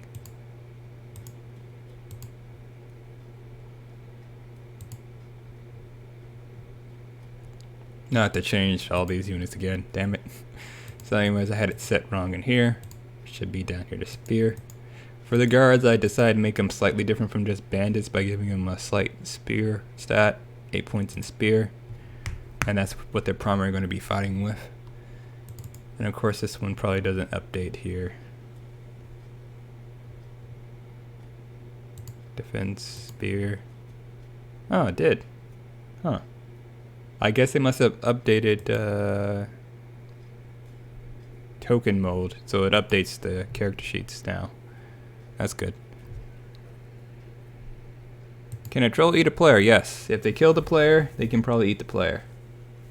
Trolls have slightly larger mouths than humans, so yeah, they could probably eat a person.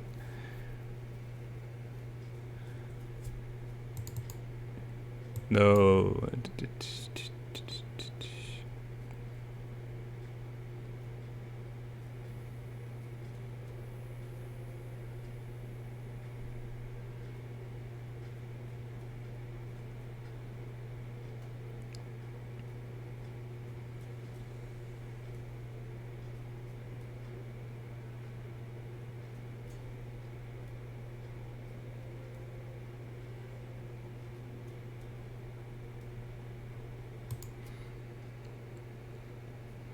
But it seems like trolls wouldn't really bother eating people, though. I don't think that's their thing. I think they enjoy vodka far more, and the only place to get vodka from is from people, so.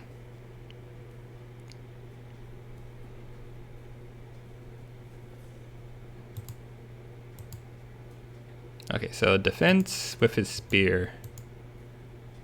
Block, 19. Spear, parry.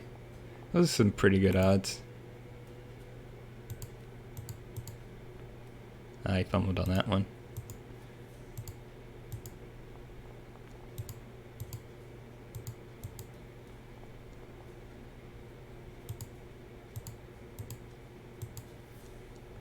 Alright, yeah. So, as long as I actually use a defensive action, the guards have a pretty good chance of staying alive.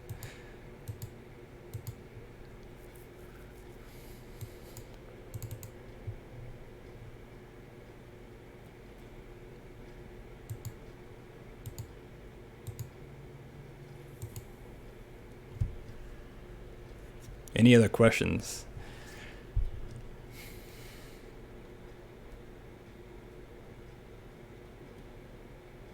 They actually have better skill than the Witcher.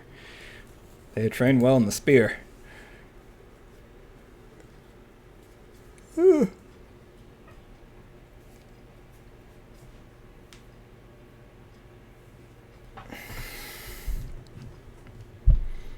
Alright, so let's just...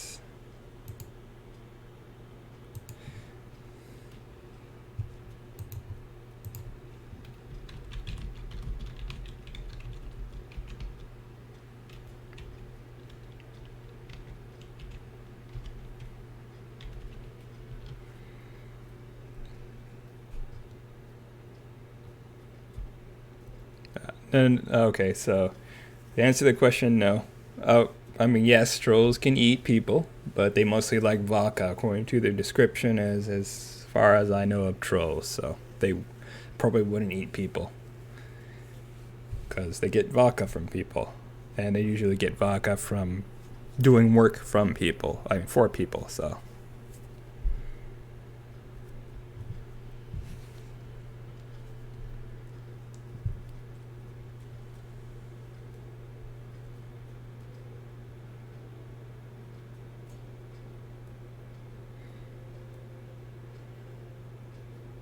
Alright, well, if that's all the questions, you can feel free to send me a tweet asking questions about how to GM Witcher. So if there are any like rules related questions, you're probably better off reading the book, like I haven't. And if there are actually questions about how to GM certain situations, then that's something you should probably ask. If it's lore questions, you should probably ask someone else as well. Like, let's see here. I don't know, the Pondsmith. Ask Pondsmith. I'm sure he knows. Or they. There's multiple Pondsmith now.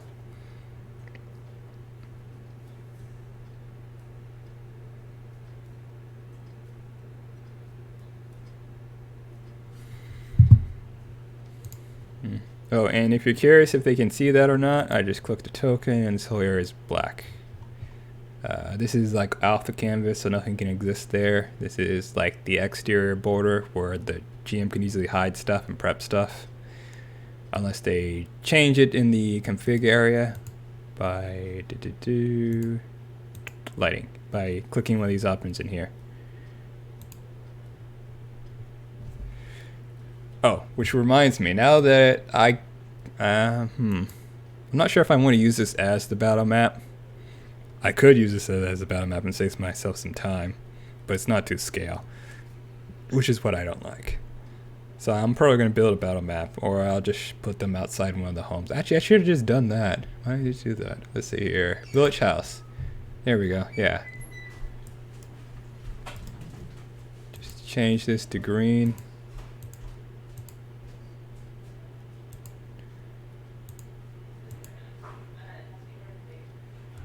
Alright, then I'm just going to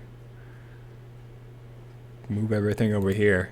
And then I'll say you guys are behind the house, and that's, yeah, this works out well. See, this is the outskirts of town. This is one house. and kind of like they started fighting outside of one house. That makes more sense. For me, outskirts of town is like too far outside town. It's not interesting enough. Plus, that also means I have to make a whole map, and you're just going to see a whole lot of this. Basically, a lot of dirt, grassy stuff, and bushes. Whereas here, you see like the very outskirts of a house. So let's see here. 2 guards on their side. 2 guards over here.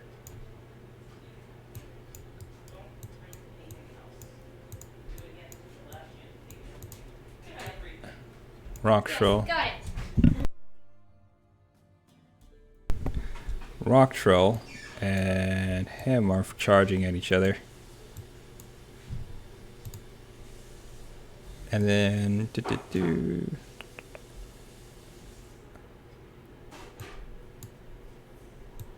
and then I'll just prep my tokens over here.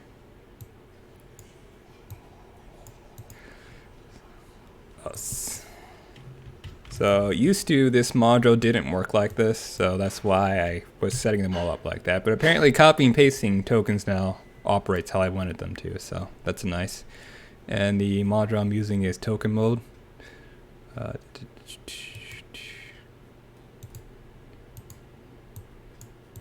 see here.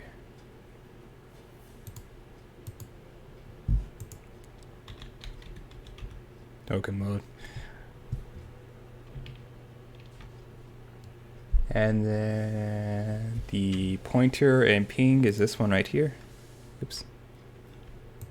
Where you get the point, ping, force the screen to certain places. And dice so nice is all the dice on the screen that you've been seeing. I must erase my whole chat. Multi-level tokens is for the teleportation across the map, which I will be deleting because it doesn't work as I want it to right now. But for the Witcher Manor, the Manor house that I have for Norwalk, I don't feel like renaming stuff because that's a whole issue. It actually works just fine here. This is a NPC. Let me zoom way out. As I step into the portal, they teleport to the 2nd level, and they go to the next level, like so. And then here are the maps. And how I got the maps are in there is I used Universal Battle Importer. Basically what it does is I click this button here, and then I add the files. These right here are 3 separate maps. And then I click this thing 3 times, then I added them in order from top to left. This is the 1st floor, or ground floor. This is the cellar, and then this is the prison I added. So the first one right here would be the manor. And then the cellar, and then the 3rd and final floor. And that's how they popped up like this. And they are seamlessly combined, and the reason why I also use the Universal Map Importer is because it automatically imports the walls for me as well. I don't really use maps and Dungeon Draft, which is a program I use to build this map. It also sets up walls on the exterior of the map too, so the players can't see from one map to the other, which is nice.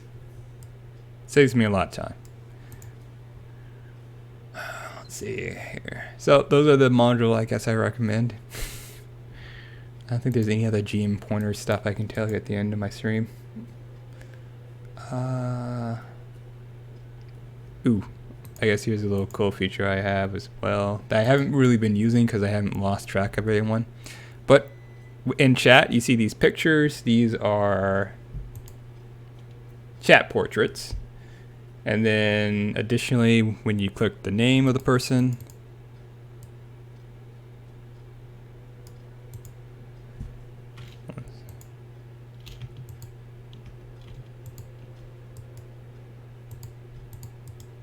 hold on a second.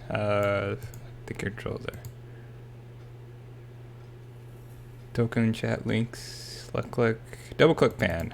Okay, so I need to redirect the tokens there, but supposedly when you double click the name, it's supposed to take you to that token, but it's having an error right now, probably because these aren't the actual tokens. It just looks like they are. So I'll just recreate them real fast. So these two are on the back. These in the front. Quotidian. Oh, you know what? Also, reason why it's probably not working because these tokens don't exist when it was doing the message. So I bet if I type a message, then scroll over here, and double click the name. There you go. Yeah, it's because it belongs to a different map. Just a little limitation in the software, I guess. And since this is a fresh map, if I was doing it from like the map in which she made this comment, it would probably work just fine, which was this map up here. There you go. So it's useful for when you lose track of your token, I guess. That's my point. Let's go back to Village House. Let's do this. And then additionally, we're going to click this and change the start point to here. Actually, I should probably move it to here. And then additionally, I'm going to go to configure. I'm going to remove that. Since it's nighttime, I'm going to invoke the fog of war. So it's now dark now. They have limited amount of range vision. Gonna remove that, I think. Probably. I think I just broke it. Tokenized vision. There we go. So now they have like a slight radius on stuff. So they can't really see out there, and I'm going to tell them that's your edge of your vision range. So that way, trying to also get rid of this wall here. Is there a wall there? No, there's no wall there. It's done by something else.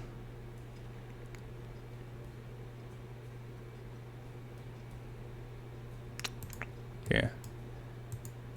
Well, I guess that's about it. I'll probably do more prep work and reading the book so I can figure out what to do next. But anyways, lots of guards are going to be fighting them. Alright, well, thank you for stopping by. And again, if you have any other questions, message me on Twitter. My handle there is Jango Wolf again. You should also be able to see at the bottom my Twitch page with the About Me area. You ask me questions related to GMing. If you want rules questions, you're better off asking Pondsmith or someone on their Discord, since I'm still new with the system. And I'm using Foundry VTT because it does all the math calculations for me.